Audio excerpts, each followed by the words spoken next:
breaks. Yeah. And he's right. Yeah. This looks good. Also, didn't you say? Or some people are mad because it's brown. Yeah, of course. But whatever.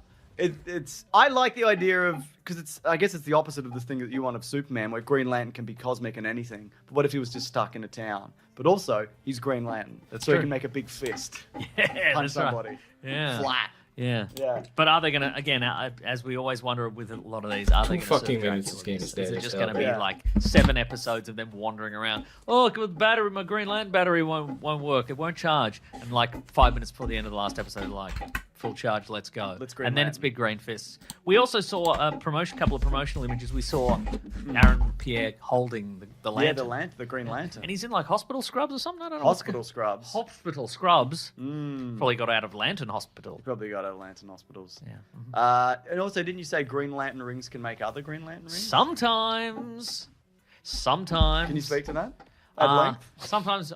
When the writers want them to. Yeah, okay. When the writers want. So if there's need one them to. Green Lantern ring and someone's like, I don't have a Green Lantern ring. Well, now it's time to have a Green Lantern ring. I've got one now. Snap. And is it permanent and forever? Sometimes.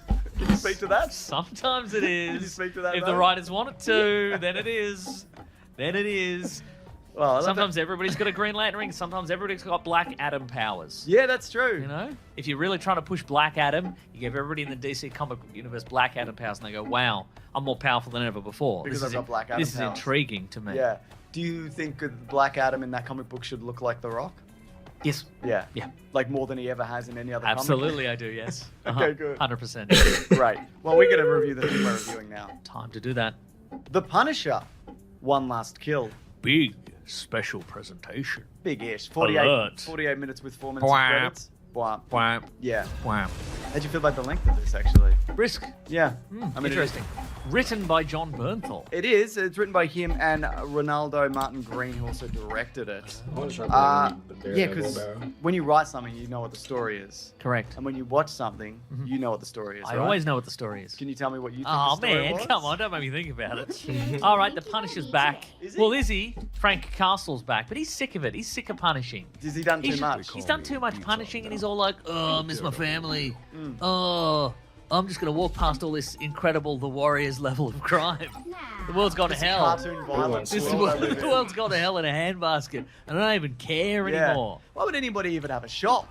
People just come it in and Yeah. kicking stuff over. Well, I mean, throwing you it know, up. it's I know you have to exist and whatever. I do have to exist. Thank you. Unfortunately, you do. But I I'm do. saying, you know, in the world, But you in just, but in you are this where world, you of course, are. in this universe, of course, the Punisher took down the Nucci crime Which happened family. in Fucking this season, did it? bands. No, it didn't. Oh. Most of the footage you see is new footage. Oh, okay. It happens in a montage. He kills some of the Nucci guys in That's what I thought, because they some of appeared the in season 1 and 2. I haven't but seen it's not all those kills. Season we 1 see. and 2 of The Punisher. Yes. There's 2 seasons of The Punisher. Correct, yes. I haven't seen either of those. All right. Wow.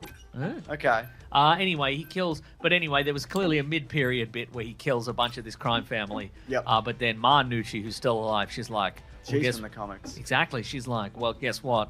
I'm gonna get you. I'm gonna get big revenge on you. So I'm gonna send My all my fucking guys to stomach, destroy this man. My neighborhood, fucking and gut everybody's is in. ruined, bro. Everybody's on board. It was already. Every single person is on board. It was already being destroyed as well.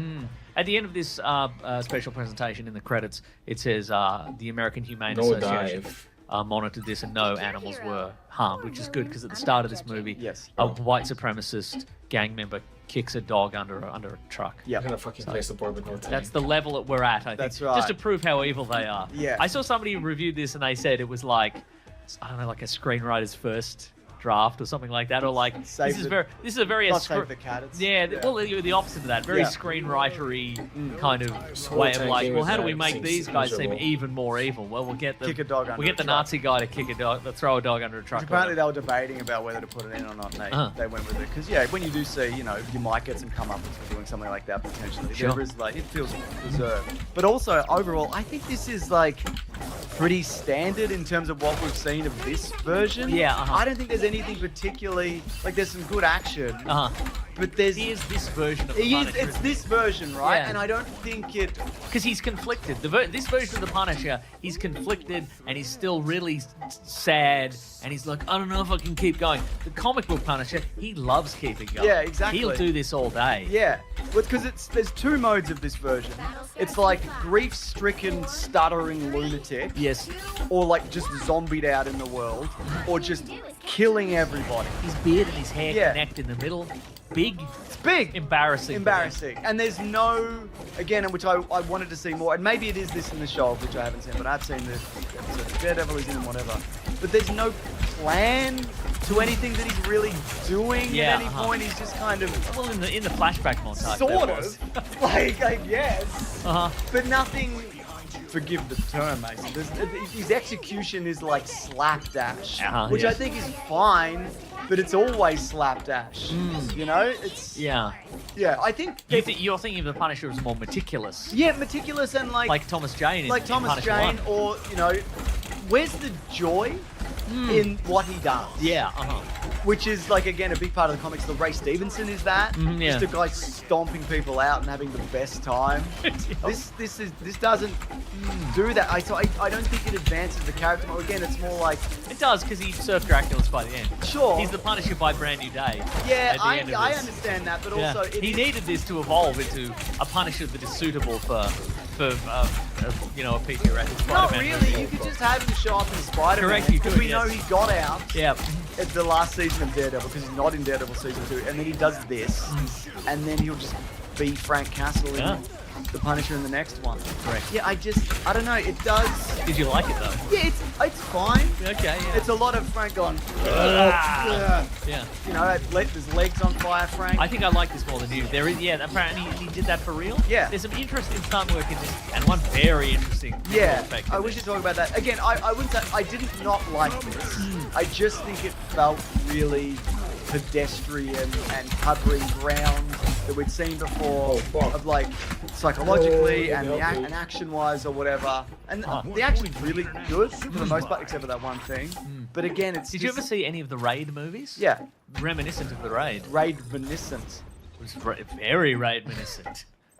But don't you think this should be better? Yeah. Like I if you're also gonna think do 44 minutes, I just feel like it's Reminiscent of the Raid, reminiscent of Dread yeah as well. But it's just it's two very distinct sections. So what I should say also, if you haven't seen this yet, but it's basically in a small sort of enclosed neighborhood, and Ma Nucci, who's Instead the of going up, he's going down. yeah, the organized crime leader is just like at this time, every What is this gang game, member man? we know, every guy who's employed by us, every kind of knife swinging, gun wielding lunatic will converge on this location and just do crimes Yeah. and also kill you. Yeah. I guess they've been told kill the Punisher, but do as many crimes as Yeah, you want in whatever. the meantime. Like just shoot up a local cafe or whatever. I think there's some very inventive like gun work and weapon stuff happening. Yes. A lot of it, there's some great axe stuff in this Yeah. as well, which is. He should have more guns on him at all times. Yes, he but should. again, he doesn't because Well, how do you feel about that? He's just hoodie guy. I didn't like it. Yeah. Again, and look, I don't think we're necessarily going to get this. I would like to see it. But what if he had his black onesie and his white boots? Yes, right? Yeah, that would be great. You know? Yeah. Make him off-white. Make him grey. I That's don't. fine. It's fine. Make him white and then covered in dirt, so they're dirty white. I think there is a middle ground between like tactical and that. I think you could. Yeah. I think you can do it, but I don't know. Yeah. Yeah. Anyway, there's one really terrible shot that people have been talking about. Now my understanding is, so he gets He gets thrown from a roof. Or does he jump from the roof?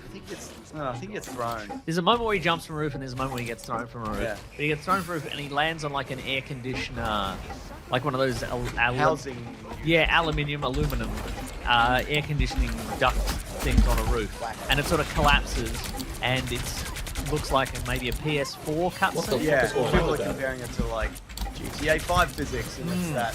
So my understanding of it is that John What's the Bernthal theme? did the initial jump off the roof. Yeah. And then he stunt double landed in the air conditioning thing. And it's a face And then replacement. they did a face replacement. Yeah. And it does look like that, but also it does look What like the a hell? whole CGI redo. It does, doesn't it? Yeah. I would like to see the behind-the-scenes footage of this, and maybe it'll be out by the time this is, to know like what actually happened here. But I also think it lingers too long. Like yeah. there's these ragdolling in slow motion down there, whereas like if it had been bang, cut, you wouldn't Yeah. have seen it. But then they'd have to cut the scene they spent all the money on. So. Oh yeah. So Exactly that, wouldn't you? But also, Which isn't to say that Marvel probably haven't done that constantly over the years. For sure. Just made a big CGI effect and then gone, no don't room worry for it, about cut it. it down. No, I don't even want this. But when I see things like this and Oh. I see it kind of going viral or whatever, viral, Yeah. as much as it can, Uh-huh. I wonder, does this help or hinder a show like this? Like, do people see something like that and then go, oh, I gotta check this out? And I then don't they- think so. And then they check it out and go, oh, this is actually all right. No, I don't. Because it's the only thing that looks bad in this entire I think thing. maybe- And that's kind of unfair to be like, Yeah, I think that maybe if you could look at the metrics for this, I wonder if people have been told, oh, if you go to minute 32, Yeah. it's that, and then people look at it and go, I cannot believe, oh, I thought this was fake. I'll go and look, and then they look at it and go, no, it was in there. Also, maybe they may have fixed it now. There was also some audio issues apparently. There was Yeah, one, and they people fixed have those. talked about I that didn't as notice it so much. No. But I don't think it. Like if it were. Oh my god, have you seen this bit? And it's like a real epic What gun the hell? battles Yeah. scene, Where's and my it's, TV? elaborate and whatever. I think that would maybe encourage people to watch the show, Yeah, but okay. like a flub, Yeah. it's not gonna work. You just watch the GIF and you go, oh. Yeah. guess Really? I won't. Okay. Yes, really. Okay, I trust you. Yeah. So yeah, apparently, a source close to the production told the Hollywood Reporter that it's a real in-camera shot, as you mentioned, Bernthal performed the fall, stuntman took over the impact, and there is some VFX, which including Facebook, which is exactly The what VFX he is said. we replaced John Bernthal and his face and his body and the air conditioning duct and the roof. We replaced them all. And we did it in What the fuck is Unreal going on, Engine bro? 3. So speaking of audio issues, Disney Plus put this statement out on one of their social medias. Thank you for reaching out, letting us know that you're experiencing no audio while watching The Punisher One Mask Kill. Well, I definitely had audio. Me too. The good news is that our What is team knows going about this on? particular issue and is working on a solution as we speak. Let us know if you can help with anything else. How do you... Because when you've got the amount of money that you have at Disney, Yes. and this is only a 44-minute thing, And you know, how does this and even you know happen? when it's going to come out as well. You're not surprised by this. Yeah. I think it is the same thing that we hear about all the visual effects and all that sort of stuff. Yeah, because it's not on the people making the thing. No. Because it comes down to money and time. I think it's down. Yeah, but as we've talked about, but perhaps people have forgotten the thing about a lot of MCU visual effects. The reason they often look bad or they look kind of Because they don't work hard enough. floaty and unrealistic. They don't work Yeah, hard they enough. don't work hard enough. Is that the effects guys technically have 4 months from when the movie finishes shooting to when it comes out, and in 4 months you could do an effect and refine it and make it look real. That's what I'd do. Like Iron Man 1, where Yeah. everything looks pretty flawless. Where they make one movie and then wait 2 years Yeah, for exactly. the next movie or whatever. But now what they do is they go, okay, mock up this laser effect, and they do it, and then they go, not quite good enough. Throw What it if away. it was blue? Yeah, what if it was blue? And then they mock up another effect in the next week, and they go, what if it was green? And blah blah blah. And then it's like, but it's too similar to this other guy's laser. Can you throw that out and start again? And they go, blah blah blah. And then the amount of time shrinks, and by the time we get to release day, the effect they've come up with was created and refined in like a week. Yeah. So it's really, Whose fault is it? they could the creators, the visual effects guys. So I imagine it's something similar. It's you'd like think so, do yeah. this audio, change it, add this, add the Foley, add the whatever, and Yeah. they keep asking them for changes, and then the final one is, they've got 2 days to knock it out, and they go, well, this is the best we could do given the parameters and given you made us throw everything else out. Yeah, do you want to just speed Japanese it up and do a server? quick cut? No. Linger. Yeah, Linger that's on right. it. Yeah, Yeah. do it cranberry style. Linger. Should we do... I mean, I know we've spoiled a lot of this, but do you want to just do some full spoilers? What Yeah, happens at the I'm end? still going to say best special presentation ever. No, Obviously not the no. best one. Best The best one is Werewolf by Night. But, Yeah. and the Guardians one's good as well. Yeah. I just think... Of the 3, it is the worst. Yeah. Is there another one? There might be. No, there's only 3. Yeah, but this also feels like I don't think it's really better than there was a Frank Castle, Thomas Jane Punisher short. Dirty Laundry. Which is like 10 minutes, which is pretty much just this as well. Right, yeah. And I don't think it's I don't know if I want to be the Punisher anymore. Better go do my laundry. Oh no. Oh no, my laundry's dirty, which is a metaphor for killing guys. But I can't put the skull shirt on because this is a fan film or something. right. I don't know. Yeah. But I just think if you can put everything into something, I just don't know why are you retreading? If you could put everything into something. Yeah. Really- Like heads, Very existential. like head slapping, like kind of, mental trauma or whatever. I don't Yeah. know. I haven't experienced any of this. What the fuck do I know? Maybe it's very realistic. Mm. But it just, yeah. Oh, here's something I learned, but we talked about this recently in our second take of Spider-Man Life Story. Sure. That that it gets kind of difficult when you have the origin of a character in a certain historical context, and then the time moves too far into the future, so you can't and one of them is the Punisher, whose origin was he was a soldier in Vietnam. Apparently, a lot of events in the comic book Marvel universe now take place in a fictional place called Cyan Kong. Ah, So he was in the Cyan Kong War. He wasn't in the Vietnam War. That's not even a real war, though. It's not even a Isn't real it war. fictional? And like Iron Man, he had his in that origin, same Cyan thing? Kong War. Yeah. Yeah. And I guess that you can put that war anyway. So was Magneto put in a concentration camp don't in think- the Cyan Kong I War? think that's still World War That II. one's still World War II. Yeah, is it? like he gets rejuvenated every couple He of decades, does. so it's He fine. gets magnet rejuvenation. He gets magnet Zap, rejuvenation. zoom, Kalamazoo. That's exactly right. Yeah, look, I think the action is worth it for this. Yeah, the action is good. It is Yeah. good. It's good. The action is good. Also, Andre Royo from The Wire is in this. He's the shopkeeper. He's That's in good that. stuff. I like him a seeing lot. him. Yeah. Yeah. And Marnucci's bodyguard is he's meant to be a character called Barracuda. Oh, he's Barracuda, is he? Well, he's called Barry, and he's that He's guy. Barry Barracuda? He's Barry Barracuda, I guess. didn't know But he that. doesn't. The Punisher doesn't fight him or anything. No, I thought that was going to happen. Well, that's the thing. It ends very abruptly, as in like there was going to be. Is that the woman in the wheelchair that he beheads in in Warzone. Warzone? Maybe, yeah, I think so. What Punisher comic? No. It's also weird that she didn't get her comeuppance. I Well, guess that's what I mean. I yeah. guess the idea was that she's going to get her comeuppance in future stories, Yeah. future Punisher So stories. fuck This might be a You James should have Bond. just chopped her head off. So the thing, Ray Stevenson Punisher would have chopped her head off right there in the yeah. first meeting. He wouldn't have been And like, oh, what a no. Yeah. What a no. He would have, even unarmed, he would have Yeah. leant into the woman he's in a wheelchair and then on crutches, What are we and he would have doing turned her head Yep. all the way around. Yep. And she would have just died on the spot. He would have been like, what now? You made me do that. I guess I'm going to fight Barry Barracuda now. Someone was asking me about the Punisher the other day, 'cause not knowing about comic What are books. they doing? Uh-huh. And they were like, oh, like, who's the Punisher's, like, Arch is nemesis. his superhero? And I'm like, well, kind of. Like, who's his arch nemesis? I'm like, well, it's sort of Jigsaw, but nobody, because he just kills everyone. Yeah. So he doesn't have a Joker. I guess it's Jigsaw. It is, yeah, I guess so, yeah. But, And they have to but that's the thing, they sort of have to contrive ways that he doesn't die every time. yeah. You know? He gets- In fact, he did gets once. He re-Jigsaw did once, and applied. the devil brought him back to life. The devil, stay out of it. This is not your business, please. It's not your business. Yeah. Yeah, so I don't think you need to see this again to go into Spider-Man where he's just a fully formed Punisher. Yeah. It's with his sweet fade. In the last two, he finally, he Oh fuck! I don't have any that fucking tight cooldowns. fade on the sides, and Type 5. And then he's he got could- his Type 5. but then the thing, so what happens is at the end of the white supremacist skinhead guy Yeah. from the start, he's about to baseball bat a couple, Yeah. and then the Punisher just knocks him on his off his feet, and then the guy the homeless guy whose dog was killed, But you should kill him. it's just like, because he took the homeless guy's hat as Yeah. well. So the Punisher takes his hat off him, and then the guy's like, he took more than that, and the Punisher's like, well, better kill him. What do you mean? No questions? No questions.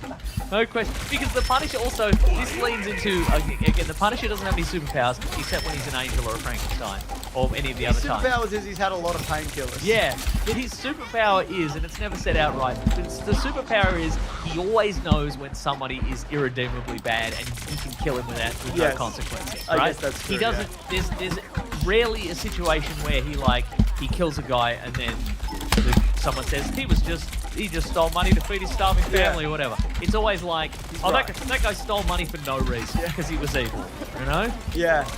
No, you're right. I was going to mention this before, which is, I think is it the James Bond comic where he kills a mob family, and then there's one person left in a wheelchair, and he's like, just in case. I think that's those James Bond comics. Might have been the Garth Ennis one. Garth Ennis one, yeah. So Yeah. I'm like, is that Punisher one? But it's, It would be James Bond. Yeah, he would tell. Yes, he's exactly. like, yeah.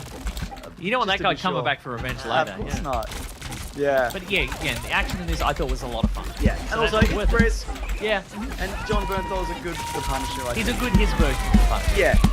Could be bigger, I've said it before. I like sometimes when he's like Oh, 6'4". yeah. Yeah, And you do see like a mugshot in this where he's like 6'2", and I'm like, yeah, 6'2". that's right. He's like 5'9" with hair. Yeah, he's going to be eye to eye with Tom Holland Spider-Man. So they're going to be very careful not to have them right next to each other, I think. Anyways, reviews. We've got some from the Planet Broadcasting Okay. Great Mates group. Jonathan says, I was kind of underwhelmed, honestly. Didn't feel like any arc of, didn't feel like there was any arc or character development. Just felt like a self-contained episode of the Punisher series. Elliot says, no spoilers, just an observation. I've had severe PTSD. 10 years of therapy has really improved things, so I'm good now. That's great to hear. It's good. The show's depiction of mental health was, to me anyway, incredibly accurate, moving and really reminding me how far I've come. But I really felt his pain. Tremendous acting. There you go. Also, See? Deborah Ann Waller's in this. Oh, yeah, she and is. one of his buddies from one of the seasons One of the of the series, Punisher. yeah. Yeah. Oh my But God. not Holy Emma shit. Moss Backrack as Micro. No, He's not in there. it's too famous. Even though they were in the band recently. That's together, right. please. But no, I think that's interesting because to me, I'm like, I've seen this before and whatever. Yeah. But for somebody who's experienced something similar, then yeah, You know what this needed? It needed the boots. the white boots. Yeah. The dainty white boots. Yep. With a big Cuban heel on them. Yeah. What it needed, because the thing about the Punisher is that he's this spectre of death and everybody's Yeah. afraid of him, but nobody was afraid of him in this. No. It needed an additional act What the where fuck is this after room? he's being pursued and he's not, he's on the run and he's grabbing other people's guns and he's running out of bullets and he's, constantly getting, thrown off roofs and stuff. You need a bit, and this is sort of what I was expecting, but I knew it wasn't going to happen because Where are the runtime heels? was so short. He needs to be like, okay, I've gotten out of that situation. Now we go on the offensive. He puts the suit Yeah, on. okay, He gets yeah. in the van and he goes to the, one of his safe houses and he gets 1,000,000 guns and then he, does it the Matrix style. He goes to Marnucci's house and Yes. just shoots his way through a mansion or whatever and then chops her head off. Maybe that's what it will be the next part. Or something. Maybe. You're saying this could have been 58 minutes with 4 minutes of credits as opposed to 48 minutes with 4 minutes of credits. Correct, yes. All right then. Tim says, felt like reading a Punisher annual. Had a lot of fun with it. Best special presentation ever. Well, behind where it's like. You see, I guess it did feel like that. It felt like, Yeah, you pick up a... yeah, or like an odd episode of an odd issue of the Punisher. What if the Punisher's not prepared What the for it? fuck is He's he just getting ice cream. Yeah, but he's always not prepared in this. Yeah, he should be So that's prepared. what I mean. Yeah, like, yeah. it's not new. Yeah, like if this were an ongoing show, Yeah. and it was an episode, and he's been the Spectre of Death, but then there's an episode where they're like, let's get him when he's not prepared. Let's get him when he's nude. That would be a fun novelty. Let's get him when he's nude. Let's get him when he's nude. I only have this dirty hoodie, but to be a standalone, I'm like, Yeah. Georgie says, worst movie ever for me. John Bernthal is great at playing this version of the Punisher. There I we just go. feel like this version doesn't really stand on his own and needs someone like Daredevil to give the character any depth or justifications of his actions. oh, I think pairing him with Karen Page is interesting as well. I think that's always been a good idea. Yeah. William says, hell yeah, the balance was awesome. The bookends to the special were also nice as a contrast. This seemed to take place after the events of Daredevil Born Again Season 2. Fun, mate. Joe says, I just finished it. And What the hell? Why am I so slow? I really wanted to like this. But besides a couple of cool kills and Frank's hallucinations, it didn't do it. Wow. So yeah, pretty mixed reaction. you know what? It also struck me, and I think people have commented on this before. It also feels like it's like, well, now he's the Punisher. Yeah. Now, but he was the Punisher at the end of season 1 and 2. Yep. And in Daredevil and in whatever. Daredevil, and it's the same vibe of like, well, he's Spider-Man now. Yeah. Well, he should have been Spider-Man 3 movies ago. What I are you remember he doing? already had a Spider-Man suit. Yeah, That's pretty right. early, actually. Yeah. Yeah. All right, there we go.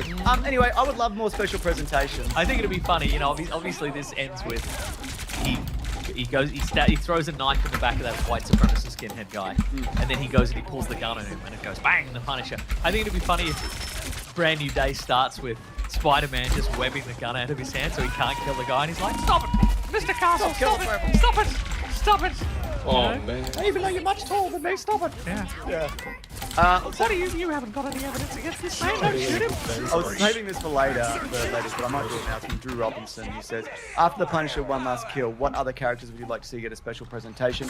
Would you like a character we've already seen get expanded upon, or would you like to see a character we've not had yet? Wilson Benthal, who plays Bullseye, said he'd like to have one. Him going up against Hawkeye, the Punisher. I like that. Okay. So I think it would be a great way to introduce a new Wolverine, do Wolverine versus somebody, etc., etc.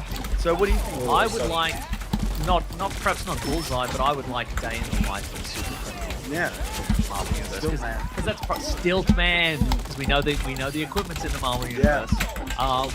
Just like maybe Help me. get a silly guy, who's planning a bank heist and he's got ice powers. Oh, he's not there. Or he's Boomerang. Get the Boomerang guy. Or something. Absolutely. You know, just give me give me a slice of life from the day of New Year's Eve, or do like remember that episode of The Simpsons? It was like 50 short films about Springfield. Yeah, or that whatever. could be It's really like fun, yeah. do like what's happening in the newsroom, and or like what's happening in the subway, or like a shopkeeper who's just trying to do his daily life, and then a shocker shows up. Yeah. Boo. Shocks them. Exactly. See, I had a similar idea as where I think I'd like to see a series of this, like an anthology series where they all release, week to week or at the same time, where it's like minor characters, major characters, existing characters, new characters, like magic characters, street level characters, and you do like I don't know. What's Ned up to? What's Ned up to? But like like a Black Mirror kind of style, where it's a different thing every time, but it's the same universe. And one week it's like I don't know, Baron Mordo gets sucked into a portal, and the next week it's I don't know, Stiltman doing his grocery shopping or whatever. Sure. I think something like that. And then from there, you could kind of, what works? What do people want to see more of? It also gives you an opportunity to introduce or reintroduce characters that you wouldn't do a movie or a series with. Problem with that is, of course, they have to come up with a new idea every time, and new sets, and everything costs money. Yeah, everything costs money. Yeah. But just use it. Use the money you have. And the money you have. Use the money you've already got. Use the money you got from Avengers, which is lots of money. You got so much money. Use any of that. Yeah, maybe And I guess they're doing this with the Jimmy Do Olsen like 10, series. 15 minutes each. Exactly. Do a day in the life of the Daily Bugle. Yeah. And it's a guy. The thing is that because you'd make it like that guy who died. Get the lady who's the new. She's the blogging lady. Oh who's yeah. Ben Urich's daughter. Yeah. Maybe get her day in the life of a reporter or something like that. She gets a job at the Daily Bugle, and they're like attend all sorts of weird stuff. And also the Hulk's there. The Hulk is there. Yeah. It's a little hat. But he's yellow, and that's the big story. Why are you yellow now? Is he sick? Ugh. That's right. Yuck. That's the headline at the end of the episode. Hulk, is he sick? Yuck. Witnesses say yuck. All right, should we move it along? Let's move it along. To what? What we read. What? What we gonna read. What? What the fuck? Stop dashing, you stupid asshole. What are we watching? That's a great question. I watched Gary, which is the episode of The Bear. That Oh, came out yeah, as is well. that good? Yeah, I thought it was fun. So it came out about a week ago, but I only saw You're it. telling me it's a prequel? It is a prequel. Yeah. So it came out a week or so ago, but I only saw it because I went on to Disney Plus for The Punisher. Sure. And Gary was the first thing up, and it had John Bernthal in it. So He's the Punisher, and the other he is guy's the Punisher, but he also wrote this. So John Bernthal and Evan Moss Backrack wrote this additional episode of The Bear, which is just available separately, and it's just about it's set prior to the events of The Bear, so The Bear is but a twinkle I wish I calm his eyes. What's the biting to extra healing again? France or whatever. Yeah, I guess that's where The Bear was originally. Exactly. No flashbacks to it either. Probably didn't have the budget. But it's about Mikey and cousin Yeah. going to Gary, Indiana to pick up something for Uncle Jimmy. So that's I wish my Oliver fucking Platt's friends would character. heal me. I think it's fun. I think a lot of people like, oh, it's kind of self-indulgent, but it's like, Well, that's the Bear. Yeah. Have you ever seen the Bear? that's right. It's just them having a bit of a muck around. They get into they meet some people. What they the fuck? meet a nice lady who works at the the local diner, and Yeah. they press the wrong play button. some I pick press up the wrong basketball with some button. local youths, and they trash talk them, and they go into a bar and they argue with each other. It's fun, Great. All right. Well, I saw that, and I'm like, I should watch this. 'Cause Yeah. I haven't seen the rest of the Bear. John Bernthal's a great supporting character in the TV show The Bear. I agree. That who shows up every. Sometimes he's in the Bear. Sometimes he shows up a couple of times. a Sometimes he season. goes, Carmy, I stole a bunch of money for you. I'm the That's Bear. right, and I'm not alive anymore. I'm not alive. I died in your here. Exactly. I've died in TP, here, Carmy. you know. But I also find that it's just interesting that Bernthal and Moss Backrack I guess they're mates. they are mates. So they met because Bernthal was I got all the facts here. Somebody's gone to the Gary Wikipedia page and filled in all the context of their lives. That was me. Oh, thanks. Moss Backrack got Bernthal cast as Mikey the Bear. They met on the Punisher. No, Bernthal was Moss Backrack's understudy on an off-Broadway play, 5th of July in 2003. Then they were in The Punisher together, and now they're in Dog Day Afternoon on Broadway. Well, they're not one. Bernthal's his understudy again. But apparently Moss Backrack's never missed a What the performance. So Bernthal's just up the back, I guess. No, but he comes into the Astor. Yeah. Kill them, bro. Yeah. Yeah. So that's fun. I should watch Dog Day Afternoon, the movie. Should I? Yes. It's good. Good movie. Where the hell? I just think it's fun. I think there should be more duos. These guys could be give me more, episodes where they have to do weird Stuff. weird adventures together. Weird stuff together. Weird In the stuff. bear or just whatever? Whatever. it's fine. In the Punisher, do a Punisher flashback episode where it's the Punisher and Micro, and they just gotta get a Gary into the Gotta other. go get the bear. Yeah, Or whatever. They play pick up a basketball. they play pick up And they kill everyone. basketball. Yes. James, what have you been watching? Oh, I also got the hardcover trade paperback of Kryptonite Spectrum. Oh, you love the crypt. You're like, this is the best. It is Superman really comic. good. People should get it. Oh, I love it. I want to kiss it. That's you. But it is good, isn't it? Yeah, it is good. Let me have Well, that. I got two. I got that. I just want to give him a shout out because I got Kryptonite Spectrum at All Star Comics in Melbourne, which we love, and I was looking for a copy of the Batman Dark Patterns Oh, I love Dark Patterns. trade paperback, which is out in comic book stores, but it's not out in regular stores till like the end of June. Oh, okay. So I'm like, and everybody else was sold out. So I got a comic from just a website in Melbourne called the Aussie Comics Co. AussieComicsCo.com. What the hell? And I searched for it, and Yeah, I'm like, turn around. and then they have it on their website, and I said, is it in stock or is it pre-order? And they said, no, it's in stock. I'm like, I'll get it. You actually emailed them and asked them. I emailed them. Oh, wow, you Wow, never send an wow, email. And then they sent me an Wow. email like in 10 minutes. They're like, Game's it's a fucking available. mess, bro. So I think they're like an online comics company that I think they're looking to get a physical store. They were for sending online. us Do they Yeah, international ship if they're I people are international? probably do, Oh, yeah. or maybe they don't. Maybe they can't. Maybe they don't. But I just thought that was great. Yeah, that's I'm like, really because I cool. looked at it and I'm like, I don't know. Like, Yeah, this is like you order it and then it doesn't come for 3 months. Then you're or like, it doesn't exist at all. Yeah. Like you can't at this point you can't really tell if something is a real online store or if it's just some. It could just be a website that scrapes another yeah. comic delivery online store and then puts it all up and just takes your money. Yeah. But Well, I ordered some furniture recently, and some of the items, but one of the items arrived, and the other ones were like, and this is in Feb. Oh my like, fucking these are coming in god. June. I'm Please like, turn you around fucking and kill them, Yeah, right. man. You didn't tell me that. yeah, You can't kill them if Yeah. I do that, maybe. But again, I've said before, Superman Kryptonite Spectrum by the Ice Cream Man Oh, guys. the PS is I think it's up useless. there with All Star Superman. I think it's just super fun and silly. Having not read it, I disagree. All right then, great, terrific. Well, I saw a live show. I went to Eddie Izzard the remix tour on Thursday night. Oh So yeah. Eddie Izzard, who Is that all? people would know now from comedy. From and comedy, Ocean's absolutely. 12 Oh yes. is now Susie Yeah, as that's Eddie Izzard. Right. But I guess, you tour under Eddie Izzard because... That's so why that I do people it. know. Yeah, I tour under exactly. Eddie Izzard. So it was at Hamer Hall, and it was like I've seen some of these bits before. She did the Darth Vader bit at the end, the Oh, Darth yes. Vader the canteen bit, but it was also like I'd seen that a bunch, but it was also like improv, like there was a little new stuff in it. So again, some of it I vaguely remember maybe some of the bits, but a lot of it was new or improv or whatever. It was great. I had a really good time. I think that was the only show in Melbourne Okay. Shit. because I think they're also doing Hamlet at the moment Right. in Melbourne or something like that as well, but like serious Hamlet. It's not Serious like Hamlet. comedy Hamlet. If I had a complaint though, it's that the show started at 8 o'clock or a bit after, and there was a 20-minute intermission. And it What the went like fuck, 2 man? hours and I 20 minutes, started. and I'm like, this is too long. Whatever. For me. I think stand up should only be an hour. I'm old.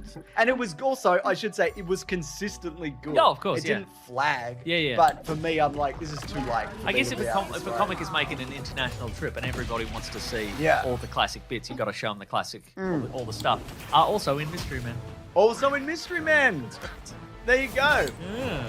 So anyway, I don't know touring everywhere all the time. Yep. Doing marathons, running for parliaments and stuff. Yeah, me too. So yeah, Me too, man. I'm a big fan. And It I'm was- selling tickets as Eddie Izzard. So Yeah. if you want to get in there. It was a pleasant experience to be like, someone was like, "Oh, do you want a ticket to this?" I'm like, "Fuck yeah, I'll go to Huh, this." And alright. it was Didn't offer me a kinda ticket, last minute. interesting. Well, actually, they specifically said, "Do you know Nick Mason?" I'm like, "Yeah, I've known him for years. I do Yeah, a you're right. podcast with him." And You're they're right. like, "Yeah, do not. If you have spare tickets. Wow. Do not invite him." Wonder why they don't like me. I think you know Yeah, I know. your personality. Yeah, that'd be it. My off-putting personality. Yes. And I have been defrauding Eddie Izzard by selling tickets as Eddie Izzard. And you wear those like Facebook glasses where you record everything. That's right, yeah. For my sick purposes. Yeah. Yeah, it's fun to be me, honestly. Cool. It is. Yeah. Should we do the letters section It's time of the for show? letters. I love letters. You love letters? To cinema? Yeah. Like Nicole Kidman or whatever. Yeah. It's loading. There we go. All right. It's good because it gives John Letters enough time to arrive. Oh, yes. He's late. Yeah.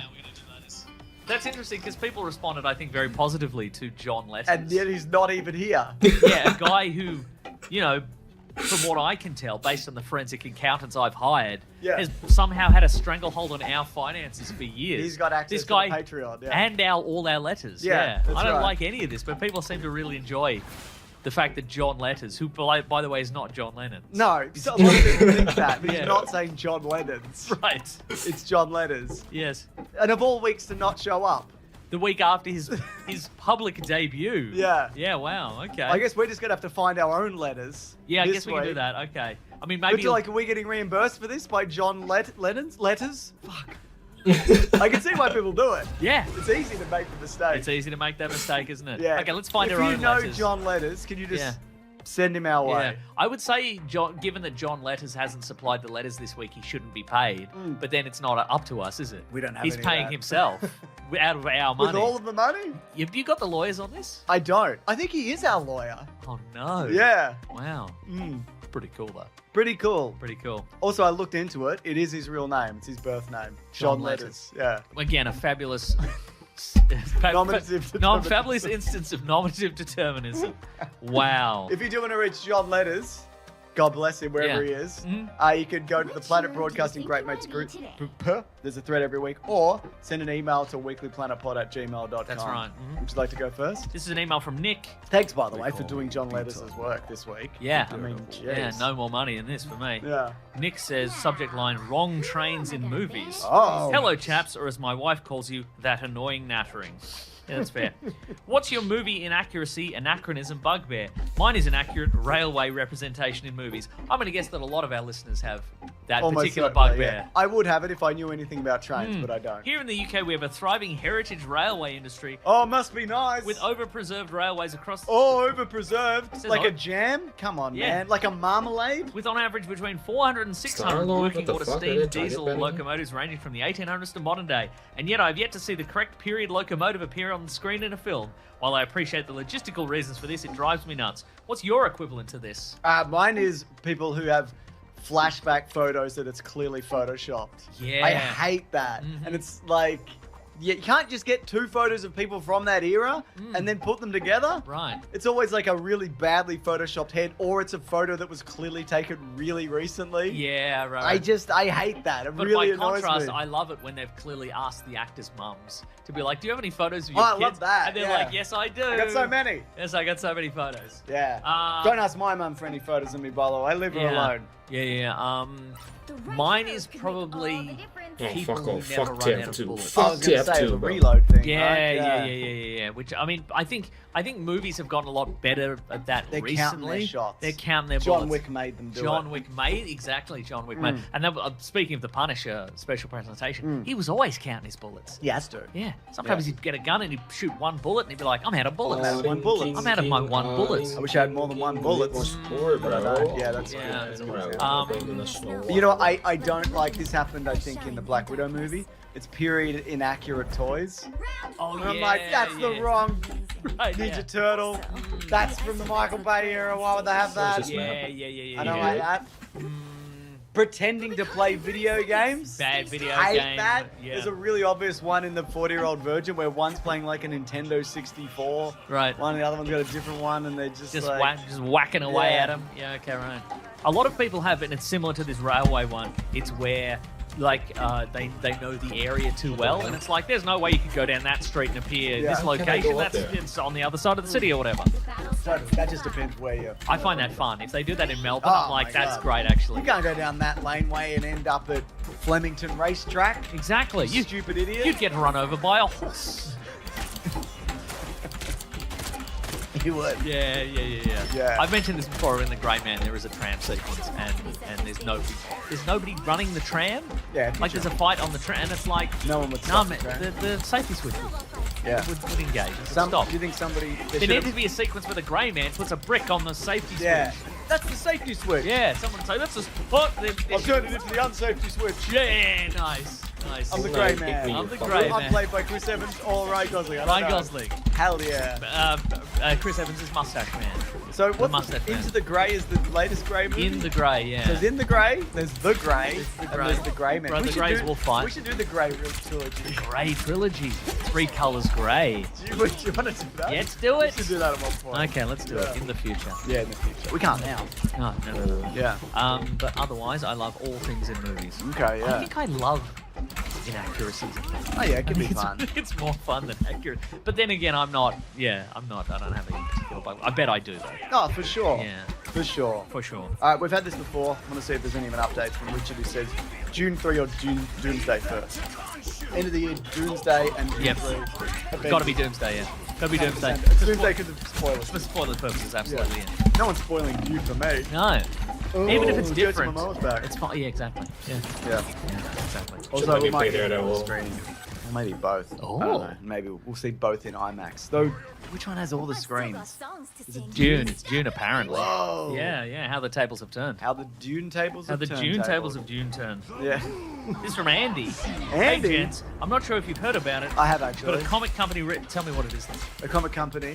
So that's the clue. That's the It's not a clue. clue. Yeah. They've recently done a revamp. And it's quite Fucking popular. press. No. But also controversial. No. And some people don't like it. No. Yes. You getting For warmer? reasons that I think is valid.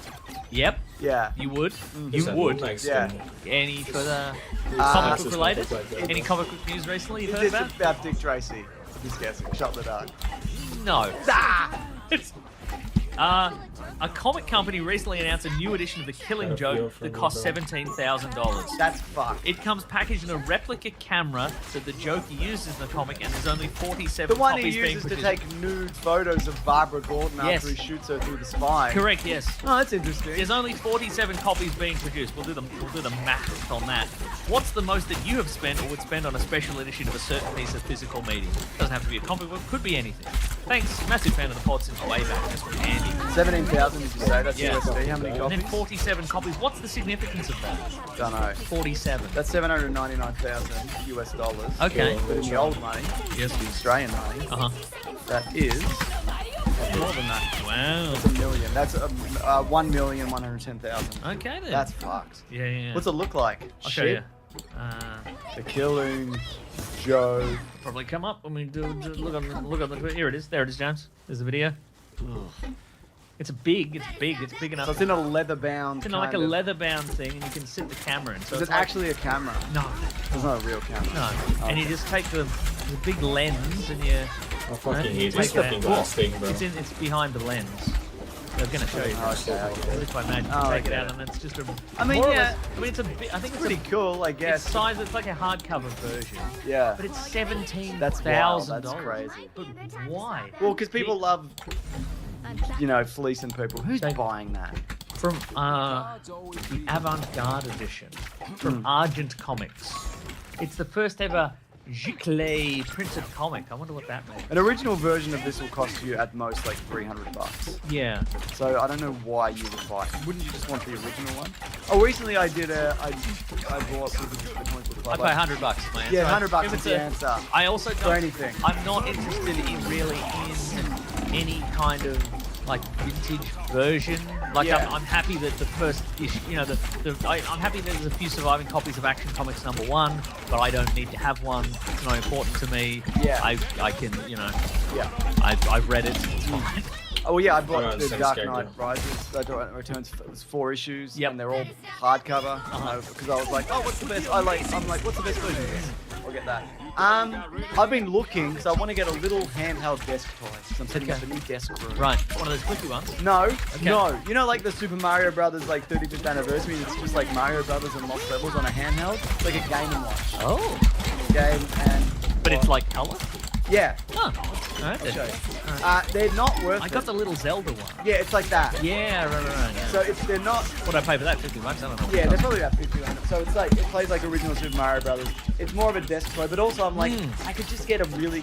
So I've gone down an emulator rabbit hole of like, Yeah. I want a cool retro looking emulator. I also don't want 15,000 games. I kind Yeah. of want a game that's got like one thing. Yeah. And I just pick it up and I play Mario Brothers, and then I. That's the problem as well, because the only options really are like, because because James, I like the Amiga 500. Oh, I do. know. And they released a version of that, like a compact one. You plug it in your TV. It's like the keyboard, but it's got all the stuff in it. Yeah. And it only comes with a small number of games. But you can also put in a USB and get all the other games. The problem is, it's either an officially licensed thing with a small number of games that they can officially license, or like a kludged together kind of ramshackle thing with 1,000 games. But then there's no guarantee that any of them will work. Yeah. Really, it's just like okay, Exactly. there's no middle ground, which is what I want, where it's free and everything works good. See, I was thinking also this. I'll get a little Street Fighter. This is an official Street Fighter fighting, and it's got Street Fighter 2, and it's just a little handheld that's got a couple of versions of Street Fighter. Like again, it's a fun little kind of desk toy. And you can open it with a knife. And you can open it with a knife or whatever. Have you considered paying $24,000 for a Daytona machine. cabinet? Mason, I think you know that I have actually. I've been thinking about that. Most of your life, honestly. Yeah. But don't you think this is fun? Yeah, that's Super Street Fighter 2, by the way. Yeah, I know. Yeah. It's got 2 versions of Street Fighter. But also, I'm like, maybe I got Mortal Kombat, but there's a Mortal Kombat one, and it's just a little arcade cabinet. It's got a little I've seen stick, those, and I'm like, yeah. I don't like that. You can get those at... There's no fatality. No, you used to be able to get those at JB Hi-Fi, and I've seen those, but I'm like, you used to get it... There's a Neo Geo version. Yeah. But also, it's like too fiddly. Yeah. Just give me the form If factor I'm making a that little works. arcade cabinet, I'd get like a slightly bigger arcade cabinet you can play 2-player on. And you'd get a little mouse to play with you. Yeah. It would say? Yeah. James, it would say... Yeah? They would. So I've been looking at like different handhelds. Oh, yeah. And whatever, and then there's Evercade and Yep. whatever, and I just don't know. I think I'm just gonna get the Mario one because also I don't want to get sucked into it. Do you know, not just for real. Right. Not like I'm in a video game. Oh, no, mushrooms! And then you get the poison mushroom from the Lost Levels. exactly. But just like, I'll play Super Mario Brothers for like a minute. But then I'm like, well, I kind of want to play Super Mario World. Why doesn't that exist? And then I'll go down that rabbit hole. Yeah. And then this is You like, got to think about it really hard because then also they'll be like, but you can for another $100 you can get the handheld with Super Mario World on it, and you're like, oh, well that's another one, and then you're building up a weird. Exactly. I don't want a weird collection, but also, or I want like a really cool looking retro thing, which has a really nice backlit screen, which has good battery life, and it's free. and it's very. Or I'm like, maybe I'll get a Game Boy Advance, like an original one or one of the newer models, and then just chuck a game in it or whatever. Chuck a game But in then it. also, if you look at the original versions of Mario, which they re-released for that, they've got screen crunch because they've had to shrink it down. And I don't want to okay, play a compressed version of the game, do No. I? You'd look like an idiot. I'd look like an idiot. People would be making You'd fun look like of an me. idiot driving your car playing a compressed version of the Super Mario Brothers game while driving your car and crashing into a bus Exactly. stop. And or by whatever. all accounts, yeah, they're good. Like they're crashing good. into a bus stop. Yeah, That's good, but like they're good. You know, they're good at ports of the series. But like, I don't know if I want to play it like that. Maybe I'll get like a little TV and a tiny little Super Nintendo or whatever. Maybe put that on my desk. Sure. Maybe I'll fucking shoot myself. I don't know. So you don't have a desk. It's coming. I told you my desk is late. You just always look out with your laptop. I know. That's why I'm getting a desk space Okay, all right. For your mental health. for my mental and spiritual health. Thank God.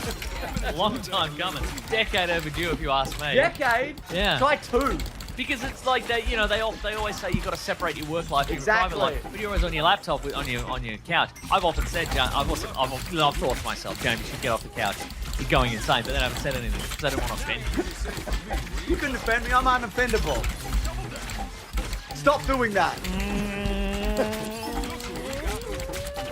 Anyway, have you got any more letters? Here's an email from. Did John Letters bring you this one? No. This is all you. I haven't seen hide nor hair of John Letters this week, which is interesting because once again he was all over the place last week. Yeah. You know, Made a big song and dance, didn't big he? splash. Did he speak? I can't remember. I don't He think was so. speaking. Was he? Yeah, he was talking all the time. That's great. yeah. That's great for him. I didn't say much, but Yeah. he was talking. It's Jesse from California. California. While at work with some of my employees, we were talking about movies we're looking forward to seeing. I mentioned The Backrooms, and it was pointed out to me it takes place in my home city of San Jose, California. Wow. The actual place The Backrooms is located in the movie is literally 5 miles away from my Yeah, you house. fucking Guess idiot. what? We've got you. We've got you. So going to We're see it- coming over. That's right. It's San Jose, California. Watch out. I'll have an extra layer of immersion while watching it. Are there any movies that are based on locations you have been to? Based on location. I mean, I've been to Paris. A bunch of movies to Paris. Does that count? Emily in Paris. I've been to Venice, and I'm like, this is what Indiana Jones third one. Yeah, I've done nice. some of that. What hero is that, man? It's a what else? Punisher. Why This is is he where wearing James that Bond shit? drove that gondola car. That's right. That's right. Roger Moore. And there's like somebody's put like they've just drawn a mark with this is where he drove into the this is where he drove in the canal. This is where he drove. This is where he came out of the canal. This is where he looked at that pigeon and looked back at him. Did a Did a double double take. Somebody's put a little pigeon. Yeah. Have you ever been somewhere that like? Oh, I did a Lord of the Rings tour of like where they filmed a bunch of Lord of the Rings stuff. Every time I go That was past awesome. the Yarra, at a certain point in the Yarra, I go, that's where they filmed Ghost Rider. Exactly. That's where they That filmed. bridge. Yeah, that's where they filmed that bit where Rebel Wilson is talking about how she saw He's Ghost doxing Rider. someone or He's whatever. yeah. Don't say anything about Rebel Wilson. I didn't say that. That's All what right. other people say. I don't even know anything about Rebel Wilson. Other than she doxed somebody? James. I'm not saying that. James. This is what other people James, are saying. she's allegedly quite litigious. Allegedly. Allegedly. I've heard that, yeah. Allegedly. And in So Australia, fucking allegedly, tired, our man. slander and libel laws are quite. Allegedly. They're allegedly quite stringent, and allegedly you can pretty much sue anybody for anything here. I so- loved her in Pitch Perfect 1 to 3, I think. Me too. Yeah. I think two's the best one. Couldn't tell you. It's also the one I saw first. Wow, must be nice. I don't think three was as good. Well, Allegedly. Three's not as good allegedly, alright? I've got a letter. Oh, any others? Any other locales? I'm looking forward to Empire City because they filmed that. Did they? Yeah, the new Gerard Butler. Jerry B. Gary B. Oh, Jerry B, one of the Spice Girls. he is one of the Spice Girls. Yeah, I don't know. Yeah, the ones that I've said. Lord of the Rings tour, the school's like, it's where Boromir died. Okay, we've got to look up stuff that's been filmed in Melbourne, just real quick. Why does that have to be Melbourne? Why can't it be other places? I don't know, but I just like Melbourne. Obsessed with Melbourne. Good. Oh, look at coffee culture. I do. And laneways. Laneways? More like laneways, that's you. Nice. Maybe I'll get one of these Street Fighter handheld Tiger Electronic You don't games. seem interested in talking about films made in Melbourne. And I'm more not. interested- Remember these? Remember these Tiger Electronics awful... Yeah, of course I do. Look terrible. Yeah, of course I do. Like I can play Street Fighter like that. Animal Kingdom. There's only one... Yeah, oh yeah. I gotta rewatch Animal Kingdom, not the series, but Yeah, not the it's American good one, movie. but this one should be like, oh yeah, that's Brunswick. There's only one... That's in Brunswick. There's only one good old one. It's the Game & Watch. It's the flip screen, it's the dual screen Donkey Kong game. We go up. Yeah. So- Yeah. Is that what we were talking about? Yeah, man. Oh, okay. Dogs in Space, famously Sharehouse set movie. Okay. It's got Michael Atkinson. Is it? From the band that he From was the in? band in excess. From the band in excess. Yes. In Excess? The Big Steel, Romper Stomper, classic Melbourne set movie. Classic Melbourne movie, good fun. Upgrade was filmed in Melbourne. It was. Well, I Lee one else. Alvin Where did I go Purple. in? What about Alvin Purple. what about the movie for the car splits in two? Malcolm, Is sure. that filmed in Melbourne? Yes, it was, James. What's your favourite movie? It's my favourite movie. I love that you have a favourite movie. That actually makes me happy. It's Malcolm. Is it because the car splits in two? Of Is there course, another- I mean not. I mean that's why you know. That's why I initially was drawn to the film Malcolm. Yeah. And then later, The story pulled you in. no, it was just the cut. The car split in Yeah, two. yeah, Maybe I'll get a Game Boy, original Game Boy, and get the worst version of Mortal Kombat on yeah. that. Maybe you should. Yeah. Any questions for Ben? Oh, it's awful. Filmed in Melbourne. Awful movie. Ben Lawson, though. Kano. Josh Lawson. Josh Lawson is Kano. He is Ben Lawson. Is there a Ben Lawson? I feel like Crocodile, he's got Crocodile Dundee in Los Angeles, filmed in Melbourne. a- What? Yeah, that's right. Yeah, Ben Lawson is. He's a brother called Ben Lawson. Nice, What the classic. fuck is Yeah. this? Classic. Cool. All right, is that the show? No, I got one more letter. Okay, fine. Glenn says, please, James Clement, give a shout out to my son, Hugo. It's his birthday. He's a fan of the show. He's listened to over 43 plus episodes. Whoa! Whoa. We got into listening together on a long car journey after his mum and I split up, and it's been something we've bonded over. It would mean the world to me and him. Hello, Hugo, and shout out. Hello, Hugo. I'm just looking here. Hello, Hugo. Did No, you? no, I'm just looking here. Yes. There's no mention of you at all. Wow. So I don't think your shout out means anything. Hey, Hugo, did you know that the movie Let's Get Scase was filmed in Melbourne? Hugo, do you know that? Do you know that? We're asking you. Yeah. We need an answer. Anyway, thank you so much, Glenn. That's really nice. And to Hugo for listening. War Machine was filmed in Melbourne. What? It says it was The filmed one, the what's his name one? Yeah, Alan Richardson. Oh, I did know that because I knew some of the Richardson, words. oh. Okay, cool. Yeah. Cool. Folks, thank you so much for listening. We absolutely appreciate it. Thank you for telling your friends about the podcast because that is how we get new listeners. And thank you for leaving a 5-star review, whatever app you put it in. James will find it. He'll look at it. He'll read it. And then he'll read it publicly. I'm gonna do that right now. It's this from Kay Cook and Cats Co from the. Whether it's like dancehall, whether it's conscious rap, like Hey everyone, Anthony, biggest Drake fans that I know, Ant and Lou over at the NFR podcast. So here comes that conversation right now. All right, like I said, here we have on the horn with us NFR podcast. We have each respectively decided, and Luca's here too. Luca. we've decided to lay down our swords and put aside our mutual hatred for each other to talk about this album that is turning 10 this year. Views, while it is a record that obviously I didn't give it the most positive review when it first came out, it is an album that has, in the eyes of many Drake fans, kind of like withstood the test of time, has maybe not kind of garnered the sort of long-term praise that Nothing Was the Same has, but a lot of Drake fans still view the record as super positive, think the album still holds a lot of water and weight, and the record still continues to stream really well. It is perceived as, like, you know, one of the higher points in his discography, so I figure what more reason do we need to kind of like go back after all of this time and reassess the record, see if anything is kind of like moved in terms of our feelings on the album. But before we get into any sort of like opinions or preferences or highlights or lowlights, I want to ask you guys first, as two guys who have like covered Drake super close for years and years and years and Sure. really kind of like love this record, how do you feel like it's aged in his discography? How do you feel like the past 10 years have been to this album? Yeah, so Lou and I have done extensive coverage over the years, especially on Views, right? And I feel like when we first started podcasting, Views bang was only again. maybe, like 3-4 years at that point. People still had time to Wait, that sit shit with it, but could I be think terrible. it's one of the albums in Drake's catalog that's probably getting more and more praise over time. That's something that I've seen within the catalog where people are starting to realize, like, okay, this might be a Drake album that has the most diversity when it comes to sound, like song palettes and the different types of sound that you're going to get out of it. Whether it's like dancehall, whether it's conscious rap, like anything that you want from Drake, I think you could find within this track list. And I think there's timeless records on here as well. So I think it stands out in that way. And I also think it's a transition record for Drake in the sense that before you got If You Read This Too Late, it was a lot more rap centric. You got a lot more bar work. With this and Views, you see, like, you know, he's trying out different things that then lay the foundation work for different albums like A More Life or a Scorpion, or even some of the sort of sounds that you hear on a CLB. So I think that it's a transition point within his career. I think that, especially for Drake fans and even general rap fans that we see in our own community, people are starting to appreciate more and more over time. And you have some of the most memorable records in his entire catalog on that track. Yeah, and I think that like this also came at a pivotal point in Drake's career where like he was fresh off the heels of the Mill beef. He had taken 3 years since his last solo album, which was Nothing Was the Same, and he really wanted to make that leap of like, okay, I'm already established as one of the biggest rappers in the game. Now I'm gonna take this leap to become one of the biggest artists in the game. And I feel like Views not only defined that summer and that year, this was the mark where it's like, okay, this is my global taping, and he obviously did that by like tapping into his, you know, West Sea and West African influences, making songs like One Dance, like Controlla, and it's an album that's close to our hearts actually, just because we were 16 when this album came out. We fucking downloaded the album on iTunes. We were going to a bunch of Sweet 16 parties at the time. Damn, this album was an iTunes download. It was an iTunes download. This was like before, well, streaming was still kind of... Streaming was there, but...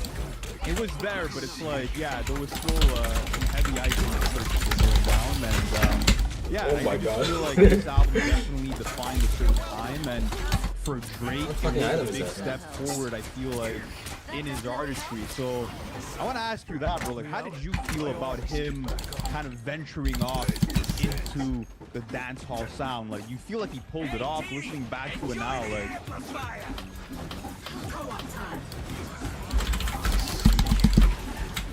But you see, like, to that point, though, especially if you follow the narrative of Views and you pay attention to the production, like the progression of the seasons, let's say, was like a huge, at least a talking point for Drake fans when following the album, right? Like, 4 seasons, starting off in the winter and then after that ending off in the fall. And I think that, yes, while there was like a bit more of a push for commercial appeal streams, record sales, and obviously having those types of pop records on the album, I do think that there's a certain cohesiveness to the record as a whole, right? And like it's sort of like his love letter to Toronto in a sense, with records like Western Road Flows or even a 9, where, you know, he really wanted to make this album for the city. And I think cohesively throughout it, like there was also sounds like dancehall, for example, that we were just talking about, that were bubbling up in the Toronto scene and that he wanted to bring to the forefront for, like, let's say, his general users to at least like engage with. So I'm happy you bring that up. I feel like this is the only like 20+ Drake album, 24 song Drake album, where it's actually cohesive and there's actually some world building going on. Like right from the first track, man, the family close, like you're getting the wind kind of blowing and those sound effects. You're getting a girl speaking in some Toronto slang on the intro, saying it's getting chilly outside. Like, sucks. I do admire that about the album, that there is this moody atmosphere set up by Drake and especially 40 on the production side. That's also a track that like was striking me a little bit just because of the tone of the writing, and like we have heard with Drake for years and years and years in his bars, you know, we have these elements of like bitterness and betrayal and untrustworthiness, like of those around you, and sort of like, you know, taking initiative to certain sides, not being consistent, not riding for him in the way that he feels like they personally should be. But I Where's feel my like this was team? kind of like an era, a time period in which when he wrote like that, he still felt like maybe he needed to be a little guarded about it. And as a result, I feel like the descriptions that he uses to sort of like talk about these people are more general or sort of like vague enough to where you don't really know fully who he's talking about, and there wasn't quite as much sort of like, you know, sleuthing around the internet at the time of like, who's this person, who's this person, who's this person. And now these days, like, he's making it so painfully clear who he's referring to, and also like naming names on random tracks as well, and it sort of becomes like this it's become this like ritual with every new Drake album cycle. We see all the headlines like, here's all the people Drake names on his new album. And you know, it's I personally I find it a little bit more, I guess I don't know, I personally find it a little easier to kind of like buy into the mystique of a lot of what he's saying when I don't know everybody who he's referring to, because sometimes when I look at what he's saying and I'm like, why are you mad at Esperanza Spalding? It's Esperanza Spalding, you know what I mean? It's like, how is Esperanza Spalding your op, you know? But like, you know, when you're kind of just like, when it kind of stays personal and sort of, you know, and you sort of simultaneously keep it personal, I sort of felt like a lot of these jabs and subs that he tends to throw at people were a little bit easier to take, and I'm like, okay, I can see what he's saying. You know, he's mad at this person for, you know, not acting toward him or treating him the way that he feels like he should, and maybe that, and it sort of made it easier to kind of relate to all of it, you know? Yeah, 100%. And that's another kind of theme within the album, is just sort of his afterthoughts after the recent note view, which I thought was interesting too. I think a lot of the lyrics kind of aged well on the album in the sense of like what he's rapping about in reference to the beef and just this idea of people like trying to write his ending, right? Like lyrics like, my enemies want to be friends with my other enemies, I don't let it get to me. We saw that come into fucking full fruition in 2024 with all of the enemies linking up. Also, a lyric like, they still out to get me because they never got me, they still out to get me, I don't get it, I cannot be God, that's a given. I think there is truth to that in the sense of like, as much as gets revealed about Drake's personality or the way he maybe moves in the industry, he is such a dominant force in music that it's almost impossible for his ending to ever be written by anyone but himself. And I feel like he started kind of, you know, rapping about that kind of shit on music. And you saw that also in the recent like songs like No Telling, for example, where he directly, like, obviously talks about going hunting on the second part of the song, and that's kind of been prominent within his entire catalog. But you also saw with songs that came out before Views, like a Summer 16, for example, like what type of timing that he was on. So I think that regardless of all that, and all the subliminals that you might get or the aggressive tone of the record on certain songs, you do see like a good balancing act of also like deep writing cuts, like a Western Road Flows, for example, where not every single track like has that sort of sub or that type of tonality, and that's something that I appreciate is also the balance of the track list, right? Because what the fuck am I doing, man? About, especially with Scorpion, is like, by the way, I found that was a great album, and I think there's a lot of writing cuts that I do enjoy off of it. It was really dipped and coated within like that push and and there was so many subliminals and so many actually probably direct shots at that point. Changed the whole album after that happened. The whole album, yeah. No, but with the Meek Mill beef, I think that there was a nice influence of that, right? And like that sort of aggression and anger, but also, you know, more stuff that you come to love from Drake, and that's something that I kind of want to see maybe with his next album, Iceman, is like I want to see that balance again. Where yes, obviously like the siblings are fire, and you want to see him be competitive, you want to see him talk some shit. But there's other sides to Drake's writing that I want to see on this album, where it's like get personal again. Let us know where you've been at. Like I want to see those types of writing cuts. So let me ask you this: do you think that the album aged in a proper way on that stance, where it's like a lot of stuff maybe comes from 2016, but a lot of the messages maybe on the album are timeless to us? Do you have that same sentiment, Anthony, with the album? I think the record was, especially going back and kind of comparing it to If You're Reading This, which obviously I like much more in retrospect, and I loved Upon Impact. But you know, going back to this record, even though there was a good deal of it that felt underwhelming to me, and we'll get into that, I still thought a lot of the writing was kind of diaristic and very thoughtful. It was like, in comparison, a much more melancholic record. And I think there's aspects of that I'm able to appreciate a little bit more in retrospect. You know, I sort of felt like, or hoped, kind of coming off of If You're Reading This, that we would sort of like maintain that momentum in some sort of way. And this record like really kind of like toned things down. So I was able to kind of like go back and listen to it without that expectation. You know, it's like, okay, this is going to be a moodier listen. This is going to be a more introspective listen. He's going to be in his feels. It's almost like kind of the calm after the storm. I've had this sort of like really aggressive high point in my career. I've come off of this beef that just happened. And, you know, pretty much every moment where he is hyping himself up here, because of how like ubiquitous everybody's feelings were, and, you know, sort of like across the board, everyone's feelings were about how that beef went down and how Drake performed, and you know, how it sort of like helped shape his career. It was kind of easy to kind of like take all that braggadocio as just kind of like purely truth, and, you know, just it is what it is. It's like he's just kind of speaking facts to the kind of like successful run that he's on right now. But still, you know, with that, there is like a lot of moodiness like kind of permeating the album. And I just want to know for you guys, like, you know, is that a quality that it at all sort of like pulls this album down for you guys like it does for me to a degree, or is that like almost like a selling point for you? Some of that melancholic I would say, that's kind of bringing it down for you? I would say like not just that, but the pacing of some of these songs, whether we're talking about like Redemption or With You. I really think there's kind of like a bit of a lull in the middle of the record that, you know, I feel like the tracks like Faithful as well are just like so stripped back. I do think the record bounces back with like, you know, Still Here, you know, and obviously you have Control and One Dance, which, you know, bring a bit more of a party vibe. But I do feel like the record hits a little bit of a lull at that point. So to speak on that, like I think that especially in the middle portion of the track, you get a 3-track run of something like Redemption, With You, and Faithful, and it kind of takes like maybe a bit of a slower turn, especially after going from something like What's You Know Flows, and you get Still Here, Control of One Dance, and you get more of those picker-uppers on the track list. But I think, especially with me being a fan of an album like Take Care, for example, a slow-paced sort of R&B 40-produced track like a Redemption is one of my favorite off of the album. One of his best R&B. Yeah, and it's like, bro, the vocals are great. They're smooth, bro. You get like this underwater sort of tone throughout the entire record. Almost feels like you're drowning within it. I will say this though, I do feel as if, and Lou and I have spoken about this on different podcasts, songs like With You and Faithful, they're not the strongest cuts on the album.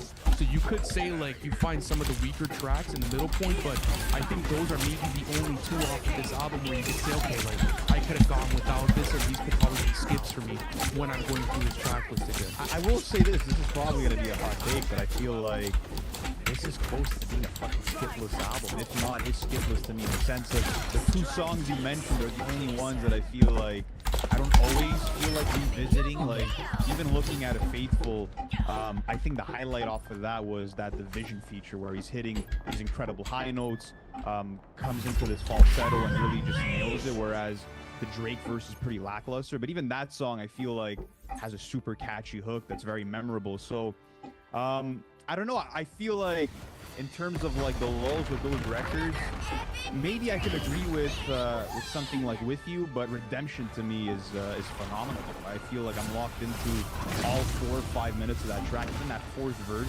is amazing, where he starts to kind of, you know, speak about how all of his exes have moved on and how he's kind of experiencing this loneliness. And I think that just the tonality and the cadences that he used for these R&B records, it feels way less cruise control than like some of the performances on some Sexy Songs for You, where it's like you can really hear the pain behind the vocals. Like I think that there's truly like real emotive performances from him on those R&B tracks. I agree. This does feel a lot less cruise control than like some Sexy Songs, but I feel like this record was also the first for him in terms of like not super cleanly structuring out his tracks in the way that he used to when he maybe was more concerned with the way that certain songs needed to be shaped for like radio play and traditional commercial formats. You know, You With Me, which is a track that I do like on the record, and I don't think it's a track I hated when I first heard it, but I do think it is a you know, a standout now. You know, that's a track to me that like the song almost has like no format to it. You know, it's just kind of this linear thing, and he's dropping a few bars, and then all of a sudden he'll just jump into randomly like slide on a late night, you know, and it's like, is that the chorus? Is this next refrain that you drop the chorus? Like, it's almost like a formatless song, which like I feel like at that point it works, but not every moment that he does on this record where he kind of like tries that, or has done that since then, obviously, like you just said, has been quite as good. You know, when he's sort of like, you know, almost in an unplanned sort of way. I mean, you know, given his writing chops and his collaborations with other artists and how sort of freeform we see some of his songs to be now, who knows how much of it was like pre-planned or sort of like just done improvisationally in the moment. We don't fully know, but still, it does seem like he's like, you know, testing the waters with that a little bit here. Sometimes it's working. Other times I'm not quite as crazy about it. I feel myself, as you know, you guys have just like kind of cited, drawn a lot more to tracks where he feels more locked in and determined, like on Western Road Flows. To me, like that sort of, and that's not even the first time he's done this even, but those kind of tracks where he's sounding really determined, he's on a righteous instrumental, and he's like really kind of going over all the ways in which he's frustrated, burned, you know, feeling himself as well. Like, that's just like classic Drake all the way. I would also, you know, going back to You With Me, this track also has a bunch of lyrical highlights too. Going back to bars like, you toying with it like Happy Meal, 3 dots, you thinking of a reaction still. That's like, that's maybe one of the most Drake bars of all time. Like that really is one of the most, if you could distill Drake's vibe and writing style, you know, in like maybe 10 bars, like that would have to be one of them to me. Like that one of the writing cuts, like I know you heard that my girl is sponsored by Audemars. That's why she's always correcting me, like my time is up. Obviously Audemars being the watch brand. Like there's those types of like, I would say double entendres that are sort of sprinkled out throughout the entire album. But speaking to You With Me, one of the biggest highlights for me was the DMX interpolation, right? So going back, the DMX my wrist so fucked up. What These Bitches Want. I like the interpolation. I feel like that interpolation also adds somewhat of a structure to the song itself, because you get that chorus that's interpolated by Drake 2 different times, and you kind of get those those 3 verses that are structured throughout the record. So I do think from experience, like there is sort of like these pockets that he comes in and out of, like the sort of vocal performance he just gave off. That was actually pretty sick.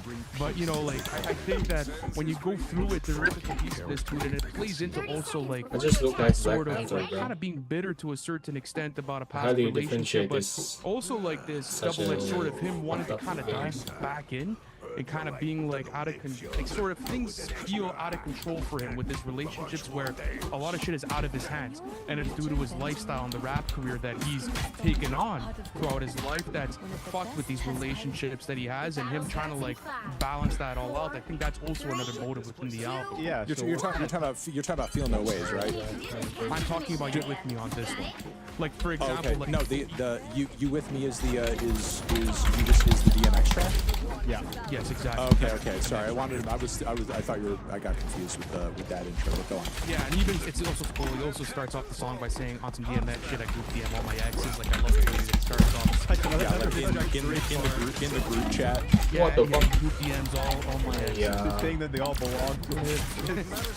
And that their relationship is growing closer as I almost said why I they're can't no have him. longer together. It's so weird. So wild. But Yeah. back to you were saying, we're kind of touching on the songwriting. I feel like that was a big narrative when this album did come out, was how cheesy or corny some of the punchlines were on this album. Like I remember one of them being, I guess, like Earth Day, for example. Oh, There was fuck. even on Pop Style. Oh my God. There are so many chains. They call me Chaining Tatum. Listen, yeah, definitely fucking super cheesy, but I don't want to say these are like. You can't find the worst bars. It's not like a G-Eazy album. It's not like I'm not with the rah rah. I am a da. Like you're not finding like those types of lines on here, which are some of the worst ever. Girl, you a lesbian, me too. Like it's not that. Yeah, he definitely had like worse bars after this, Yeah, and maybe 100%. that's also kind of like Nice. painting my perception here. Like I can't say there were too many bars that, you know, to me, at least in terms of one-liners or him making attempts at like, oh, this is like a quippy, funny kind of thing. You know, for me, what sort of like, I know I didn't like at the time and still hit me as a little weird was kind of the contrast between, and again, I just mentioned it, like a relationship track like Feel No Rose, which to me in terms of like Drake describing a romantic dynamic, I personally thought was really interesting. Like, you know, him feeling the need at one point in his life to move on from somebody because he felt like his life was stagnant with that person and he wasn't growing with that person and he really needed to dedicate himself to what he was doing with his music and in hip hop in order to advance and become the person he wants to be. And just the way he's able to paint that picture so vividly with so few lines and so few words, I think is great. You know, the negative contrast there from deeper into the album is like Child's Play, where he's like opening up the track with, "Why you gotta bet with me a cheesecake?" And it's like, okay, you know, and then it just feels bad. But that's funny as fuck. Like I want to. I can't stand that track so much. I can't because it And just, it's I low-key, just like, feel like I'm. Yeah, that. Oh my god! I just feel like I'm listening to one side of like the most toxic couple I know, and I can't stand it. I just don't want anything to do with You it. see, like, that's, How is it relatable? no, but there's certain sense, like, you could actually picture... He's fighting with his girl at cheesecake. That's how it's relatable. But like that's the thing though, is I feel like so many people have an appreciation for that song itself. Because you've probably been to a restaurant with your girl, bro, and like you guys plan out a nice date, and then after that, bang, it just breaks out into a fucking fight in the middle of like. I've never fought with any of my girlfriends at a restaurant. Yeah, no, I just feel like You get what I'm trying to say though, you know? it's humorous because it's just so over the top and toxic, like you said, like the whole segment too where he's rapping about What the like fuck is going on, his man? car keys because his girl wants to like take the Bugatti to fucking to the pharmacy to buy some tampons. It's like, all right, Drake. Like, if this and love that sending her back to the hood, he says as well. yeah. But the Metro production on that record is incredible too. I love the 808s on it. I think there's a nice bounce to it, and it's one of the more like playful and fun tracks, at least for me for this album. Yeah, it's so. playful, and again, like I just think that that's one of the areas where Drake is underrated as a writer, is just like his ability to be comedic in certain sections. Like there was even some other bars on the album, like I think it's on 9, where he's like MJ in every way, I just don't fade away, which is kind of like a cool double meaning there. Or even like I'm looking at your first week numbers, like what are those? Just some cool, clever and humorous bars kind of sprinkled throughout, which I don't think we give enough credit. That's kind of my take on it. Yeah, and even like some of the pop culture references, like, you know, sort of like Marcus Houston that was mentioned on the album, or like David Beckham, like you get that through throughout the writing. So I think Drake's also been very good at that, where it's not like the game, you know, fucking name dropping Dr. Dre and Eminem on every single track, but those sort of things where like, you know, you have appreciation for it and you like going through. But I think a song that's super underrated on this album that Lou and I always speak about is the self-titled track Views. That is a song where it's like, oh my goodness, bro, like that could have been a timestamp formatted differently. So how do you appreciate that?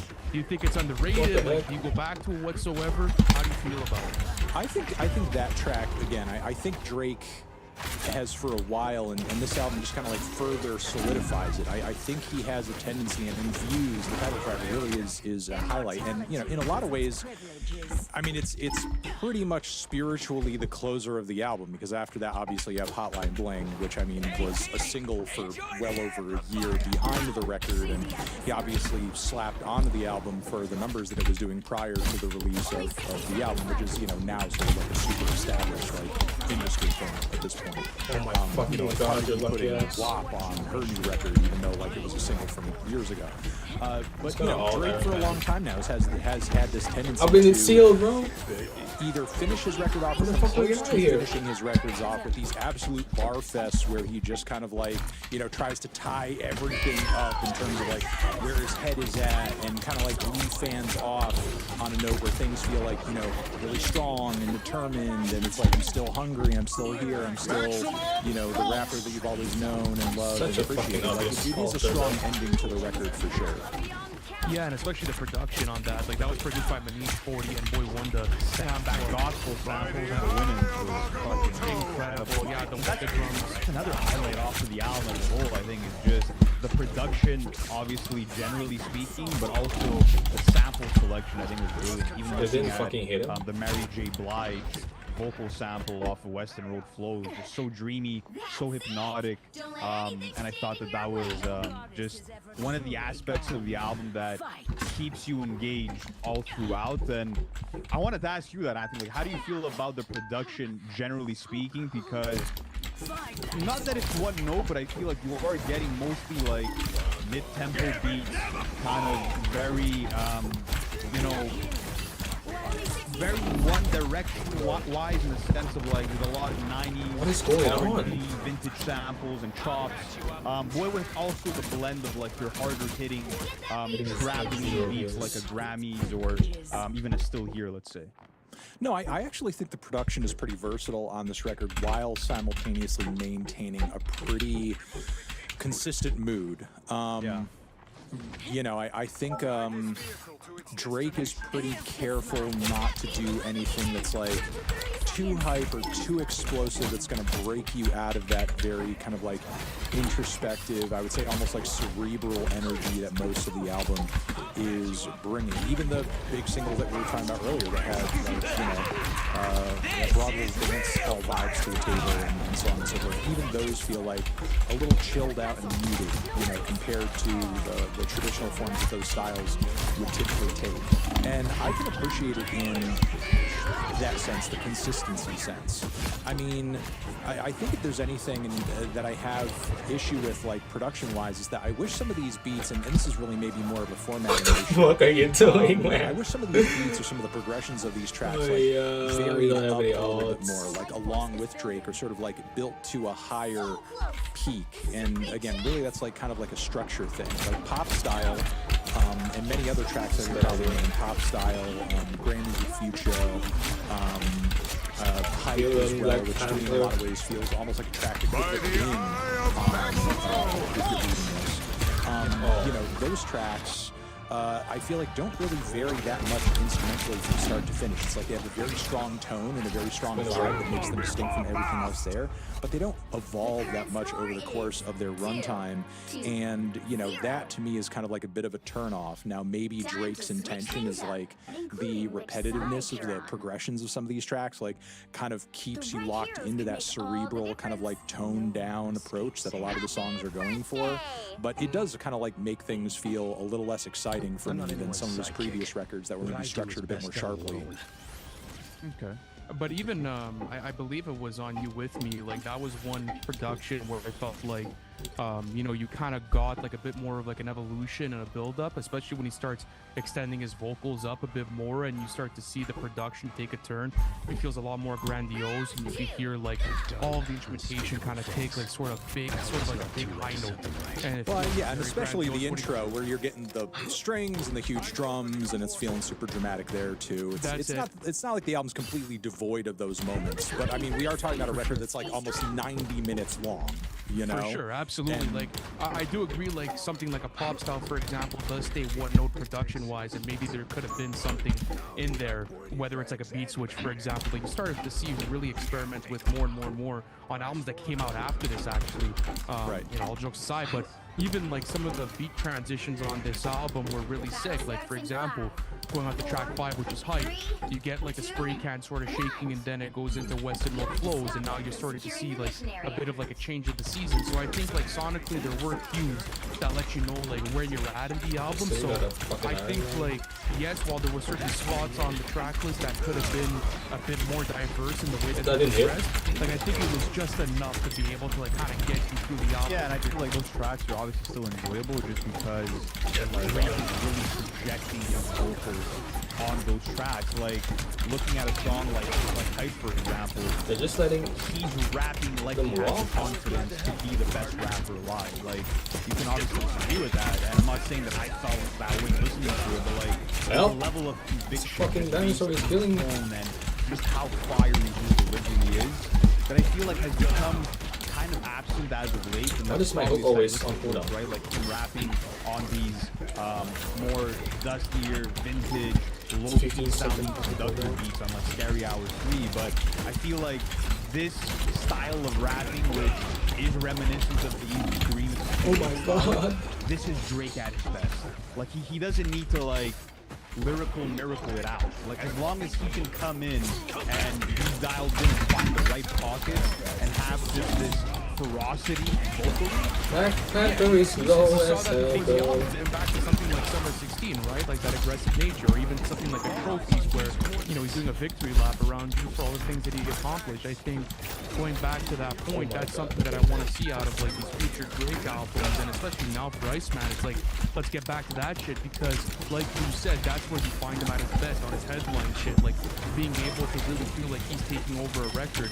Another underrated part of the album that I feel as if is also a song, for example, like Summer's Over Interlude, the introduction of like some OVO artists, right? Like that Magic Jordan performance to me was stellar. I love the production on it, I love the vocals on it, and the songwriting is kind of minimal in the sense where you only have a quick like 5-line verse, and then after that it goes into the outro. But it was cool to see him kind of bring that format in now where, okay, you got your own track on my album, here's an artist that I want to put on, and it was one of the first times. So I think I think looking at this track list, there's so many underrated components, and it's one of those Drake albums where you kind of feel like, hey, there's a lot of attention and detail that went into this, and there was a mission that was accomplished. You know, you could have certain gripes about the album, but this did put him into a different stratosphere when it came to his artistry. This allowed him to experiment with different sounds on new albums that now his audience what the fuck is going on? Is this just the album? I think that even the vocals on this record are some of the best, let's say, that you got on any other Drake album. How do you counter that? That's something else I want to see, let's say, with future Drake albums, is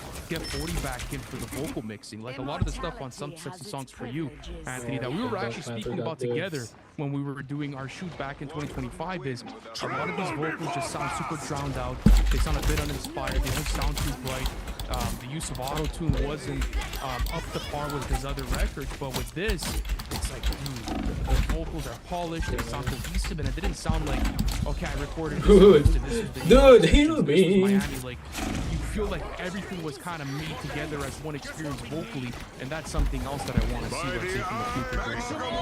Yeah, I don't disagree with that. And also to sort of like touch down on the production one more time, like, you know, I think this album really, like you guys were kind of saying with the Mary J. Blige sample, that classic formula at this point where you've got that very simple mid-tempo beat, the you know, 90s R&B sample with the highs like really dialed down, sort of like, you know, put through like a low pass filter, and Drake just like, you know, really rapping straightforwardly with a lot of space around his voice. Like that's just become such a classic formula for him at this point. Like a sound and a style that he and he alone is like pretty much defined, or sort of become like the most dominant in. And, you know, routinely those types of tracks that have taken on those formats, that format on every album since has been like always a highlight. You know, it's like, you know, fans and, you know, even me have continued to look forward to when those types of moments turn up on a track list for Drake. But to move on, and Ant was trying to sort of like initiate this conversation earlier, I think, you know, let's talk about like Control a little bit, as well as, you know, One Dance, because, you know, these tracks for me, I remember at the time, I was not crazy about these moments, at least in part, because I just thought, like, you know, his approach to stuff like dance hall and these songs just felt like much grander than dance hall typically I would enjoy or have heard in the past. And on top of it, in addition to that, like, I just thought the accent stuff was really silly. And, you know, I know at the time a lot of people made everyone was sort of, focusing like, me. these arguments in favor of these tracks. W saying, space like, well, L. he's like, you know, trying to like tribute this burgeoning music style that's like doing really well right now. And, you know, there's all these like pockets of, you know, influence coming from Jamaican culture in Canada and so on and so forth. And while I do think there is like validity to those claims, for me it always felt like musically speaking a little touristy, and I didn't really see it quite as much as a tribute as much as like this is an opportunity for me to hop on something and define another thing for myself commercially speaking. And I think that's why things have like now evolved to a point where you hear Drake rapping in a bad Spanish accent now, like on a new record. You know, like, I think that there was maybe more of an argument for the case of what he's trying to do here, but I think, like, you know, the fact that it wasn't entirely based in that is proven in the fact that we now have these tracks that, you know, you guys are like busting your asses laughing at on stream because he just legitimately sounds that fucking goofy talking about himself being poppy and da-da-da-da-da on a track, because I think he's just kind of seeing these different genres not as like, oh, this is the thing I'm tied to, this is the thing I'm passionate about, maybe more of a thing I can try this in order to sort of give myself more crossover appeal with other audiences. Yeah, I think that definitely came through on a song like Meet Your Padre, where it almost sounded like parody, to be honest with you, right? Where the accent is absolutely ridiculous. There's not even really an effort to try to, you know, sing carefully or to maybe just stay away from it at all. The thing I will say, though, about like his exploration into the dancehall sound, as time has gone on, it has not felt exploitative to me because it's kind of become a part of his artistic identity, right? Even if you go a year later into More Life, you're finding songs like Madiba Rhythm, you're finding songs like Blem, where he's kind of finding his footing a little bit more. And even though like the performances aren't as extravagant or don't feel as authentic as some of like the dancehall artists from Jamaica, let's say, it does feel like he's kind of adding his own twist and he's making these records catchy enough for us to enjoy them. And I feel like, again, going back to why I feel like it's not too exploitative, it has become part of his artistic identity. Even looking like last year, he put out Which One? Even looking at Blue, Green, Red from 2024, like this has been a sound that he's kind of continued with as the years have gone on. Like, it's not like he's just picked it up when it's hot and then dropped it and never returned to it ever again. So that's kind of my take with it in terms of like, is it exploitative or not? But how do you feel about that? Well, even going on to some like legendary dancehall artists, for example, like a Vibes Cartel, like I feel like the song is obviously not as like bombastic or like as I would say, you know, authentic to, let's say, the certain records that those types of like legendary artists were making. But I do feel like, especially in hip hop, there is room, let's say, for interpolation, and there is room to borrow from sounds, borrow from lyrics, borrow from like certain cadences. And to me, like, the records came out super enjoyable. And you also saw it on More Life, like how he kind of like not exploited it, but he went into those territories a bit deeper, right, with certain records that you just mentioned as well. So I think it depends, like, also how you're kind of like looking at the records itself. Like, as someone that like has gone through Drake albums, I've reviewed them, I've done like my analyzation work on it. Those are certain songs where I think like, man, I kind of wish like I didn't have to review them. I could just enjoy them while I'm having like, you know, rum and coke on the beach, you know, and like just kind of get it down in that context. So I think it just depends, like, do you appreciate it or not? You know, like, he did it well. I mean, his fan base enjoys it. And, you know, it's also cool because a lot of those sounds that he's borrowing from, he has brought those artists into his own ecosystem and he's shining the light on it. Yeah, like he had literally signed PopCan in 2016 around the time of this album. Well, not only that, but like even like the affiliation with Vibes Cartel, for example. That's someone that has spoken publicly about how like Drake has taken dancehall and like that whole Jamaican sound to a completely different level, and how he feels like he did it in the right way. Like, I don't know if that's just PR, like him just saying it to say it. Yeah, because at the same time, you had Sean Paul coming out around like 2016, 2017, saying the opposite, where it's like, yo, like Drake is not crediting enough of the dancehall scene. He's not really properly representing where these inspirations are coming from. So there's kind of noise from both sides. But I think it comes down if you just enjoy the records or not, if that's something that you appreciate Drake for. I mean, for me, it's a case-by-case instance. Like you guys were just talking about Meet Your Padre. Obviously, like, that's an interpolation that I really don't like, and I actually found comedic, you know? So that's something that I'm not... That's it, like, you know, we have one of our most legendary reaction moments on the Patreon just with, like, that one song. So I think it's really a case-by-case study, but with this album in particular, I think it was attacked well, and there's certain pockets of those records, like a Controller or like a One Dance, where he's kind of shifting the tone, you know, in the way that he's kind of attacking, let's say, his cadence, right? You get more of like a traditional Drake on certain verses, but then once he starts attacking it, like, let's say the hook, he'll switch the tone of it, then he'll start using the accent, or he'll start using like a bit more of that sound and that sort of mic presence. So yeah, I could appreciate that as well. I wanted to ask you about that, Anthony, because remember that was one of your takes, that like you weren't too big on One Dance. Has that changed over time, or are the feelings kind of the same as they were?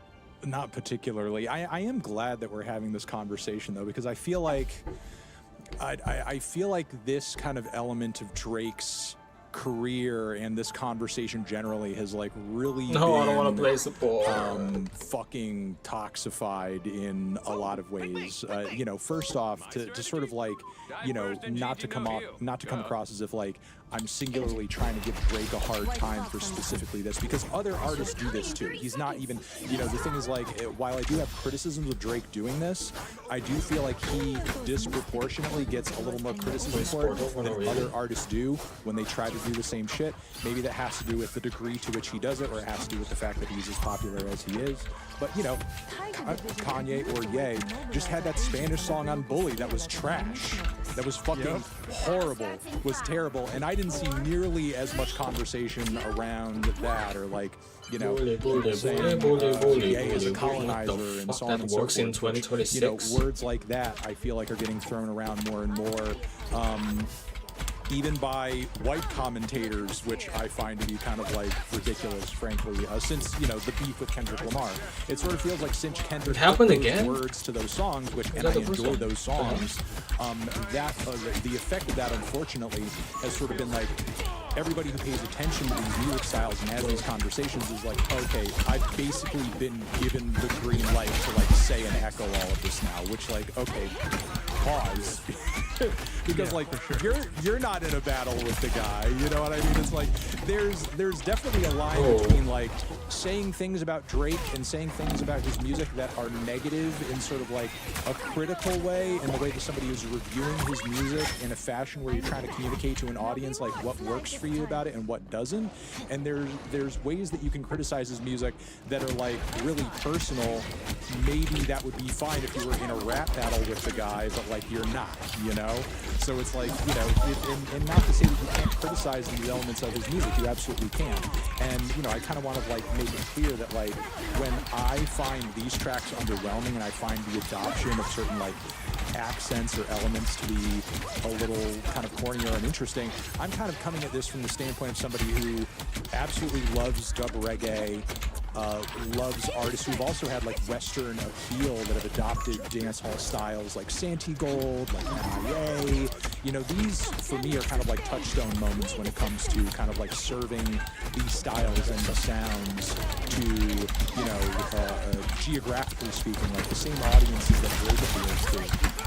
But also doing it where those artists have also sort of like gotten love from people who come from, you know, those genres and sort of like those traditions of music. And obviously, you know, Drake has been given flowers, his flowers from some people who operate in those genres too. Others, like Ant just said, you know, have had their criticisms in terms of like, it doesn't really feel true to form for me. It doesn't feel like he's actually like tributing the scene. And I will definitely acknowledge, like, he has been consistent with it. If Drake wasn't doing this so often, you know, I don't think we would see, you know, the memes that we have where he's like, you know, with the notebook and he's like, you know, me gonna take me life or whatever, you know, and it's like we're just like writing as Drake with the notebook and the fake patois or whatever. And look, bringing a fake patois or bringing someone on to do a fake patois on a rap song, Drake's not even the first guy to do that. You know, Jay-Z's done it. A lot of like major influential artists have done it. So again, it's not even like he's singularly guilty who's of that. ulting me? Personally, do I like it? No, Yeah, not might really. steal, right, the whole time. But he does, like, you know, catch a little bit more flack for it than everybody else who is also sort of like engaged in a similar thing.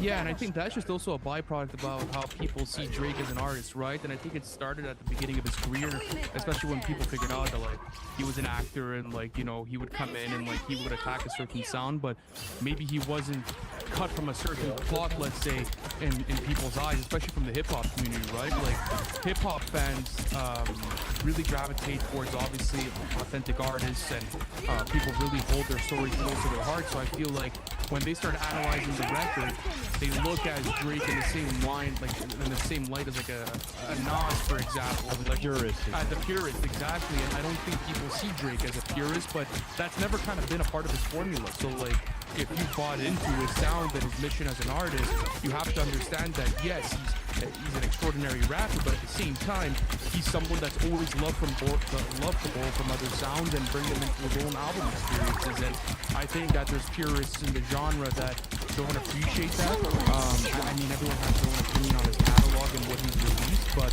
I think that to say that it's all bad and that, you know, he sucks at this and he sucks at going into this type of sound, that's not the truth. There's so many different moments, not only on Views, but within his entire career, where he's borrowed from a sound or he's collaborated with an artist, and he fits like a glove, and he does it super well, and, you know, it ends up becoming an explosive record, or it's a fan favorite for his community. So I think, especially in this instance with the dancehall sort of sound that was being attacked on Views and how he received criticism not only from community members or fans that were going into this album, I think that it was just like, it was such a left turn for him, you know, like people maybe weren't even expecting it, or the purists that did buy into something like If You Read This Is Too Late, they wanted more songs like a No Tellin' or like a Know Yourself, and they just didn't get that. So I think that's where the criticism stems from, but to say that the quality was not up to par for Drake standards, I don't think that's the case, and it's just whether you buy into the sound or not at that point. Really quickly, before I move on to another thing that I wanted to ask you guys, do you feel like, in terms of how this record is aged, is this a top 3, top 4, top 5 album for Drake? Top 4 for I sure. think this is top 5 for sure. I think you have nothing to say in the conversation. You have to take care. If you're reading This Is Too Late, So Far Gone in Greece, I would say is probably where my top 5 is at. But Yeah. where would you have it in terms of the Drake ranking, and also? Wait, what does Amp think? No, me and Lou have similar views on the catalog, so I have nothing to say at 1, Take Care at 2, If You Read This at 3, and then I personally have Views at 4. I think that entire run from 2011 to 2016, in my opinion, is one of the greatest that I've ever seen in my lifetime. I mean, listen, I'm only 25. So at the same time, like there's only a certain amount of runs that I was able to witness. I can acknowledge that there's better, but being a Canadian and understanding like that type of run, those are the 4 that are solidified. But Anthony, give us a top 5 on what you got. Hold on, I don't have a top 5 right now, but I know it would land somewhere in the middle. But it's funny. I forget how young you guys are. With that, but it speaks to how you deliver yourselves. But with that being said, I don't know if I could speak to this as much as maybe you guys can, especially like being ground zero in Canada. But this record, we talked about how it's aged in Drake's discography, and how, you know, it kind of reflects a lot of sounds and ideas that he still sort of like brings into his music now. But do you feel like this record has had like a broader long-term influence? I know after songs like One Dance and Control, you had like everybody and their fucking mother making, you know, a dancehall song on their record around that time. But like, you know, fast forwarding to 2026, are there elements of this album now that you still feel like you hear on other people's albums, or have evolved into other sounds that you feel like people are still like doing to this point? Do you still hear the echoes of this record when you hear new material from other artists? That's a good question. I can't point out specific albums or artists that are still attacking this type of sound, but I think about the format of the album actually, and sort of the business behind it, and the way that, you know, it is a longer track list. It was formatted for streaming. Yeah, just to pause there, if this record has any long-term influence, it's probably in the formatting. You know, because people are still track listing their albums out this way. Absolutely, but I also feel like from a sound perspective, hip hop has taken so many different directions. I feel like hip hop as a genre right now, and it's always kind of been like this, but it's sort of been echoed, especially in 4.5.6. Like it's fragmented.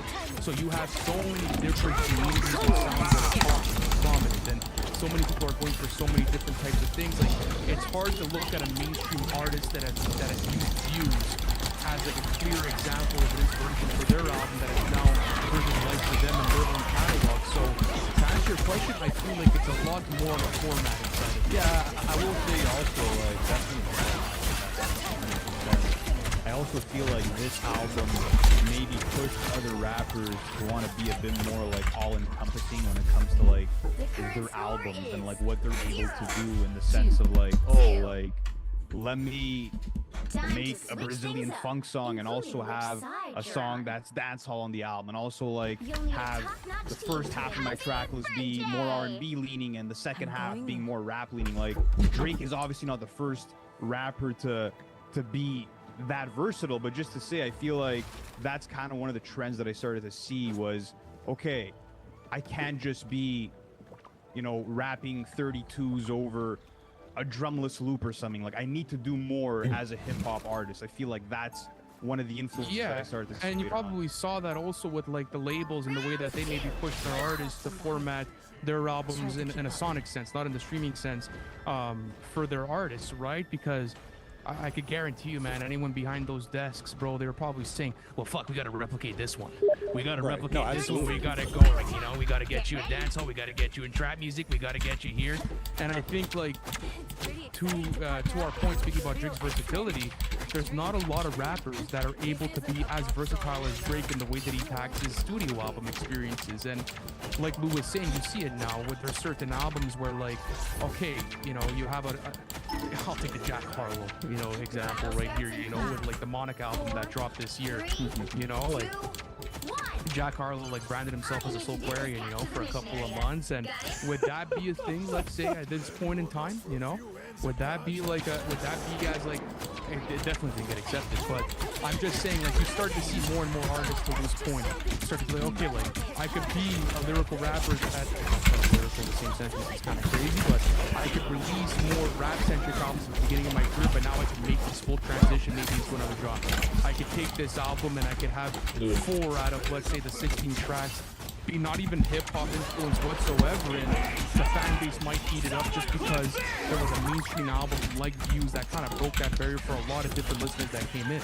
And also, to his point, like, he's not the first one to do it, but Views, I feel like, especially for like maybe our generation, is kind of like that sort of like gateway. You know, kind of like what 808 and Heartbreak was to a lot of different artists back then, and the way that a lot of artists attacked that sound. I think Views is kind of maybe in that certain lane where people started to realize, like, hey, I could do a lot more with my albums rather than just spinning 36 bars and going on an Uncle Al beat and then calling it a day, you know? And that's great too. I still love those albums, but I have to give this album credit for doing that. So I think in that sense, maybe it answers your question. No, it does. I mean, I think if we were to talk about influence in like a direct sense in terms of this artist is copying this sound, this would be much easier to sort of like talk about if we were doing this video in like 2019 or 2020, you know, because like maybe the echoes of like the splash this album made would be a little bit clearer. If the record is still having kind of impact at this point, it's most likely, like we're saying with kind of the formatting and the track listing, it's maybe more abstract and conceptual. I would say also kind of to your point with, you know, labels or sort of like, you know, PR people kind of like pushing for more variety or more different sounds and so on and so forth. I do think this record probably helped usher in maybe a warmth that audiences Why are we all now hugging like the fucking take car? as a bit more normal toward more international artists and crossovers that, you know, we hear on like mainstream hip hop albums. But like, if the record is having more influence or any influence now, and this is not any shade to it, I think it might actually even be sort of maybe a negative sort of influence, and I don't think Drake is sort of alone in that. When you think of like some of the most influential mainstream and best streaming rap albums of the 2010s, it kind of like defined the genre. I mean, we're literally talking about some of the records that you guys have posted on your backgrounds right there. We're talking about Good Kid, Mad City. We're talking about this album. We're talking about Nothing Was the Same. We're talking about like 2014 Forest Hills Drive. And some of the stuff that these albums have in common is, and even, you know, talking about artists like Young Thug, who had like an incredible commercial run during this time period. We're talking about records that are like super melodic. These are records that are narrative. These are records that are conceptual. These are records that are really personal and introspective. And a lot of the rap albums and artists that are like dominating the youth's listening diet right now are in a lot of ways like the antithesis to all of that. They're noisy as fuck with the production. They're really repetitive and stripped back and ultra simplified, and often, you know, quite one note as far as like the sounds they're going for. I do think like the underground has been trying to experiment and broaden out a little bit here and there, like, you know, with Heat making an attempt to, you know, make a Kanye album on his new record, for example. Holy shit. You know, there was kind of That was like a deadlock move, bro. About 2021 to 2025, where it sort of seemed like Echo everybody was Charlotte trying to and, run away from anything that was even like the least bit commercial and was trying to keep it as underground as possible. Like, you know, especially when something becomes popular, you can never keep it underground forever. But it sort of feels like we're now starting to like kind of come out of that era a little bit, maybe moving into something else. Not to say it's just going to rubber band back into a bunch of albums or artists that sound like Drake and Cole and Kendrick again. But you know, it feels like for a minute everybody was trying to run away from anything that might even be as nearly as spacey or as introspective as this album might be, and go instead for something that's like a little bit more youthful and hype and aggressive and over the top. And how do you think like views negatively kind of contributed to because that? I think views sort of like negatively contributes to that. Negative is kind of like a basically you know, a loaded word here. Just there's lots of eras in other genres where the new wave take you know, something that you guys are probably very well familiar with is like Nirvana and the grunge explosion of the 90s, which a lot of rock fans take as like being the rubber band reaction that a lot of rock fans had to decades and decades of like hair metal and soft rock, and, you know, all these dudes sort of like in leather pants and big haircuts just like writing sappy love songs with super long, like, you know, guitar solos and shit like that. Then the 90s was defined by all of this like really sad, dour, ultra aggressive sort of like nihilistic rock music where everybody was angry as fuck and just like, you know, wanted to shake their fists in the air and mosh and so on and so forth. And you know, in a lot of ways there's parallels to that within these two eras of rap music. You know, it's like we're seeing that kind of embodied with the sounds and the attitudes that a lot of artists who are borrowing so heavily from cardio have take, zero and MPP, the way their audiences are kind of like engaging with the music live at these shows. No, I agree with that, and we had a good conversation actually with one of our friends who's a producer in the industry, and we spoke about this exact thing and the shift of rock music in the 90s. My dad's a big rock fan, and so is Lou's, and you know, the old guys, they're always like, well, fuck, like, I didn't like that run anymore, and, you know, they kind of like completely flip like what rock music should be to them. And I think like you kind of see something similar now to hip-hop fans, where you have a certain portion of the fan base that still gravitates with more of like the traditional hip-hop that we're used to. For example, like a Jid, like the new Joey records, like Vince is still doing his thing, like Denzel, for example, the Kendrick stuff, the new Fall Off record. Like, I think there's that, but the Cardi wave that exploded in 2020 to a whole different level with Whole Lotta Red birthed this new sort of want and need for a sound that I don't even think you could call like strictly hip hop at this point. Like, yes, there's certain elements of it within, like, let's say the mic cadence and certain things that they're rapping about, but at the same time, like, I don't know, it's just, it's so hard to call that like, like even looking at hip-hop even music, looking you at know? the latest Slayer album, right? Like, there's so many different pockets of different subgenres and genres. There's his forte into like hyper pop and so many different sounds. So yeah, I think it's definitely you know, going into a place where, like, from a palette point of view, there's so much more being pulled from, and yeah, the performances are lacking, I would say, the usual type of rap flows and cadences we're used to, and obviously the lyrics are not as substantive as we're used to from the 2010s, but and you know, not to like singularly attribute all of this motion to that explosion, but you know, this is something that potentially could have even in some ways culturally happened earlier. Maybe we were even seeing like initial kind of bubblings up of around the SoundCloud era with all these like emo trap artists, or sort of like rap artists that had like a more alternative kind of like, you know, taste or style, like XXXTentacion, for example. But I think a lot of that, Lil Peep too, but I think a lot of that momentum was stopped short due to the fact that some of those sounds and records did start to stagnate really fast, and you know, the major artists in those lanes all kind of like suffered tragic deaths for the most part, or moved on or evolved into other trending sounds that sort of like came after them. Oh, absolutely. But going back onto the views conversation, do we get where it places for you though? Like, oh, you said somewhere in the middle. I said somewhat in the I would say like, I don't think it's I would probably say my top Drake records are the ones that I have the most favoritism toward are probably I really like the 21 Savage record. I like If You're Reading This Is Too Late, Take Care. I would say Views probably lands somewhere around like Nothing Was the Same for me.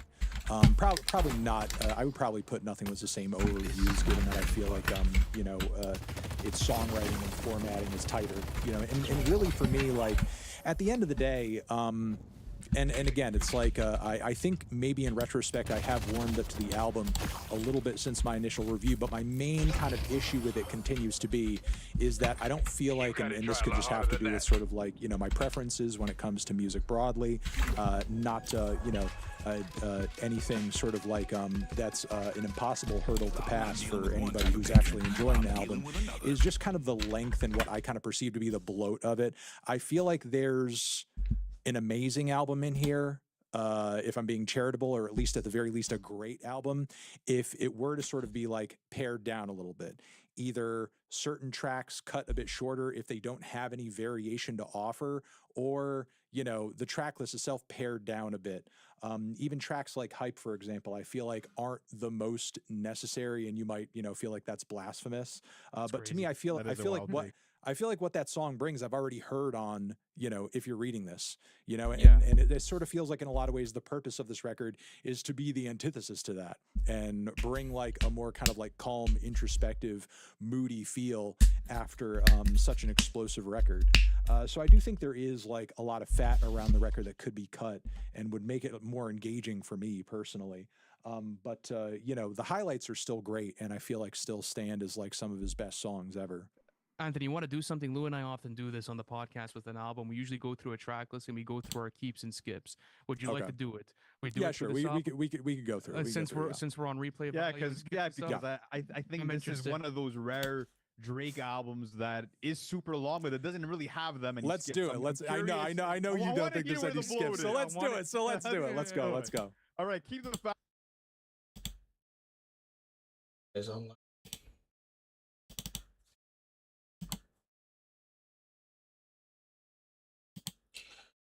Don't leave.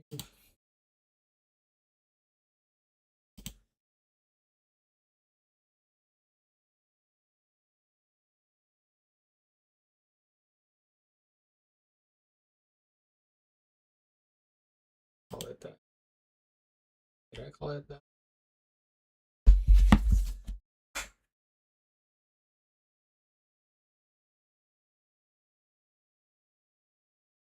Oh, it's raining. No, man, come on.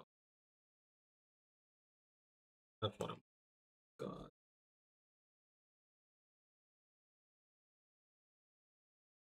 Hey.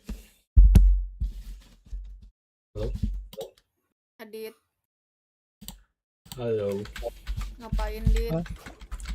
Z-Lock. What? Kamu nggak ngajak? Dulu di situ ada rumput. No?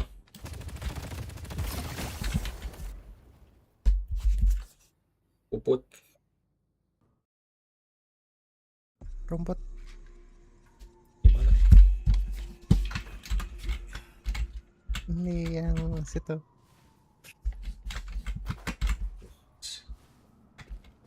No?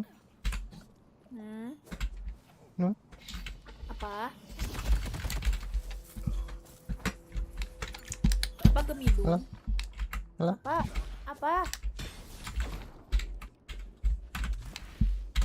Apa? Ya di situ ada rumput. Hah? Ngomongnya pelan-pelan, artikulasi yang jelas. Apa? Dulu di situ ada rumput.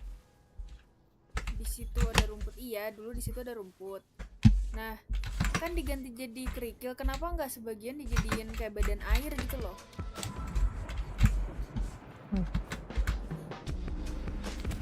Dengan UMKM.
Oh.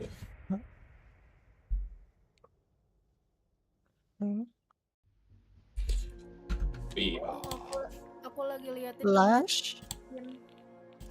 dimsum keju. Aku lapar Gimana, banget. Aku lapar banget. Aku ngantuk banget. The hell is the FPS?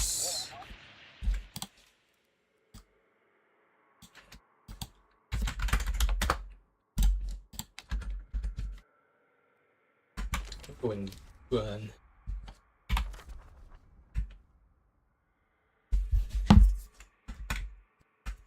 Bebop and Lash.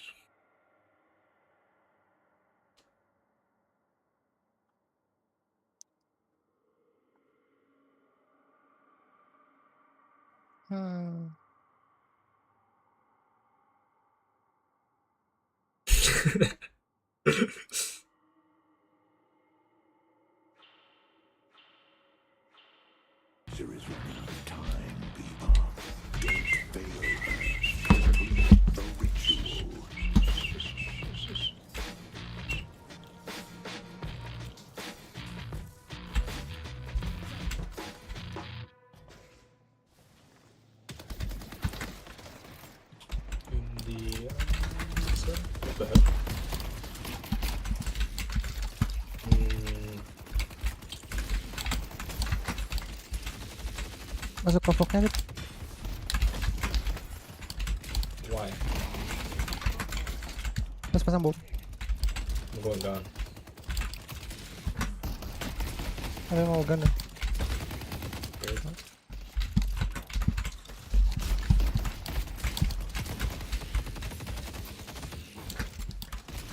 Some kind of awkward ass.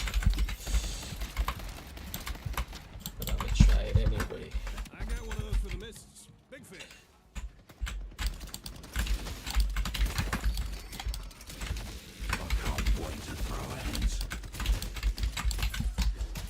I can't wait to go arms. Get shot instead of be like.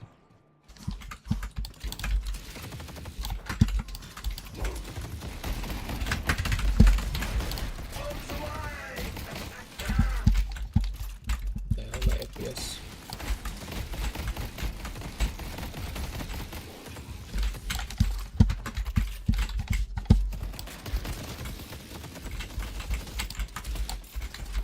The one that oh my eye is gonna make her heart soon.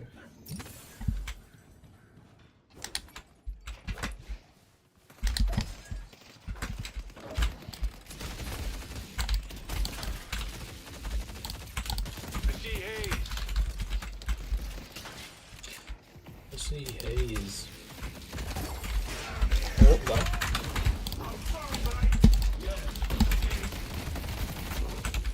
Hello?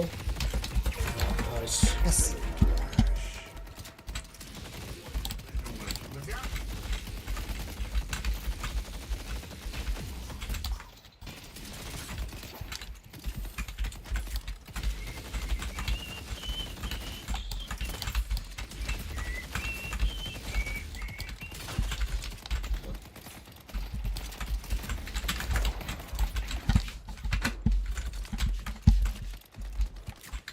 Main main dulu.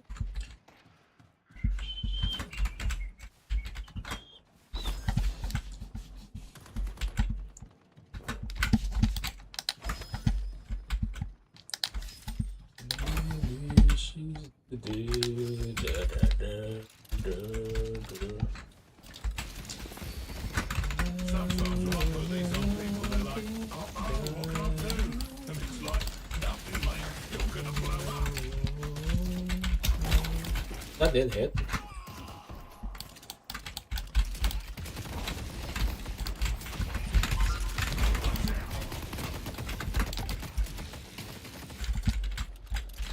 Main.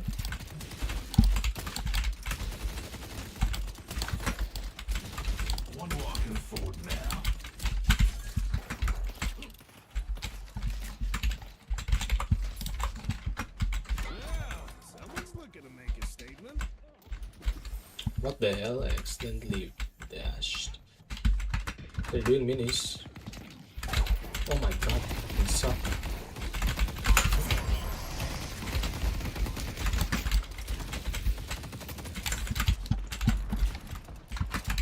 He's low. Then Oh, it's so low. Oh my god, low bang na yung one shot. yeah, yeah.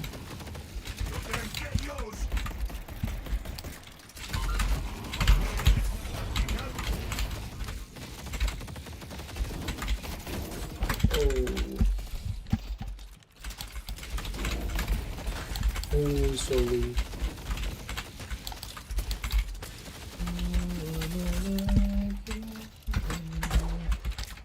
You know, I hope that.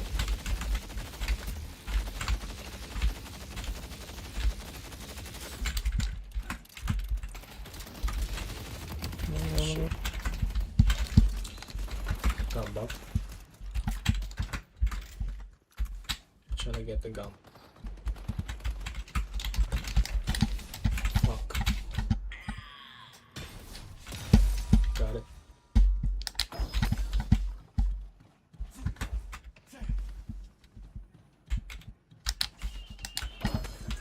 Don't get that wave without me.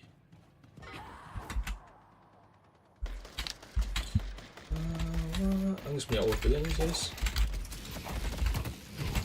Oh fuck. Baited. Oh my god, never mind. I'll go back. Hello, it's not tinggi pisang. Oh shit. Okay. Oh!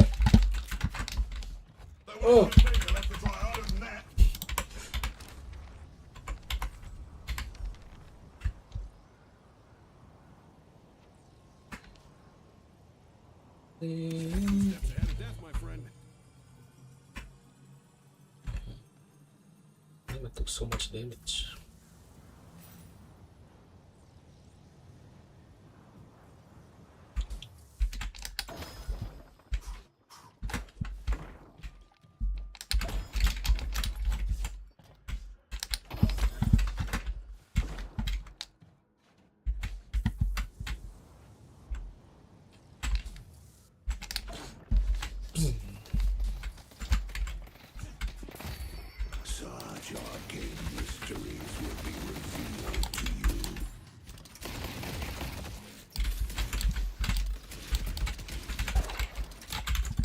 Damn, my hook is not long enough.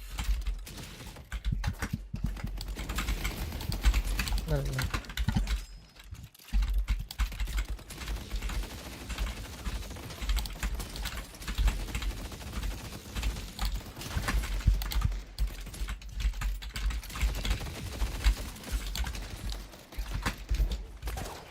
Oh my god.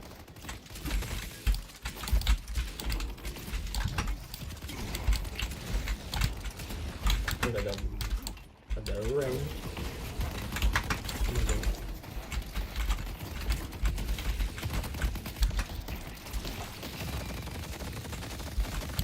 Holy shit. I'm getting freaked, bro.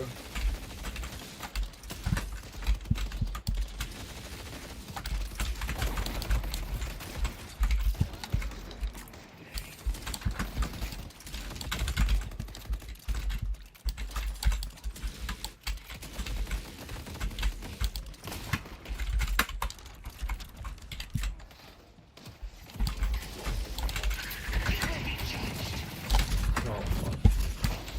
Why is it so huge? What the hell? That's annoying.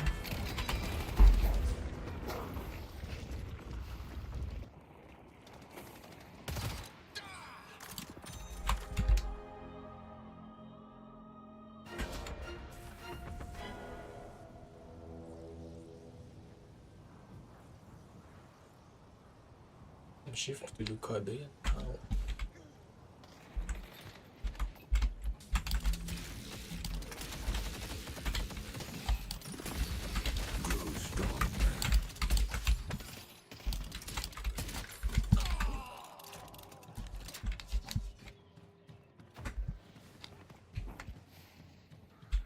I see haze.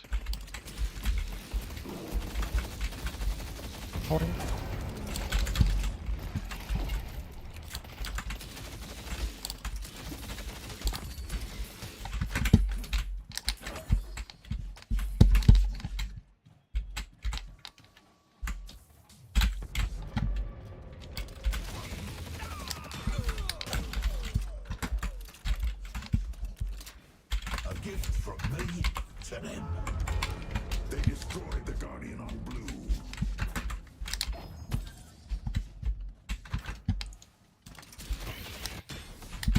A Blue offering under attack.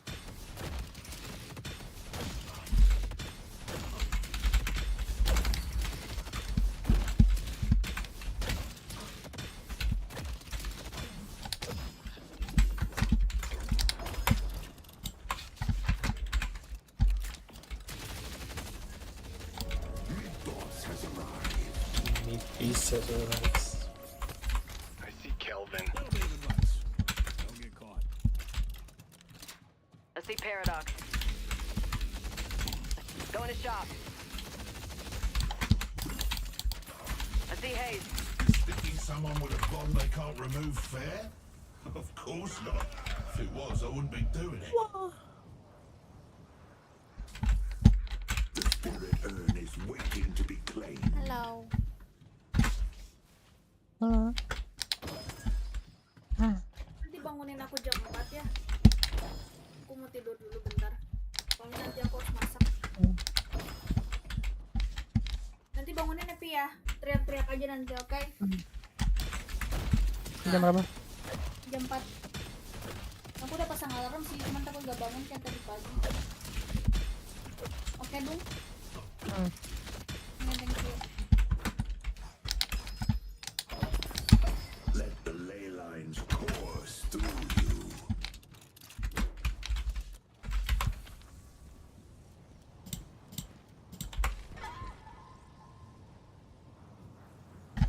My friend's survival is paramount. Yep.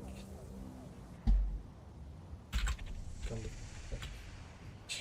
Oh,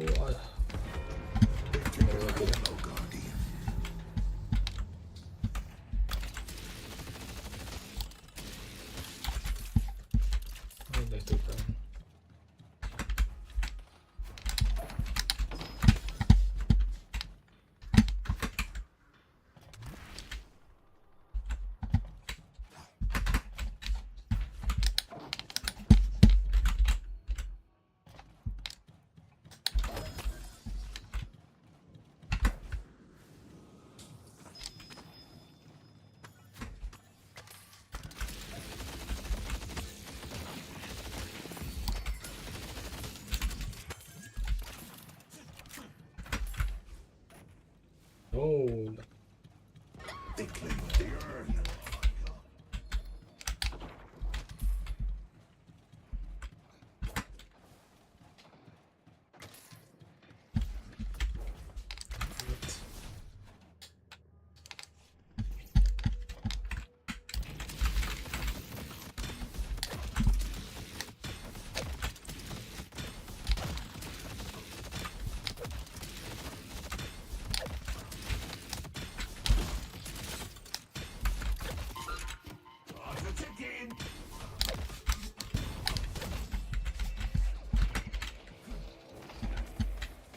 I see the doorman.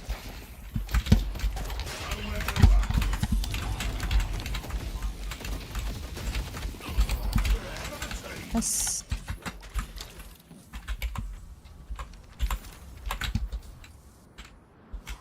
Hope you win whatever fight you're about to start. A blue walker is under attack. damn, you're gonna get blue.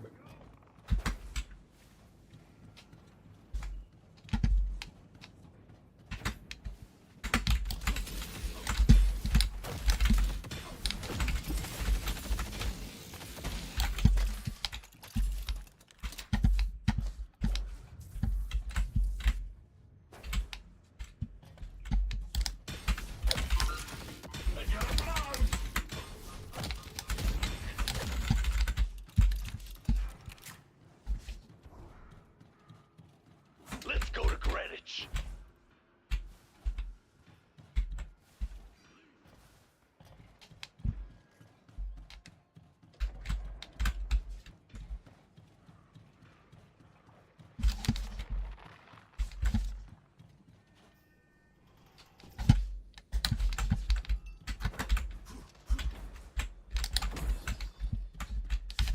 What the hell is going on?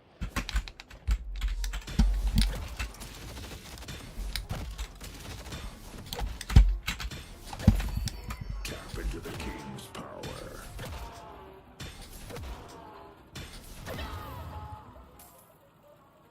Haze needs to be contained. They destroyed the Guardian on green.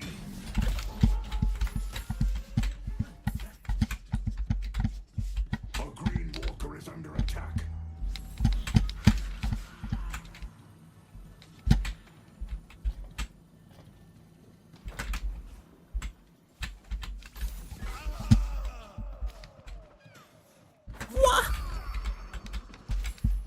No leave.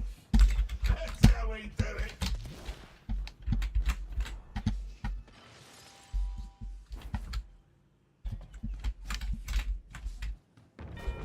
They've destroyed our green walker.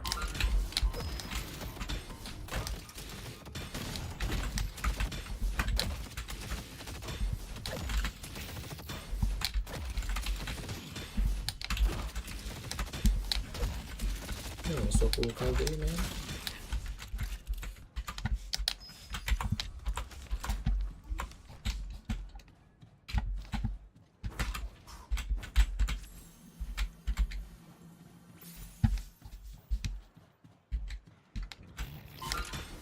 You got yourself a little brother.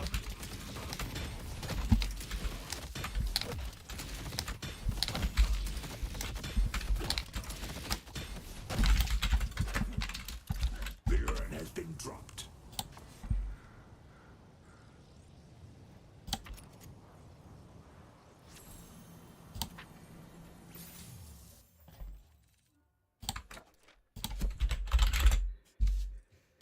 You got expensive taste. I love it.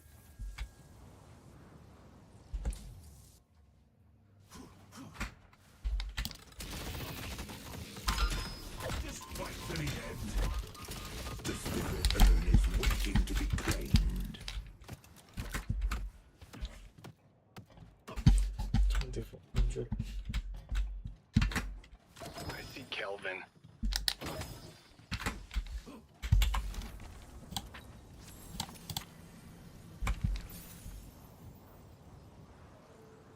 Bang, the timing hacks. Fuck Right it. here in your hot little hands.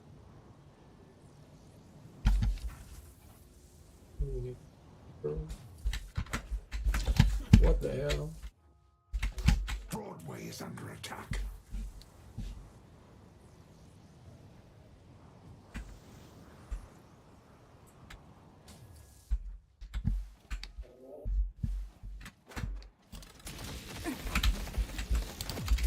Oh, sakit.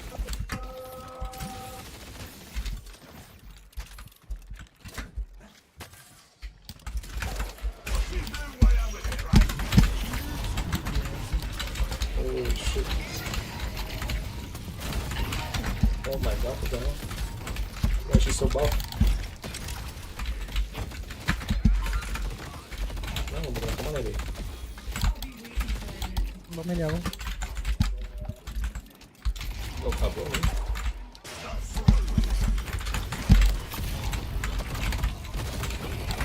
Oh my god.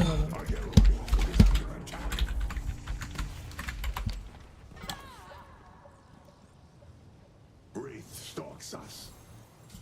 Stay strong, buddy.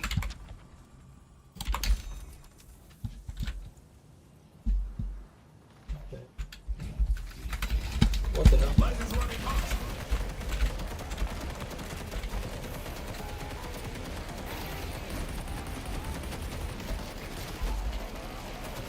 Oh, they're still here. Oh fuck, my dude. See? The Blue Walker is under attack.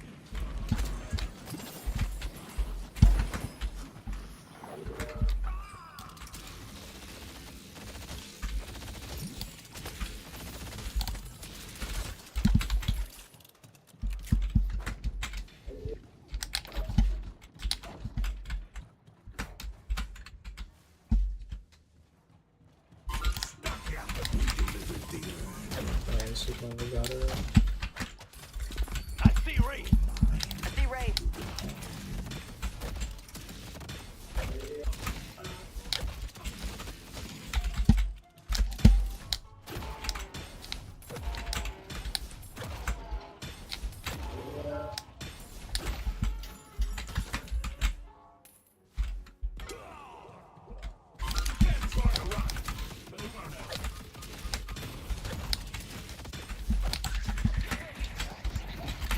Bro, I'm on hook one.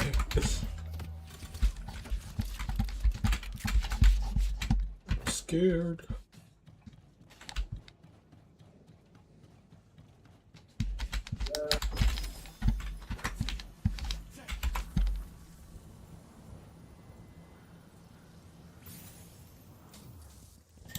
It's stylish. I love it.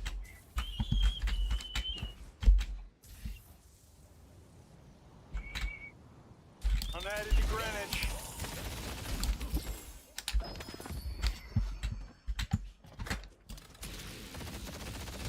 Nggak apa.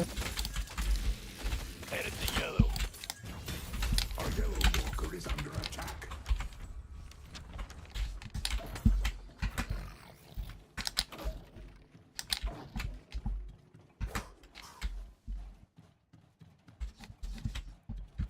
See it?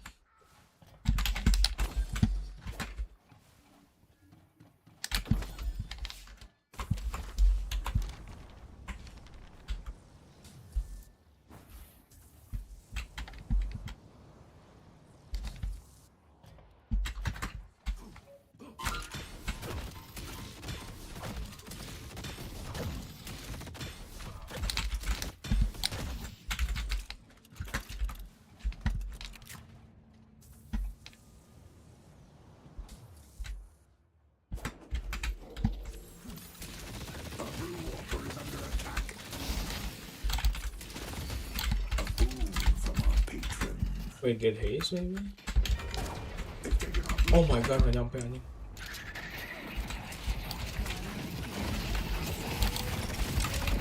Kelvin. Oh, big bag. Going to King. rise up and take what you deserve. We live in interesting times. He rushed curse? What the hell? York is under attack.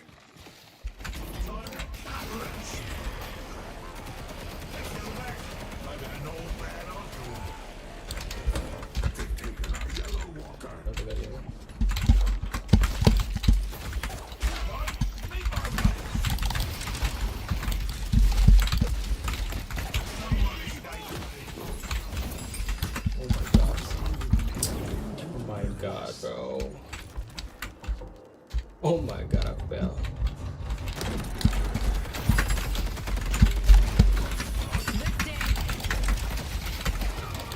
Oh my bad. Somebody donate.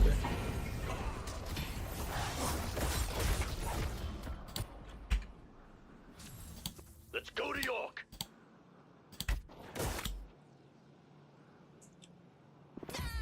The Hidden King's power is yours to wield. Carries. Your arcane mastery is Kelvin.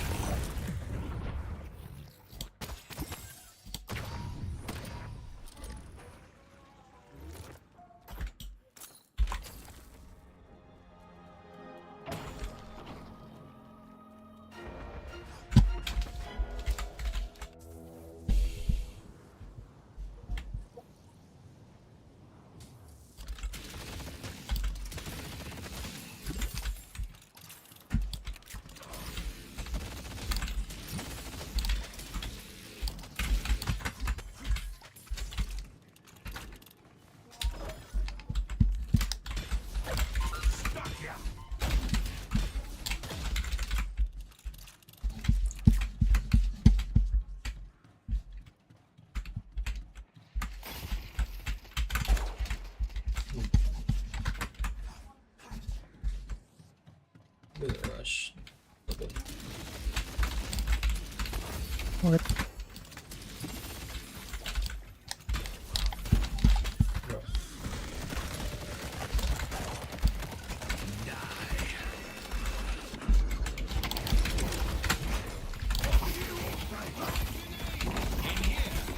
What do you saw? What the hell? They can't say anything. Yes. Heretics. Mundur.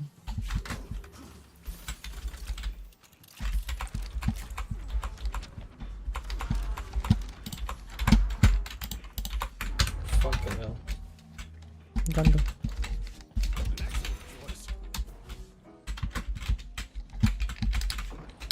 Right. Yeah, that's not me. Stupid hoe ain't even a gun character. Thanks for the pickup.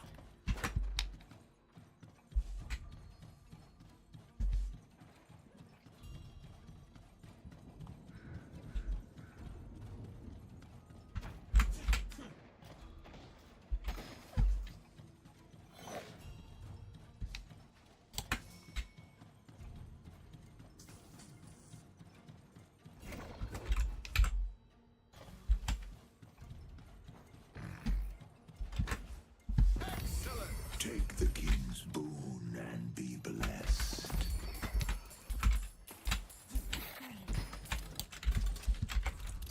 Death slams on cooldown.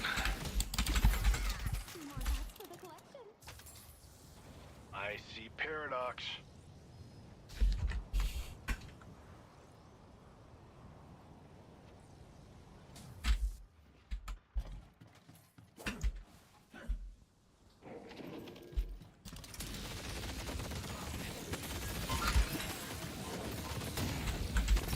I see the doorman. I'll be killed. I see paradox.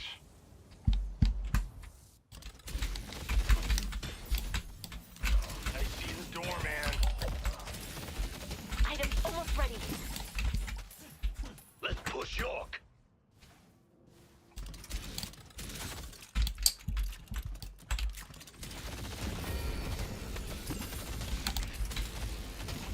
Inevitable is a hell of a thing.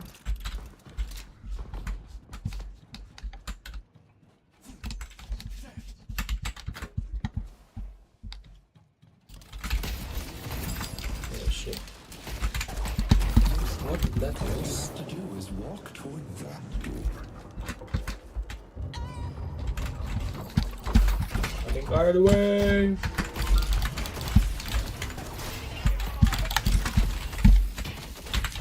What the hell? That fucking hit.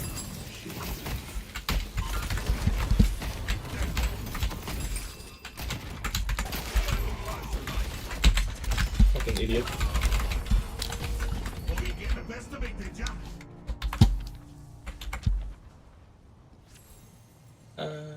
What should I get? What should I get? They're in mid. They're in mid.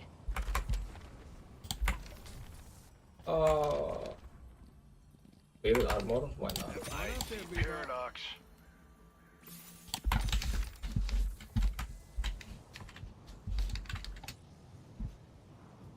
I can't wait to find this thing. Now this. Taking you out. Oh man, the ass ending.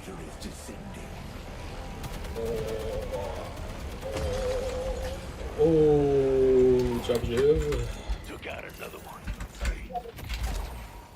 Fuck you.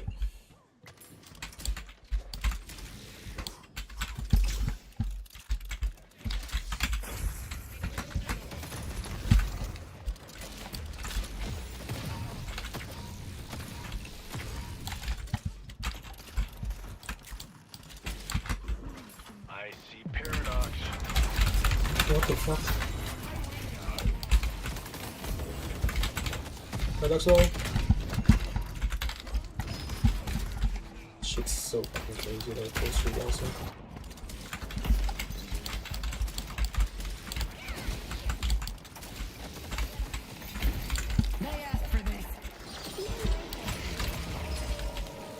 How is that not hitting anything?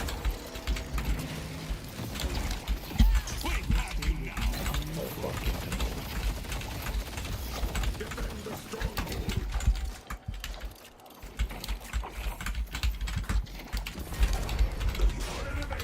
Oh, that's nothing.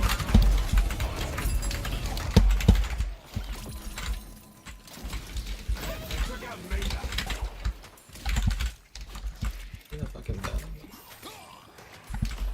Nice, rush him. Fucking rush him!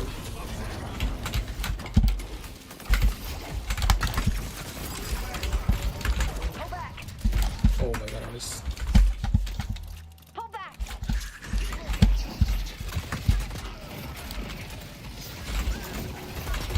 Oh fuck.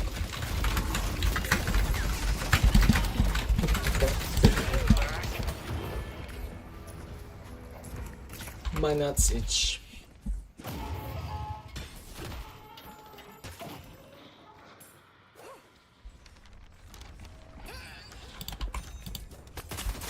The spirit element is waiting to be slain. Come back. Your blood.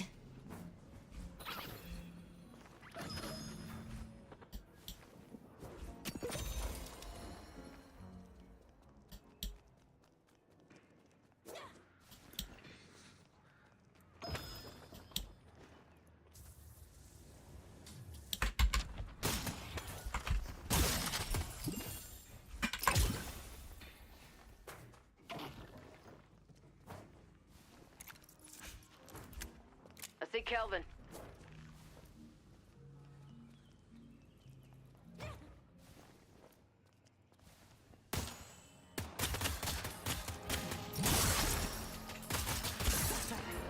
Run the fried.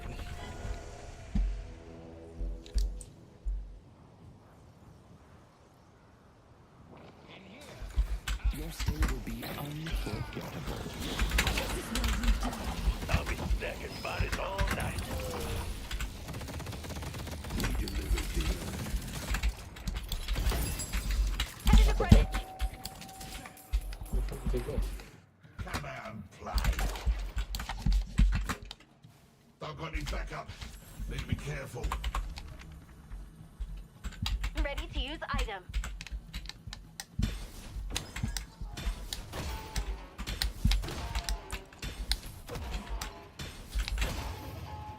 Hit. Kita ulit. Nope.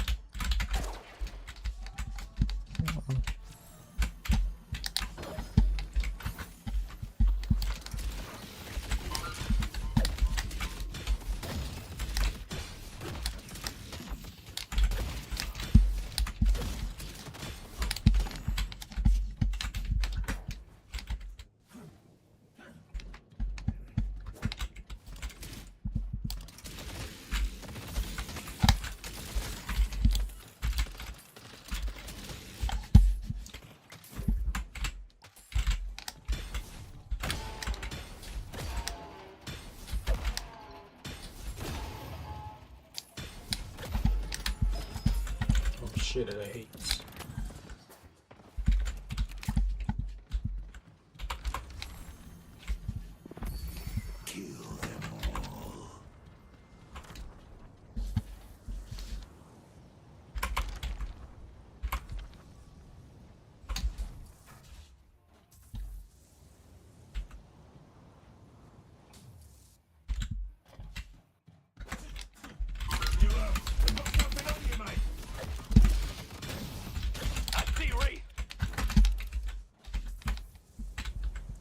Shit.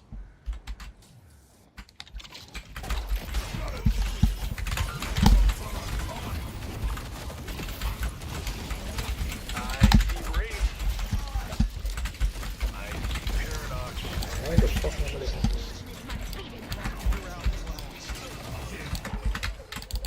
Oh no, I can't reach him. Rise up and take what you Can you hear someone yell?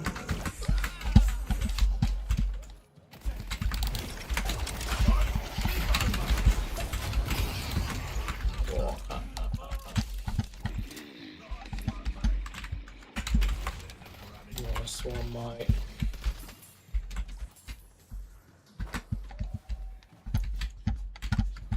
Nothing you can do now, mate.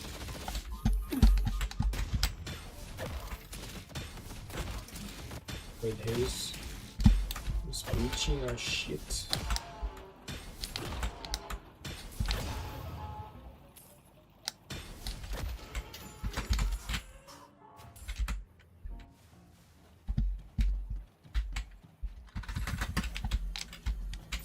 Come here, Silver. He's safe. Let's go to Broadway.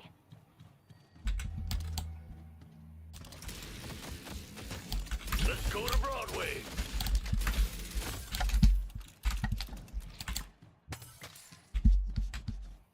Let's go blue. Mid-boss has arrived. Leave Jesus, right? I see paradox. It means a lot that you're looking out for. The spirit urn is waiting to be cleansed. Krill. Hook Coven.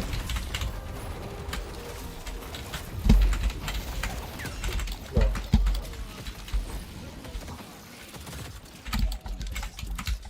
What the fuck? The rejuvenator is descending.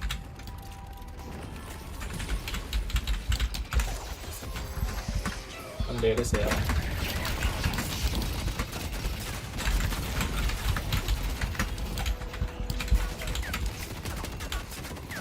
Oh, I soloed Haze. You're not me.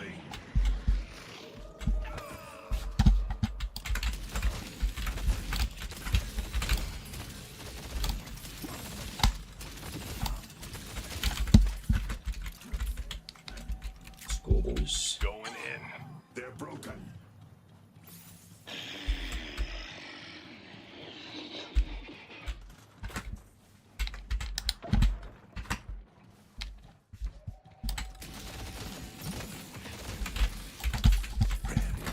Without your help, we would be in hell.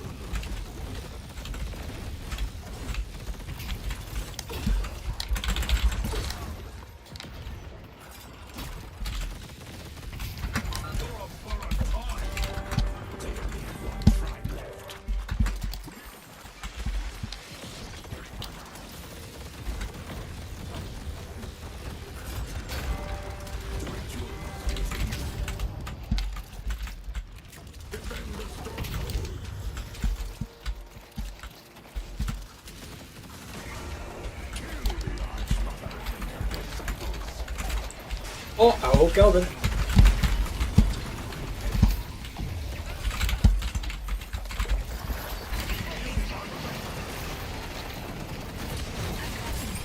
Oh my fucking god. I'm in hell.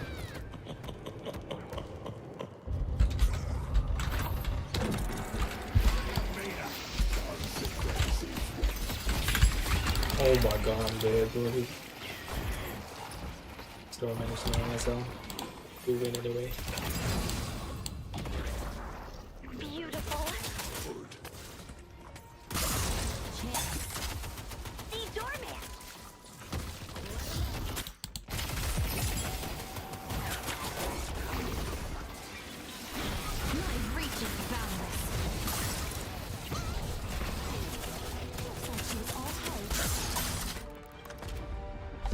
Finally, you win. Yes.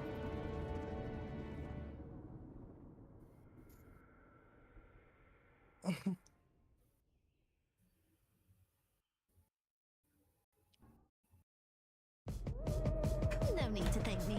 I know I'm amazing.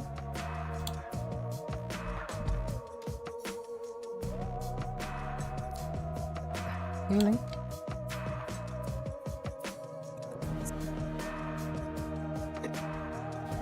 What the hell? Oracle?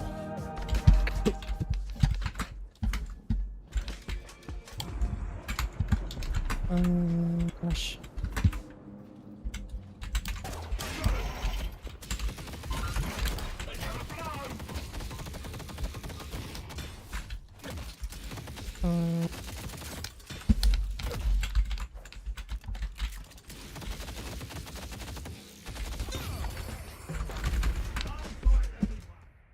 Hah? Langsung apa? Talon. Bebop again.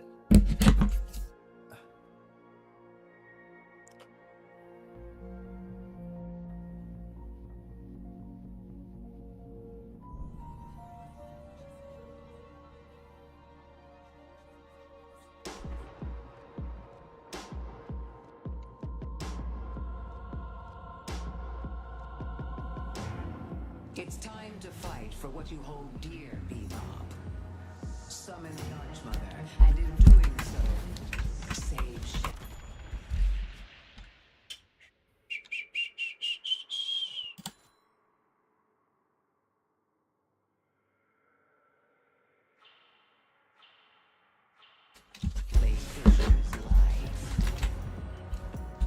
Wait, JP server?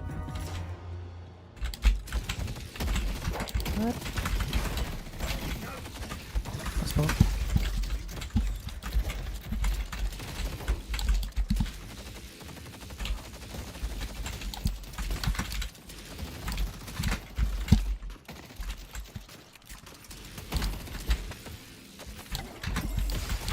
I'm still fucking with me.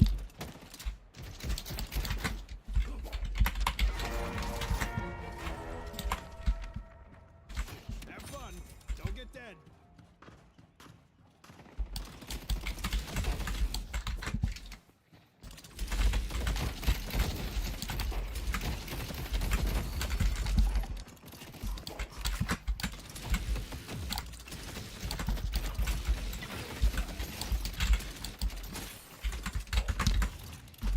Come out and play.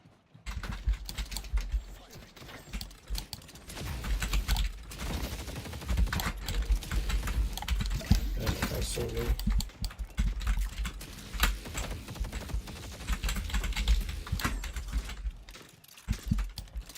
There they go.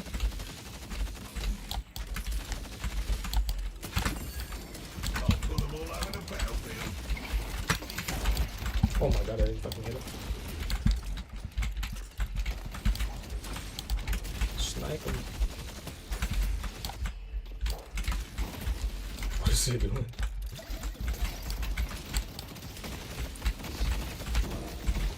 I don't know.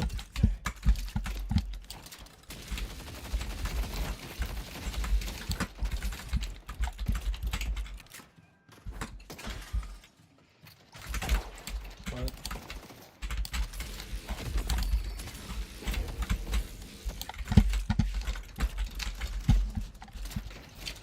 Sonyan.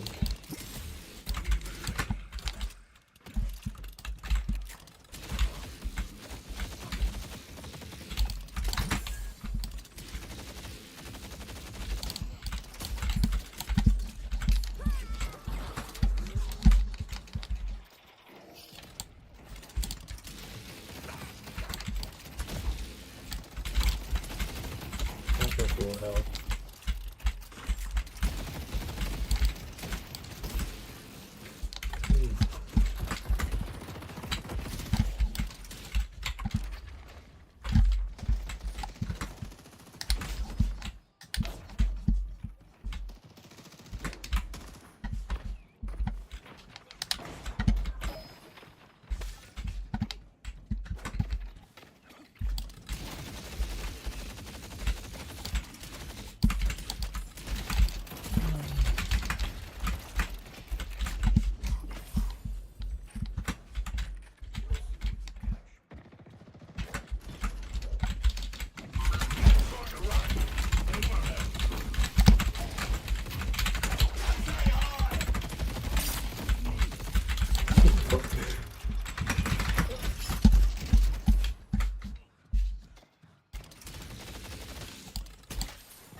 Kirim punya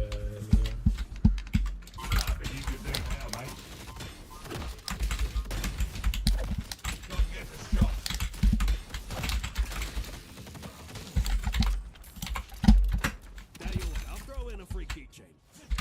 Oh, a free keychain.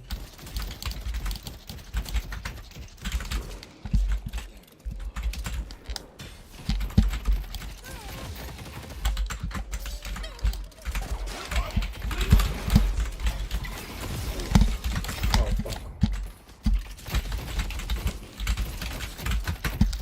Upper low banget. Sini kalau. Winston's even low, man. Oh my god, snipe him! Oh.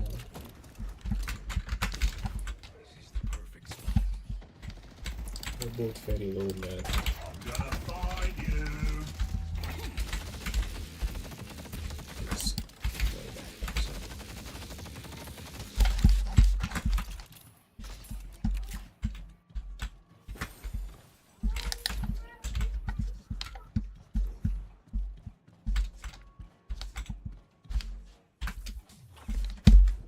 Oh, Viper low banget.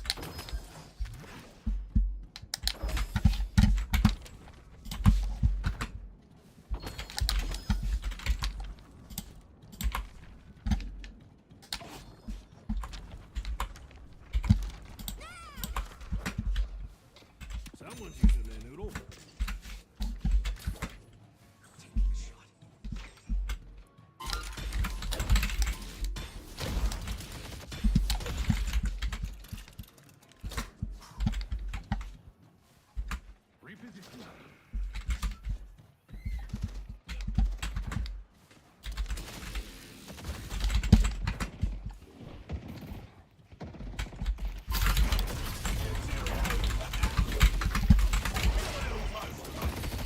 Taruh taruh ke kanan. Oh iya. Viper low. Search him.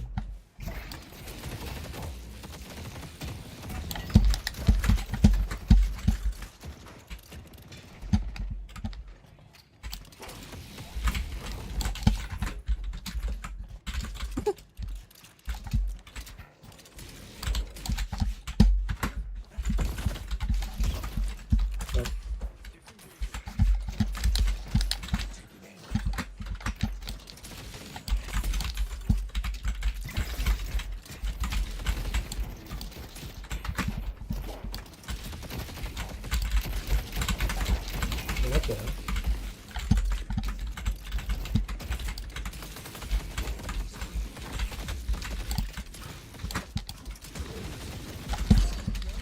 Good. What the hell?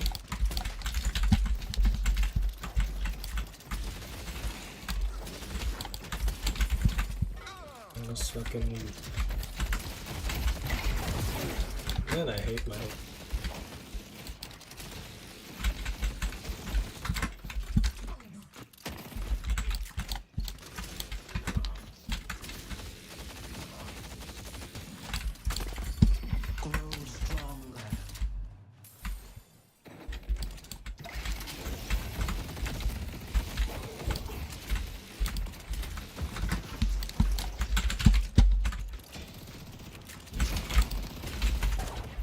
Oh, come on.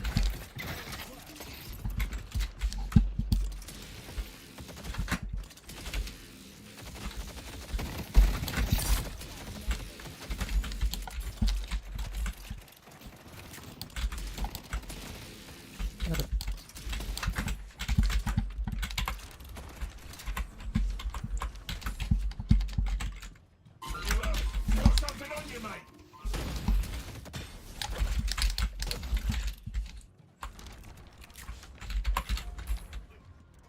We live in interesting times, don't we?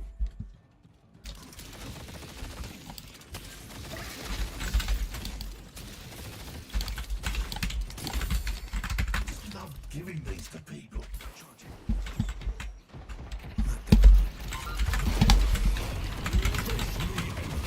So low, nice. One's down. Nggak dapet. Oh my god, hampir aja ngulti dia.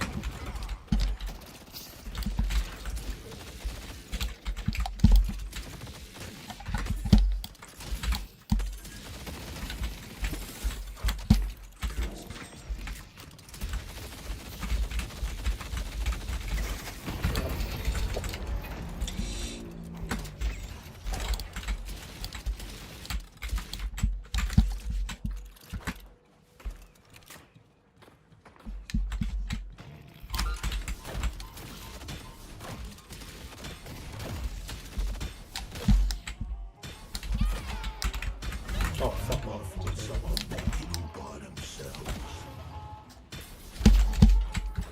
Stop this shit. Let's go.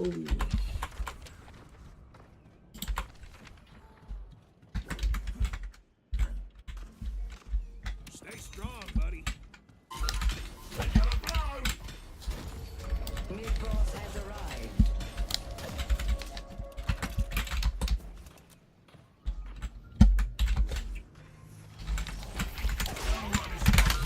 Oh, fuck. Up.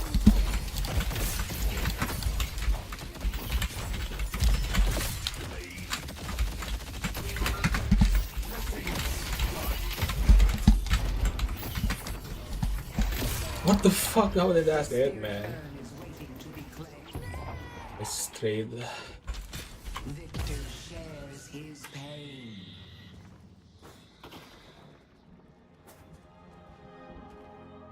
Mereka dapat stack tadi yang awal. Wala.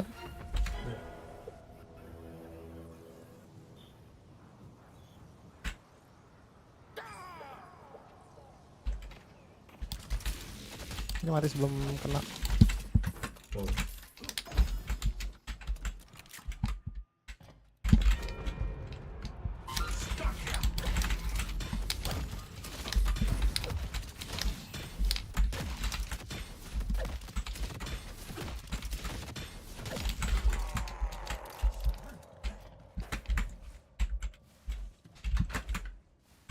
Grinded. Get them slow. No. These people wouldn't last. Our green guardian has been defeated. The Archmother's strength is your strength.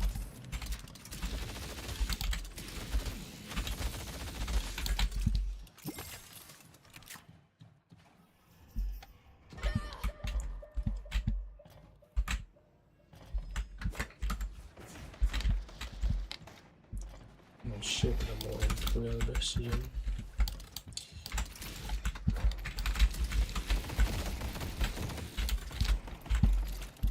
Seven doing.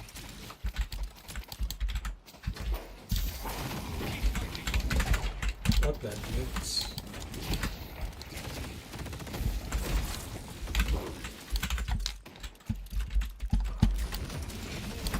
What the hell? Oh.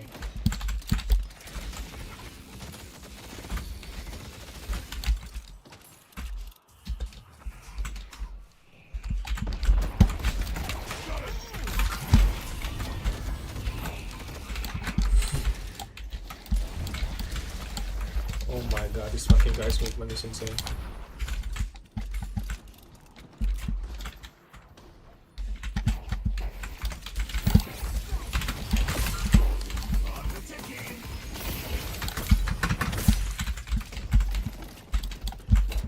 What is happening? Oh. Tahu mo pada dua tangga itu. What are we doing, man? Seven-nya pusi. Seven dan Ru Abrams pusi.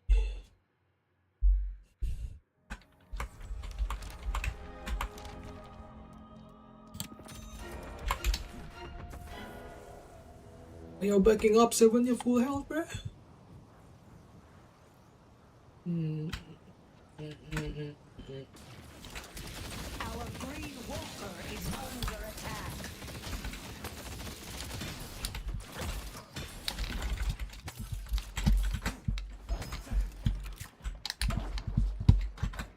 Good opportunity.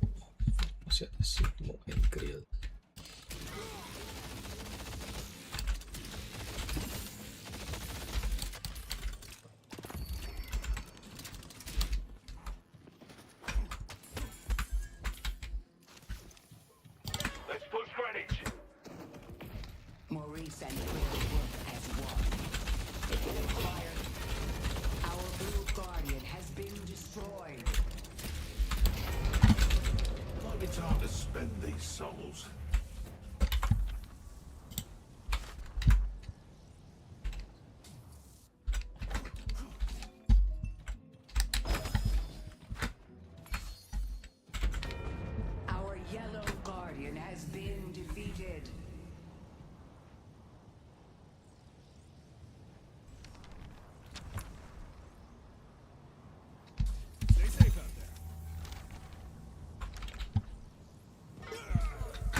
What's happening? Our yellow walker is under attack.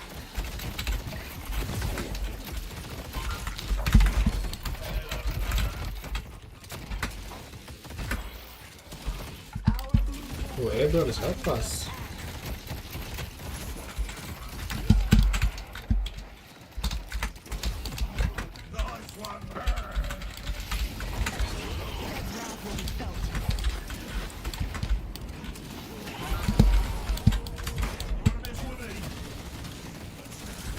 Smile drill.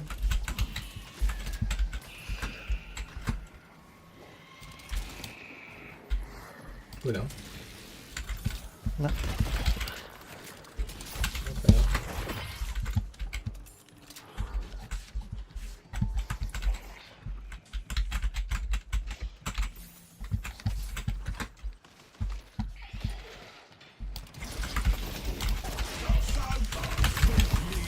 Whatever. We all did.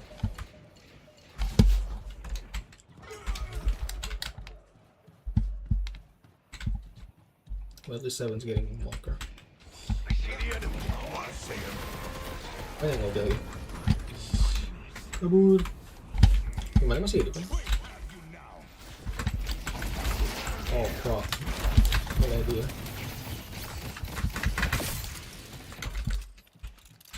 Headed to yellow. Help defend yellow.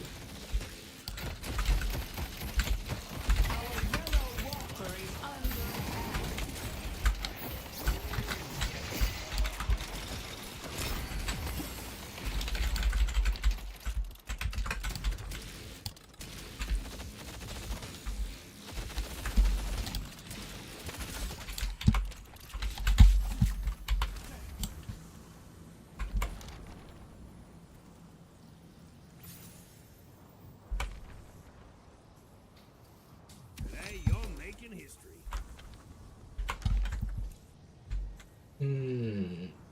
Our green walker is under attack.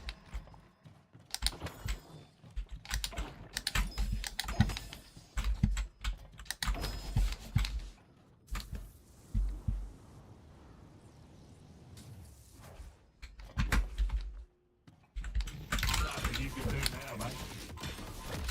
Our blue walker is under attack.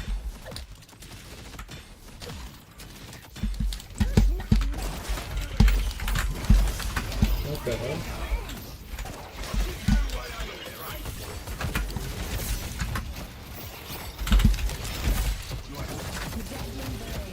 Oh, fucking kill the fucking guy. That's my lead one. Yellow needs help.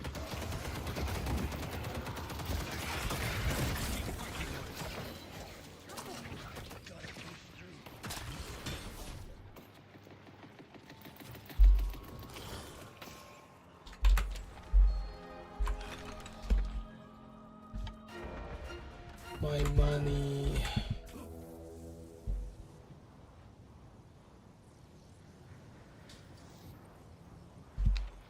Heading to green.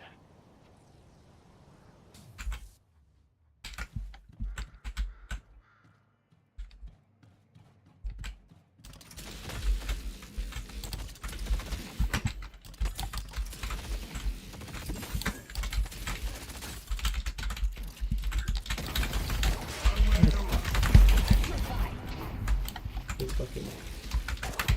Oh, open him again. What the hell? No. I hate him, bro.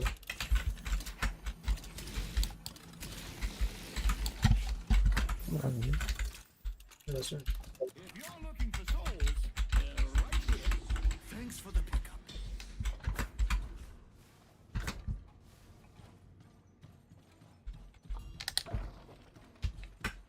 I see you, furnace.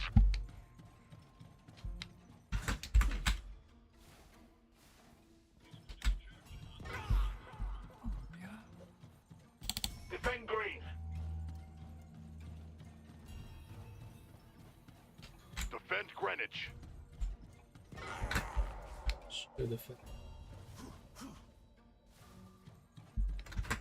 Oh, fucking die trying to. Sama Abrams, ada Abrams. Aman.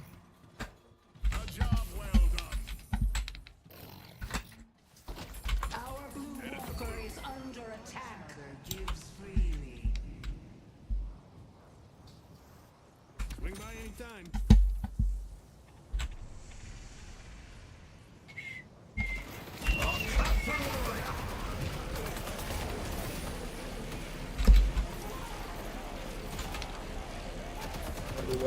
Baru.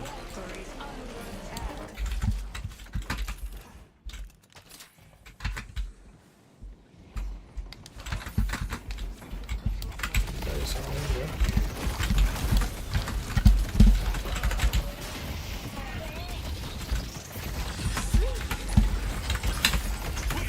Ambil. Oke, memang.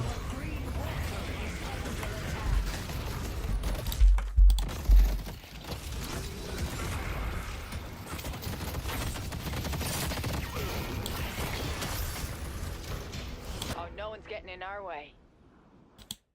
This seven's fucking getting the objectives.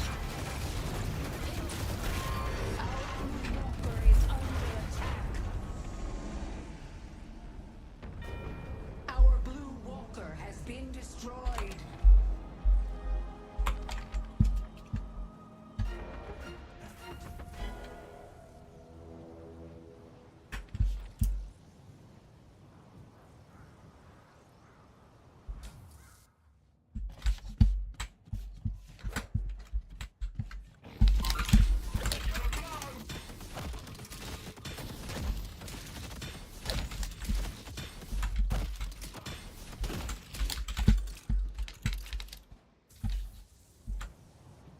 Let's get this guy. Got him. Oh my god, malah hook mana aja. Oh, ada orang. Backup. Backup, bro.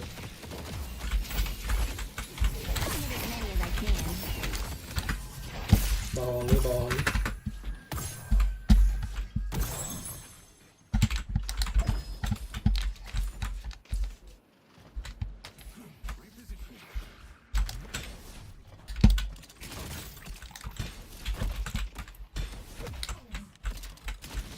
We're actually gonna fight this.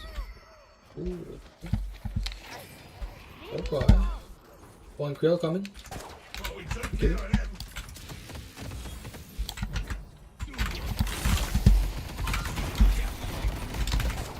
Oh my god, what the hell did you take that?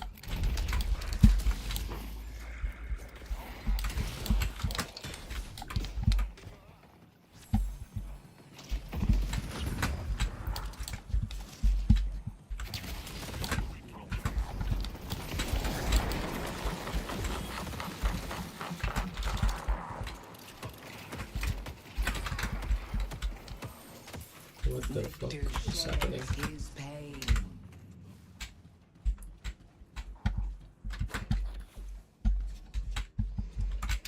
Let's go mid. The enemy. They're in mid. Headed to blue.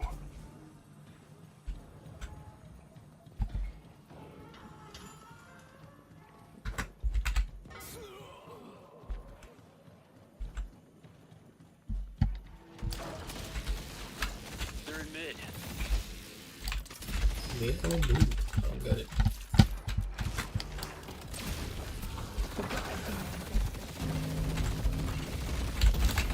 Run! I think it's a good idea, bro.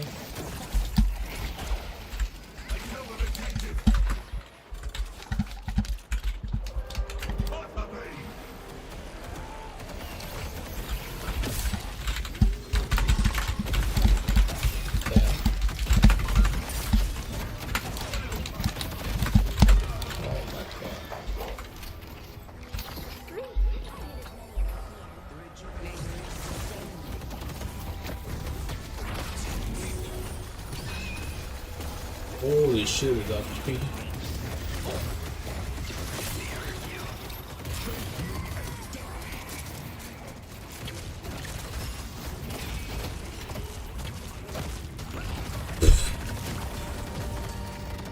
Victor going off. Cipai.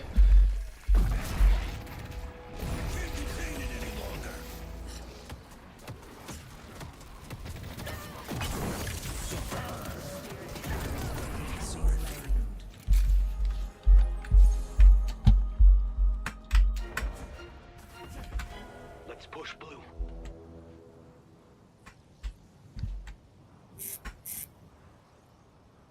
Should I get Indomie? I'll find them.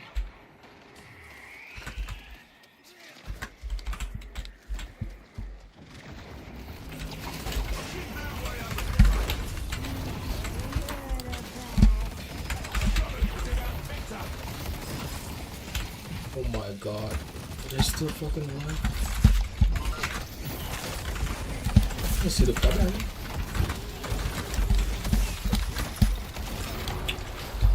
Well, I usually use less.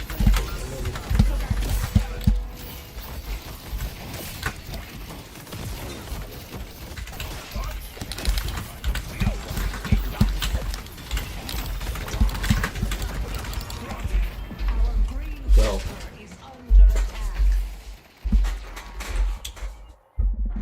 What?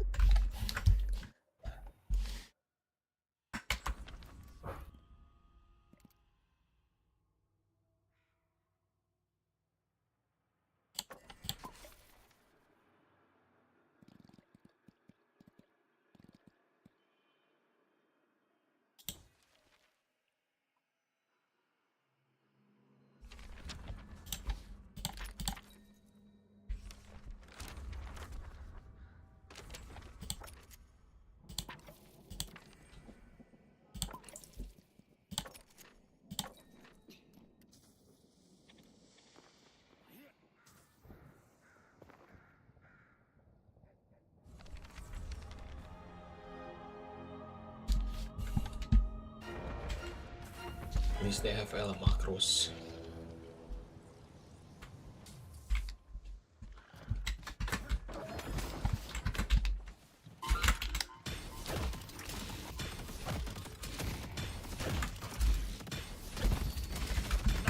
He's catching some poor bastard unawares.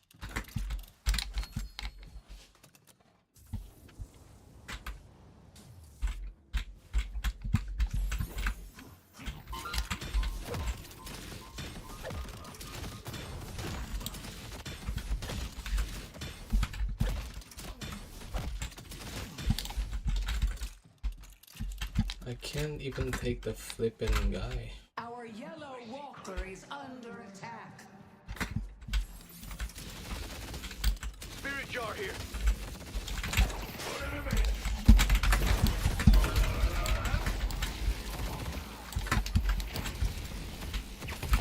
Nice. Get the spirit jar. We're a hell of a team.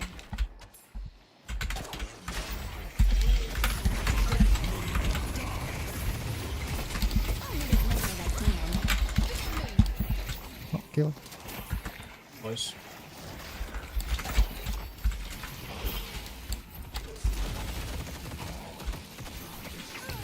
Nice.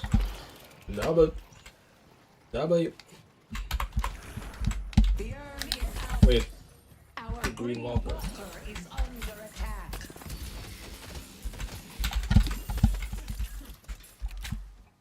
Nothing in the shop I can't afford.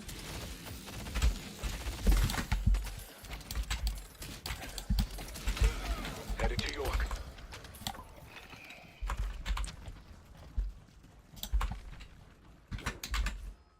What happened to Victor? What the hell?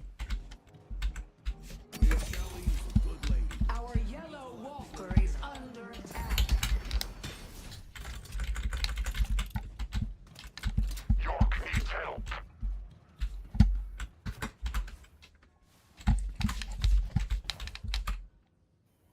Okay.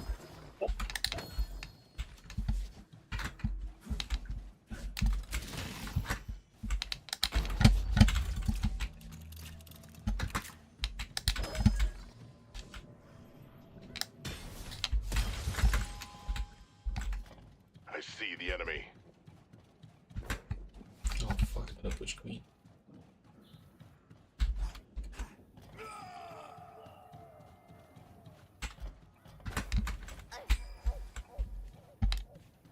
Exquisite work. Our green walker is under attack. Slam him, you fucking. With every arrow, great talent brings us closer to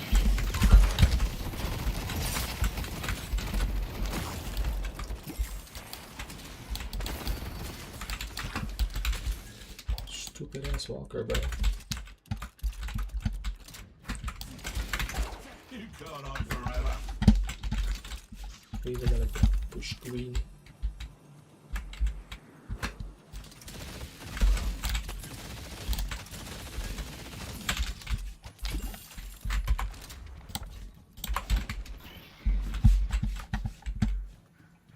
Pull back.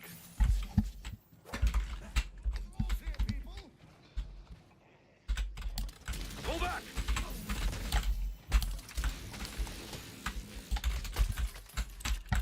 Here we earn again. A courier has arrived.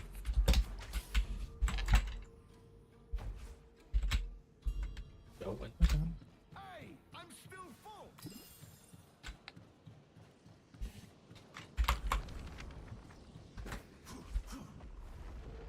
Big boss has arrived. They're in mid.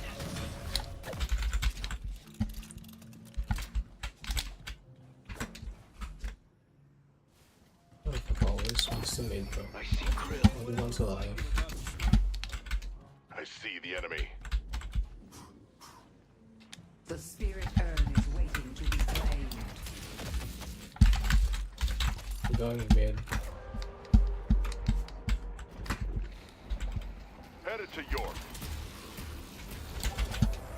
The rejuvenator is descending. Using armor.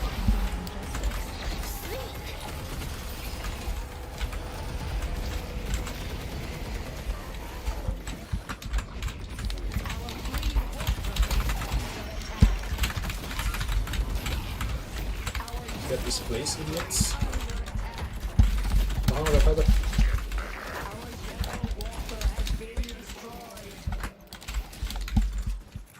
I see Warden. Our green walker has been destroyed. Damn, we got all shit.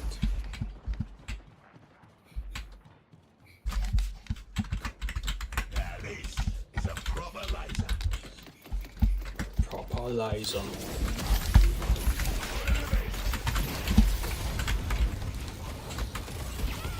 Nice.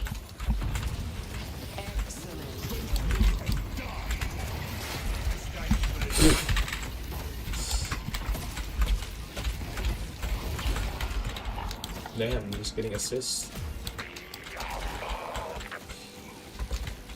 Be humble. Sit down.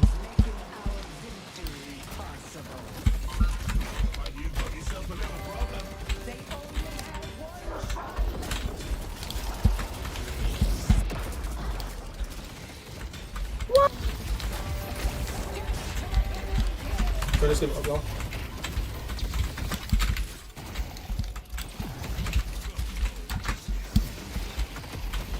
Where the fuck is he?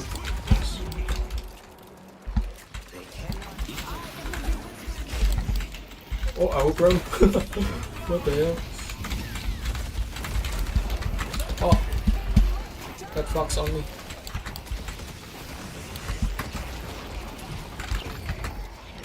Holy.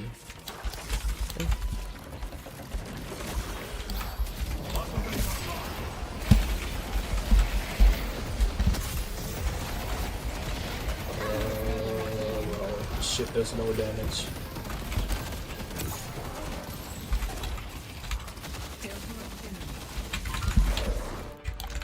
Another W. Hell of a fight. Carry terus kan. Good game. The challenge.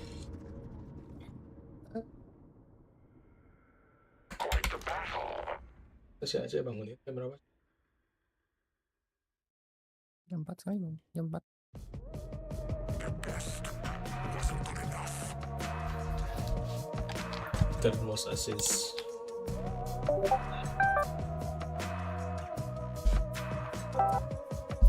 What the hell?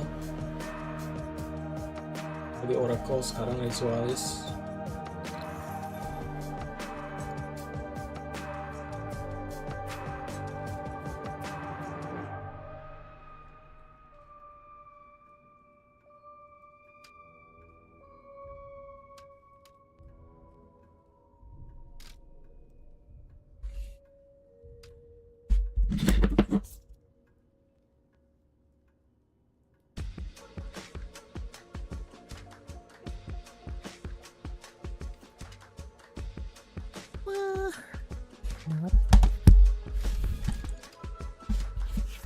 Ritualis itu berapa?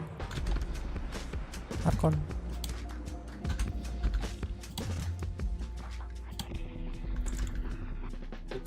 Ritualis. Ini ritualis soal. Oh.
You ain't gonna stop me, Ava. You shall leave, good lady.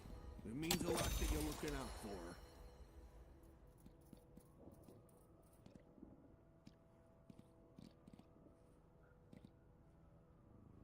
Taking aim. I'll find my prey.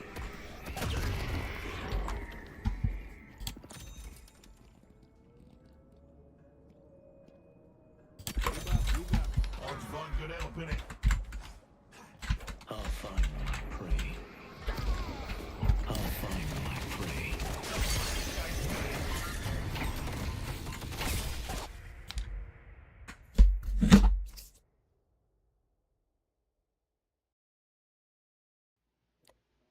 Warden. Bebop gamer. Ah.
Fuck my god.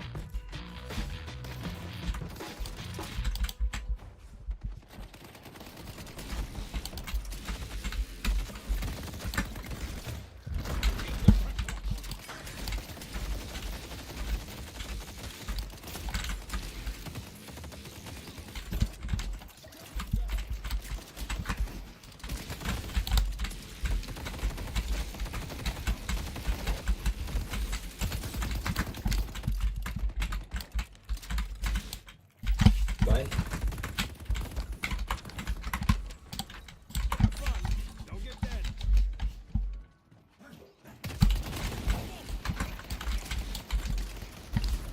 Fuck.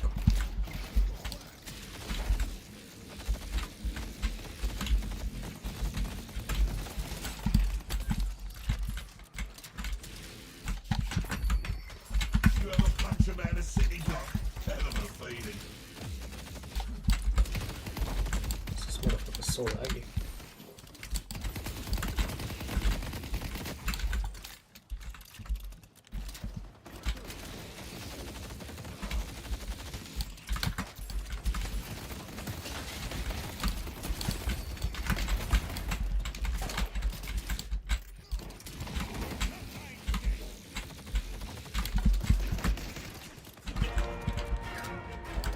Good.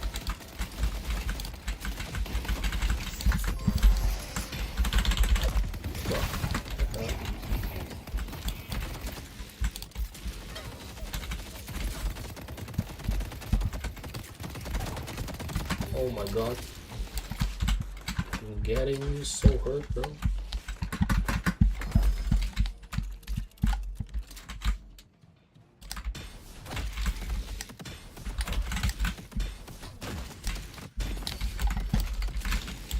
Fuck, I need more for regen.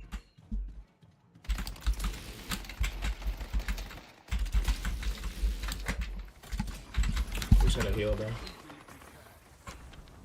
Be right back.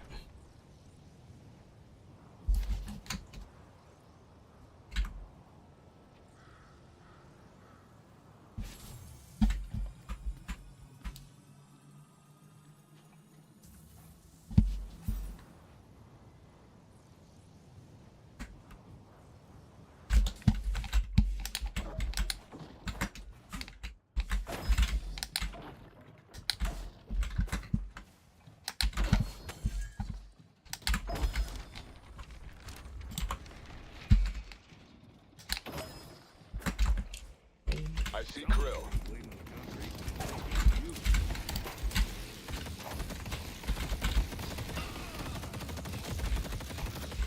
Bro, you can't fucking shoot my kill in the head with this. Hey.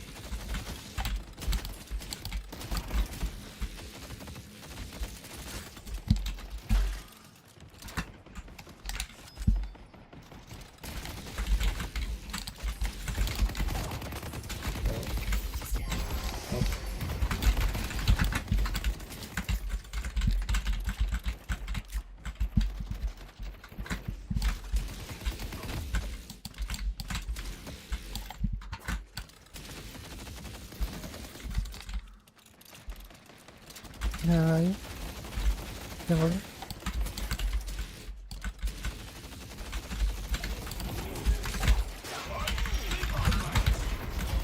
Oh my god, this fucking bro.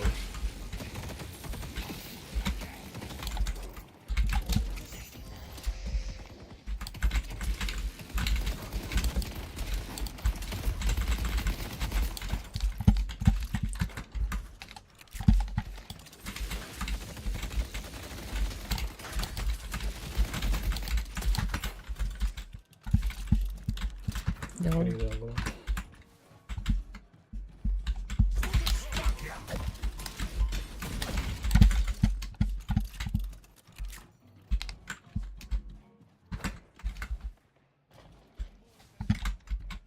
I see Haze. I see Krill.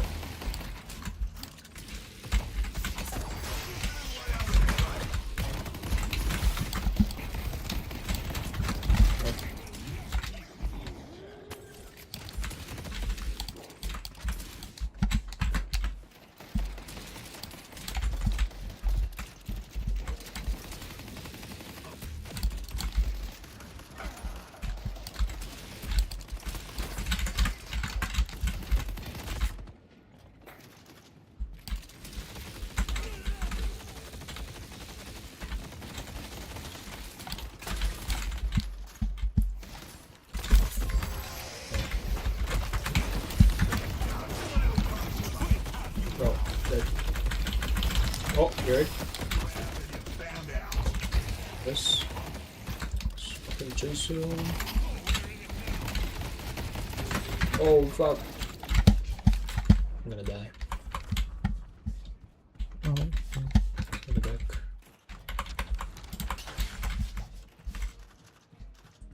Stay strong, buddy. Sorry. Dynamo's missing.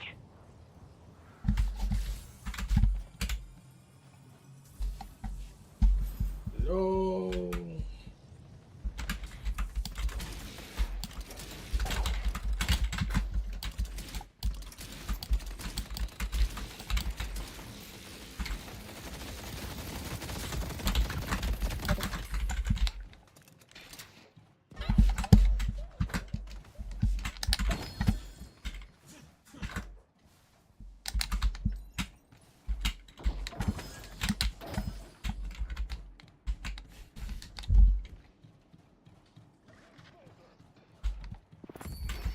This is a proper laser.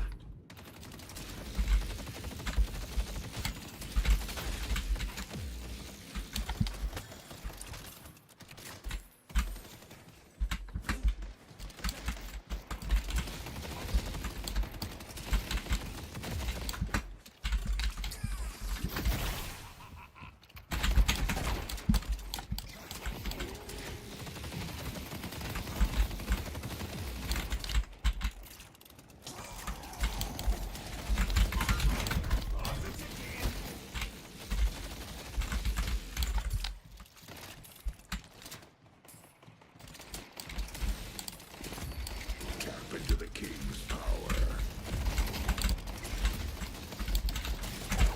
Nowhere to run. Fucking here all day, mate.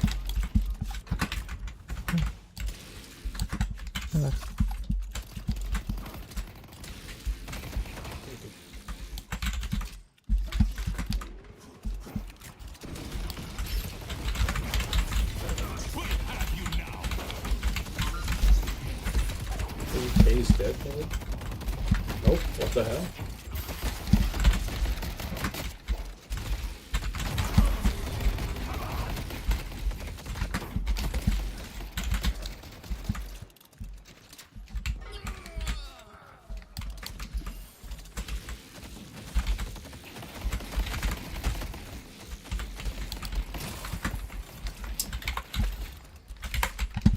Oh, fuck me, I can't believe it. The old New York tuxedo.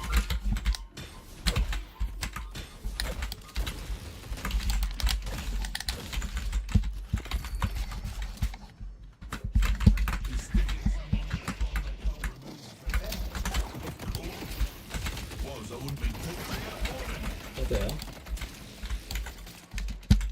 What am I gonna? Headed to Broadway. I see Hayes. I see Dynamo. Oh fuck. What? I do want to see it.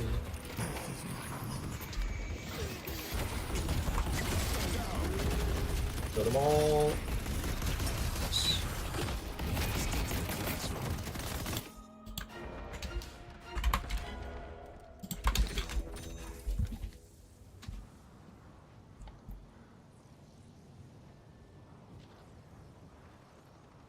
Slay them.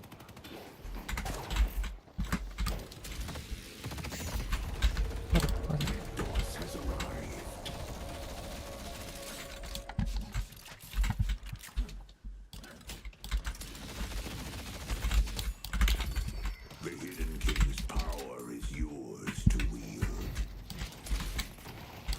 Using armament.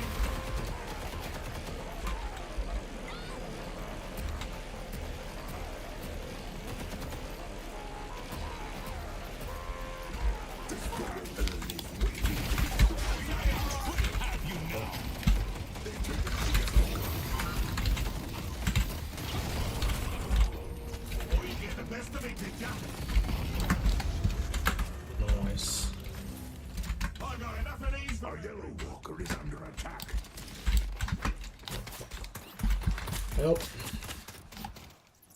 No.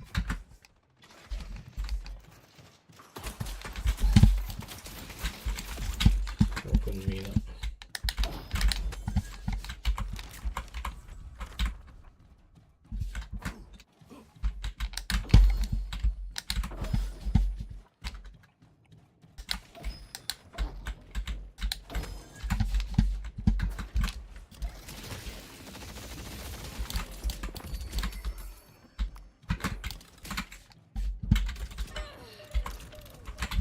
Kalau I see the enemy. What that does, but my kid says all the mistakes are mine.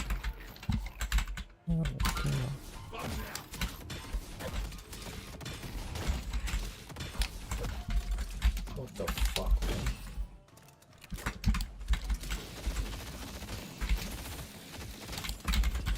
They destroyed the Guardian on green. Oh, they took our shit. Suara main siapa itu? Oh.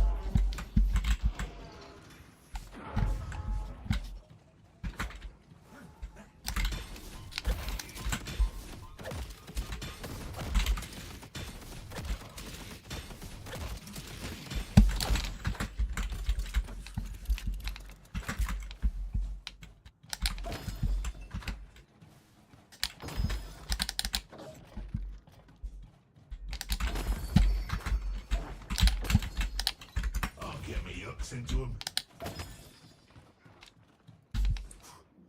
Fucking lagging as shite.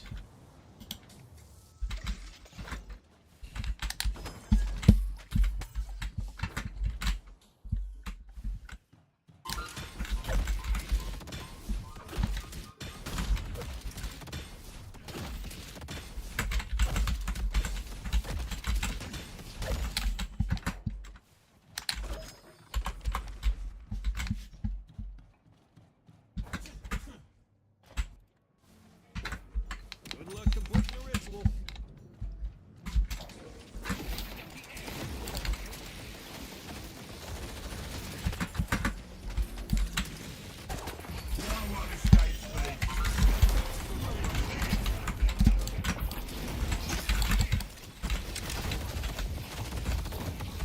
Oh my god, so fucking low.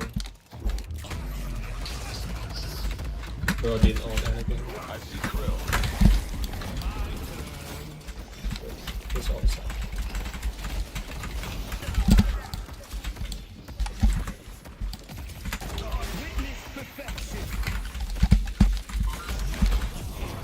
Bro, I fucking died. Headed to yoke.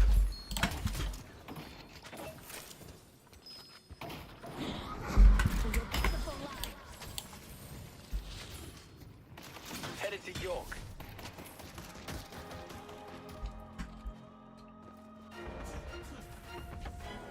Our yellow walker is under attack.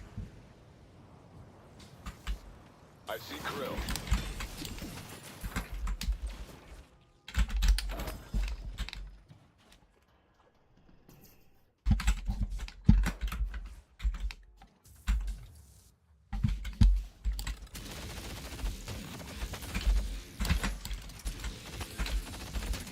I see the enemy.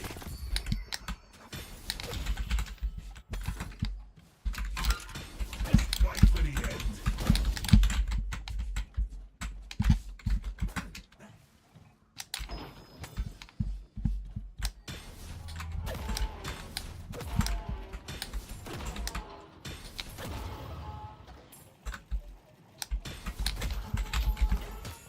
Oh my god.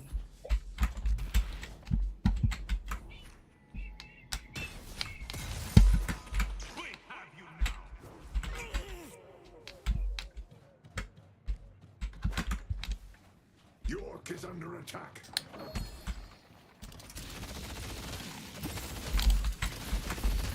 Your spirit will be forged into a weapon.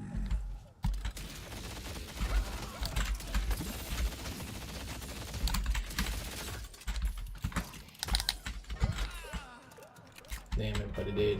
They destroyed the Guardian on blue. The spirit urn is waiting to be claimed.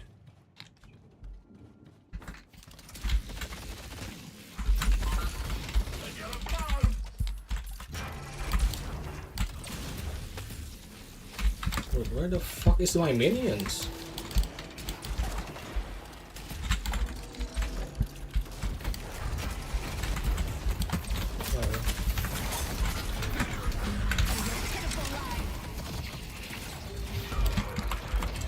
My bad. This is my time now.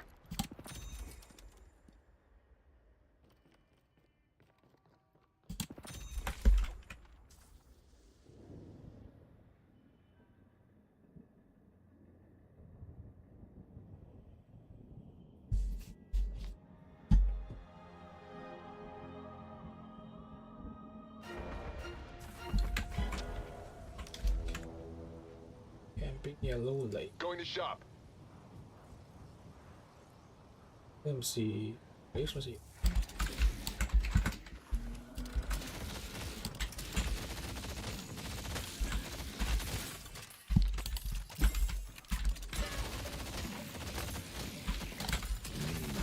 to be humbled.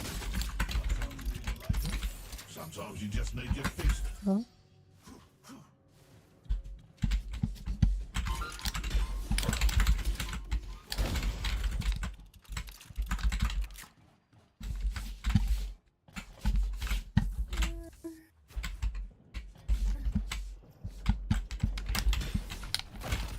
Defense Greenwich.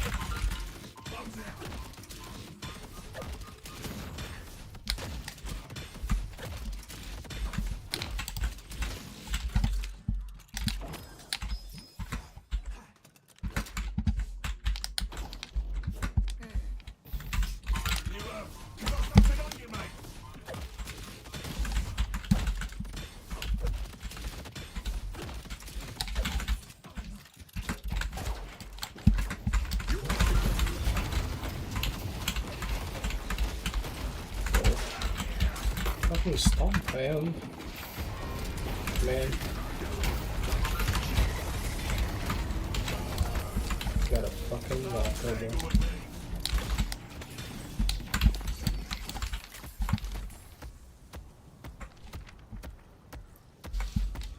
I'm too busy farming.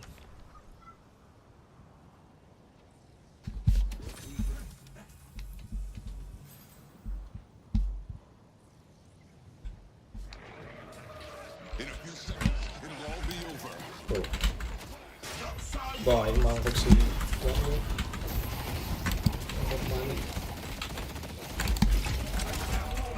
Oh.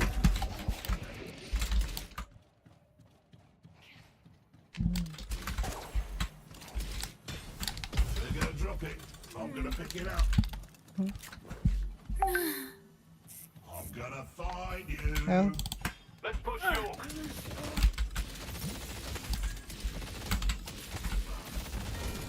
Oh, we got it.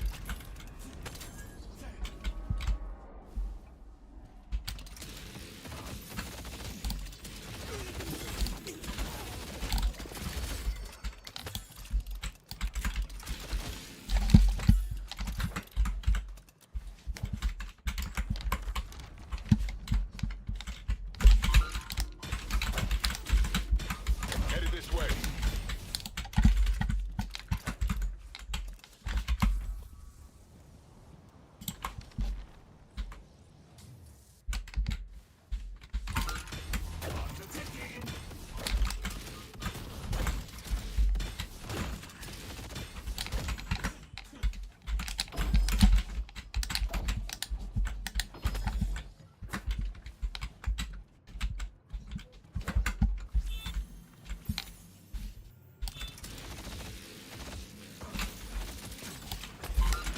I see Krill. The spirit urn is waiting to be claimed.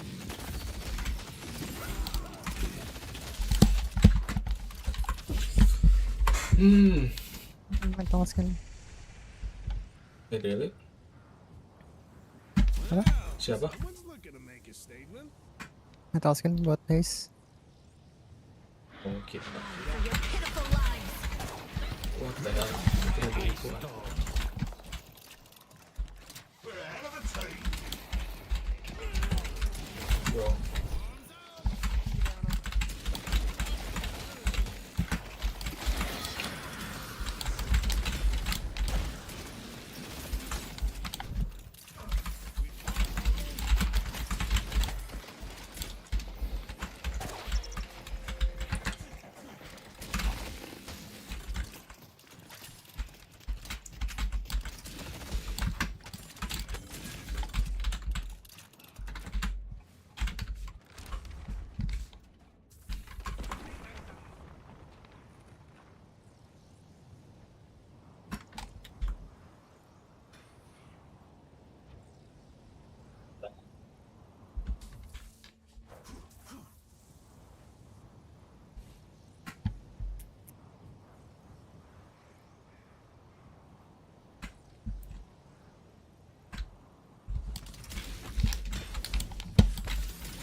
Spirit Urn is here. You're on borrowed time. If they think they can run away, well, I've got a surprise for them. Is coming. I know what they're doing. Help me deliver this thing. Help me deliver this thing.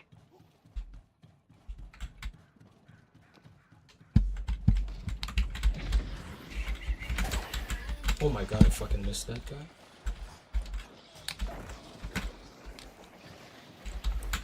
Engaging now. Holy. Deleted.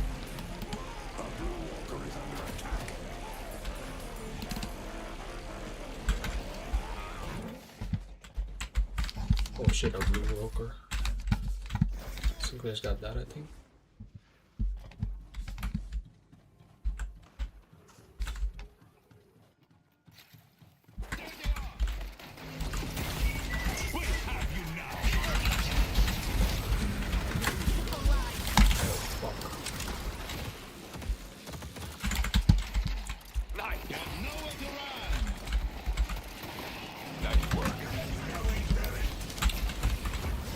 Rage.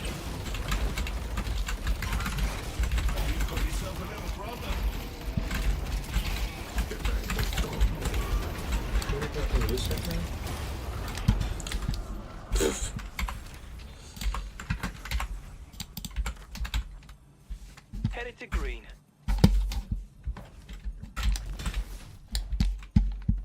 You've got something on you, mate.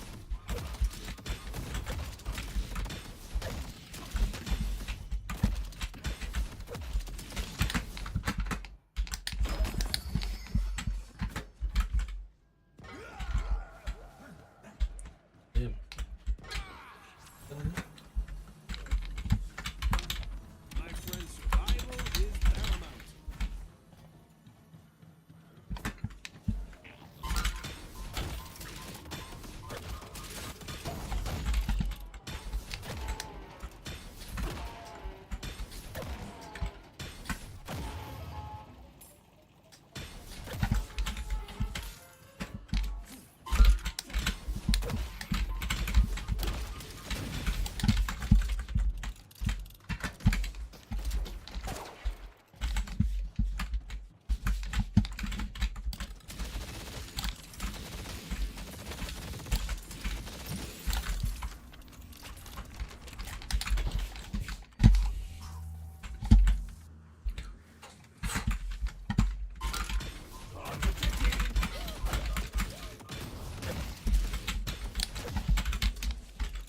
Oh shit, Sinclair's about to.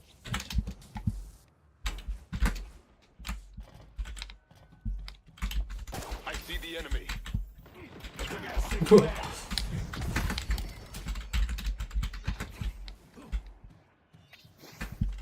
The spirit urn is waiting to be claimed.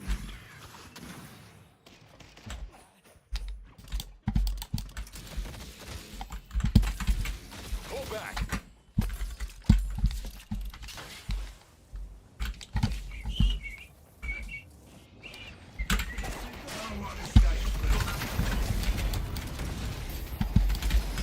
Watch out. Dengarro.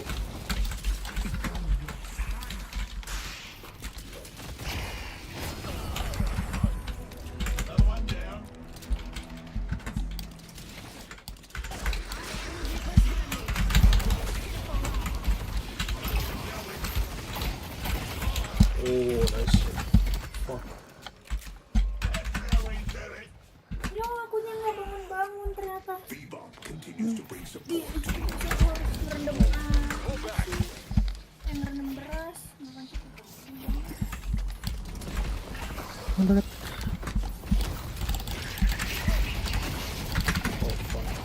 Why did I walk her? Oh, my bad.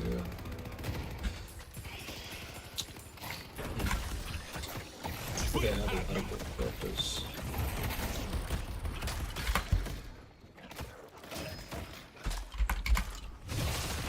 We get her.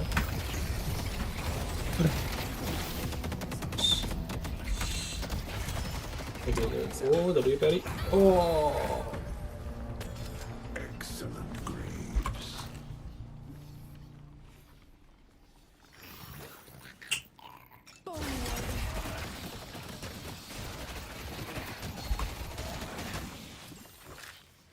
Mid beast. Let's go mid. They're in mid.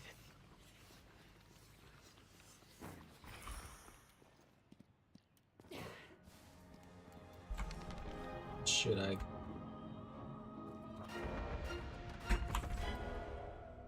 Run up there, Bebop.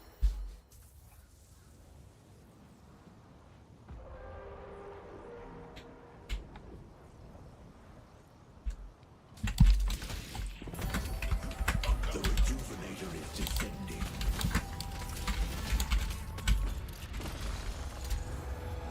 Not sure what the fuck. Yeah. Headed to Greenwich. A green walker is under attack.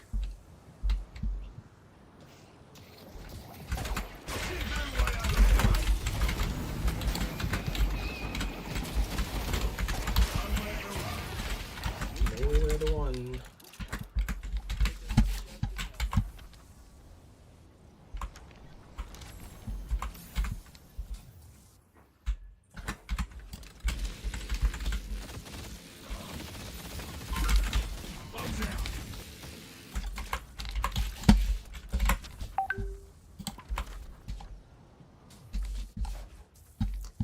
Just get window.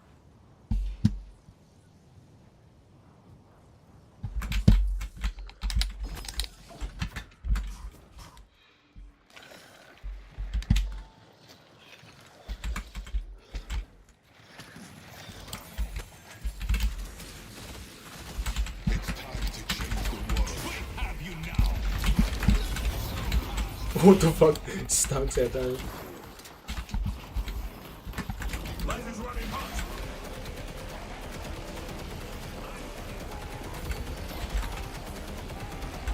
Yeah, I'm not doing any damage now. Oh fuck.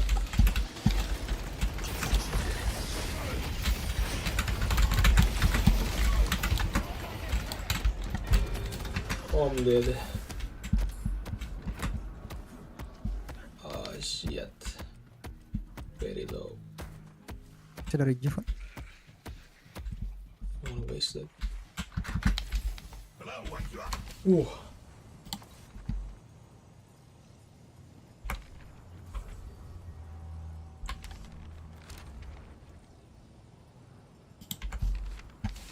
Back if you need anything else.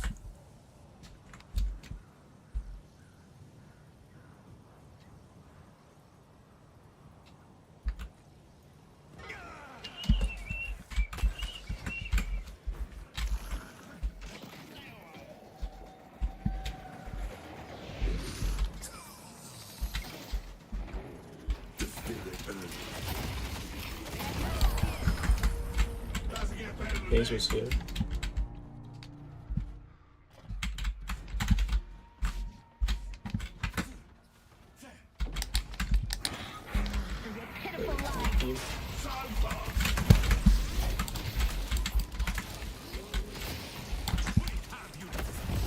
Oh fuck. Oh fuck.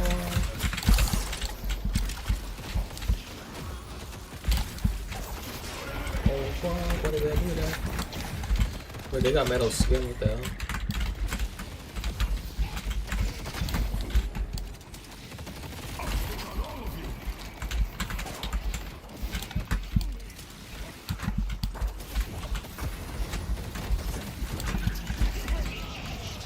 Oh shit.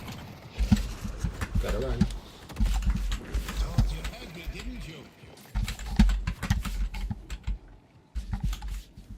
Tim kita kalah mana?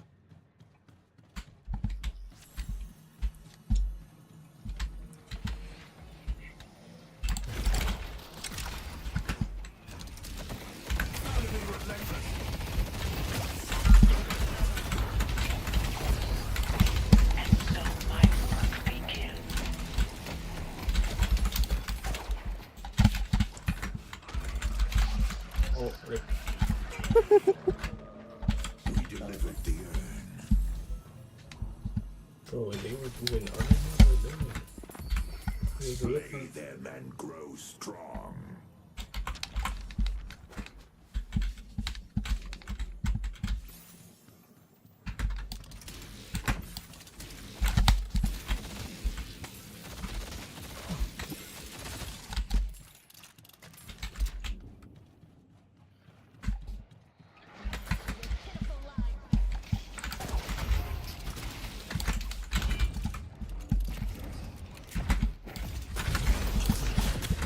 Oh, miss your affliction, dumbass. Oh fuck.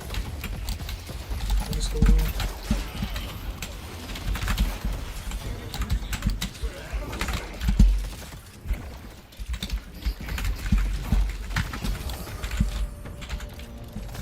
Bebop is gaining momentum.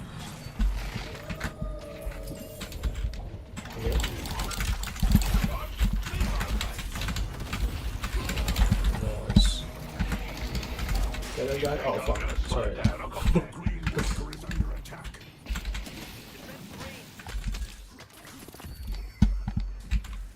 It's time to push, bro.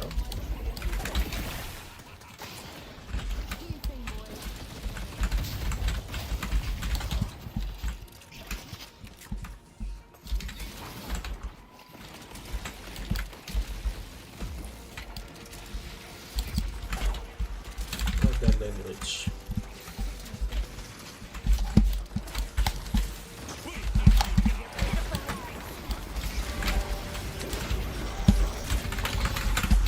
Oh.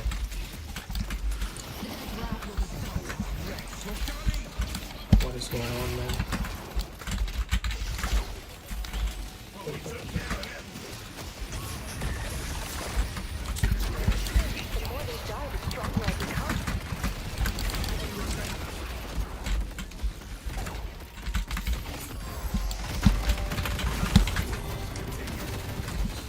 Dead. Holy shit, 8 seconds.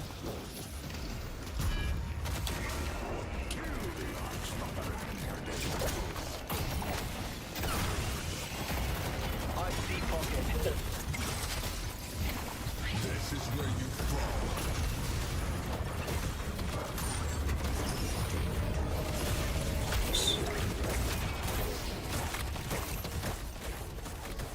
Boss has arrived.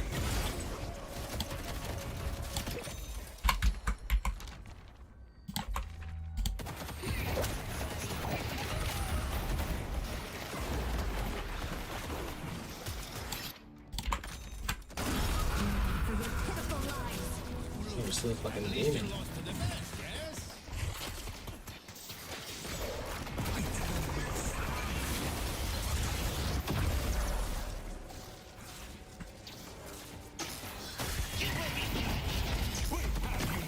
What it?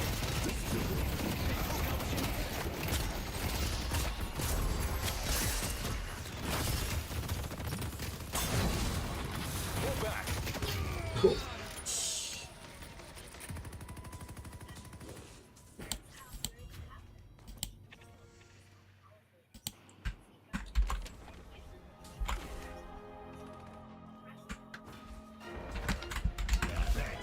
send a message.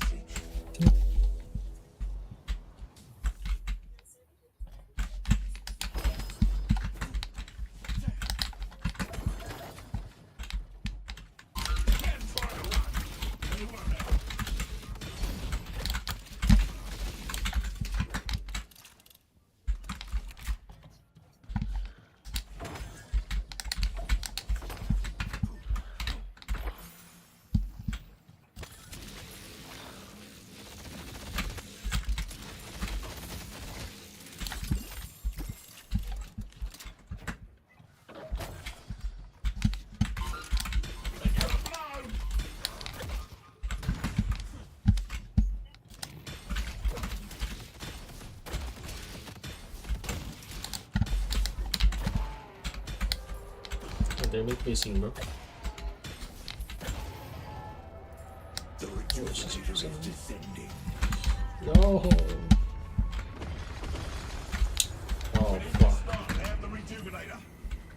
Belakang dikit. Bagus bang.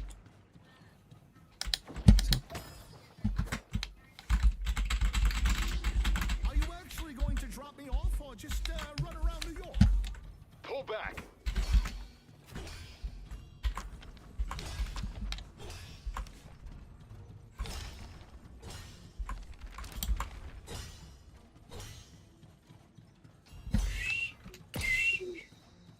Pull back. Stacking berserker. Let's go yellow. Ini ada ini.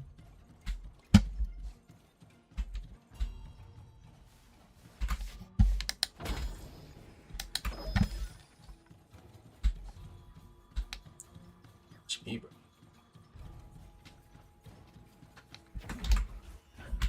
Drop dulu baru ambil lagi. Bisa.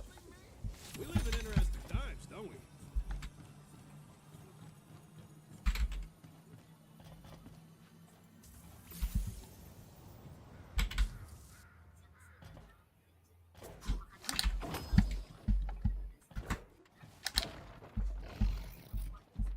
Ngapain?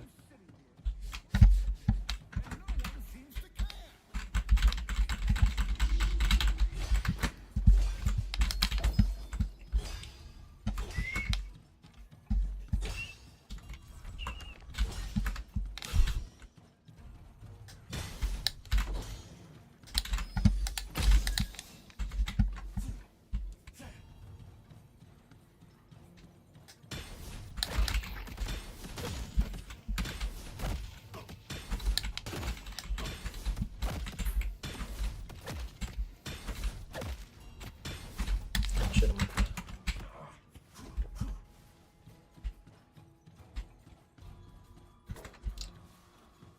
Rejuve is almost. What are you dropping me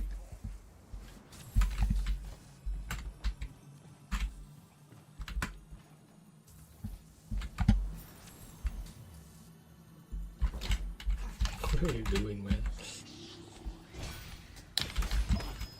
It's fucking.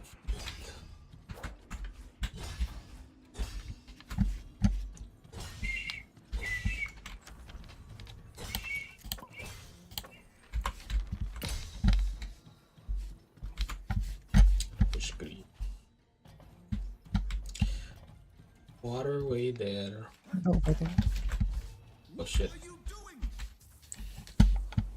Oh, menunggu rejuve.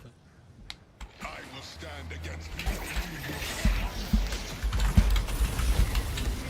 The fuck hit me? Oh my god. Headed this way. Oh man. I'm dead. Let's choose to fight. Bentar lagi rejuve. I see dynamo. Let's see how you fare now.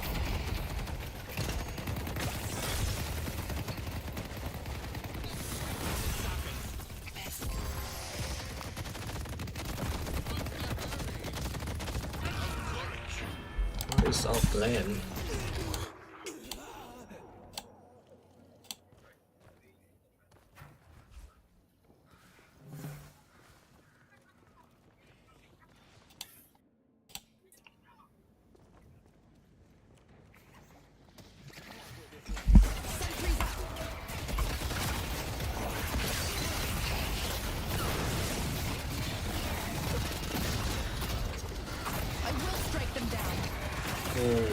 shit. They're doing it. Oh.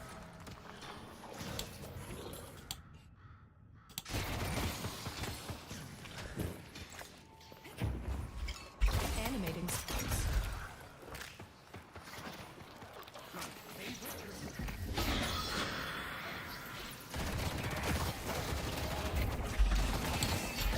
She's under attack.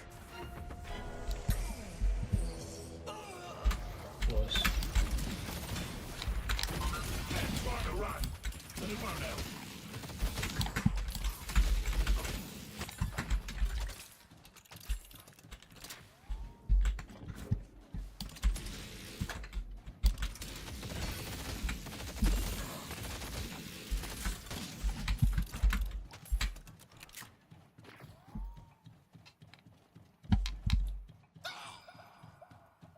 Headed to blue.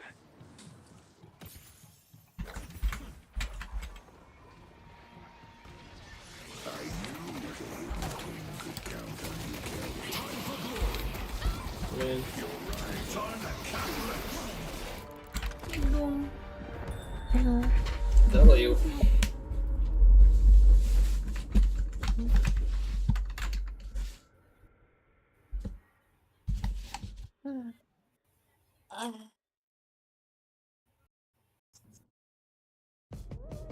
The ritual is complete.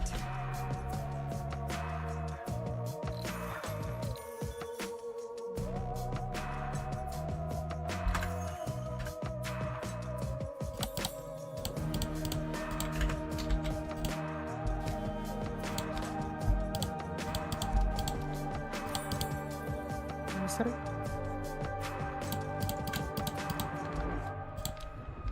Tahan dulu.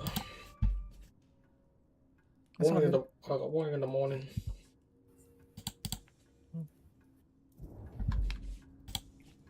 Rekon 5.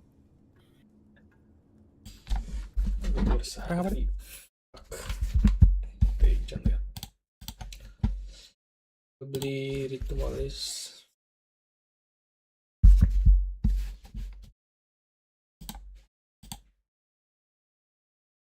Tulis berapa? Akhir mah 2.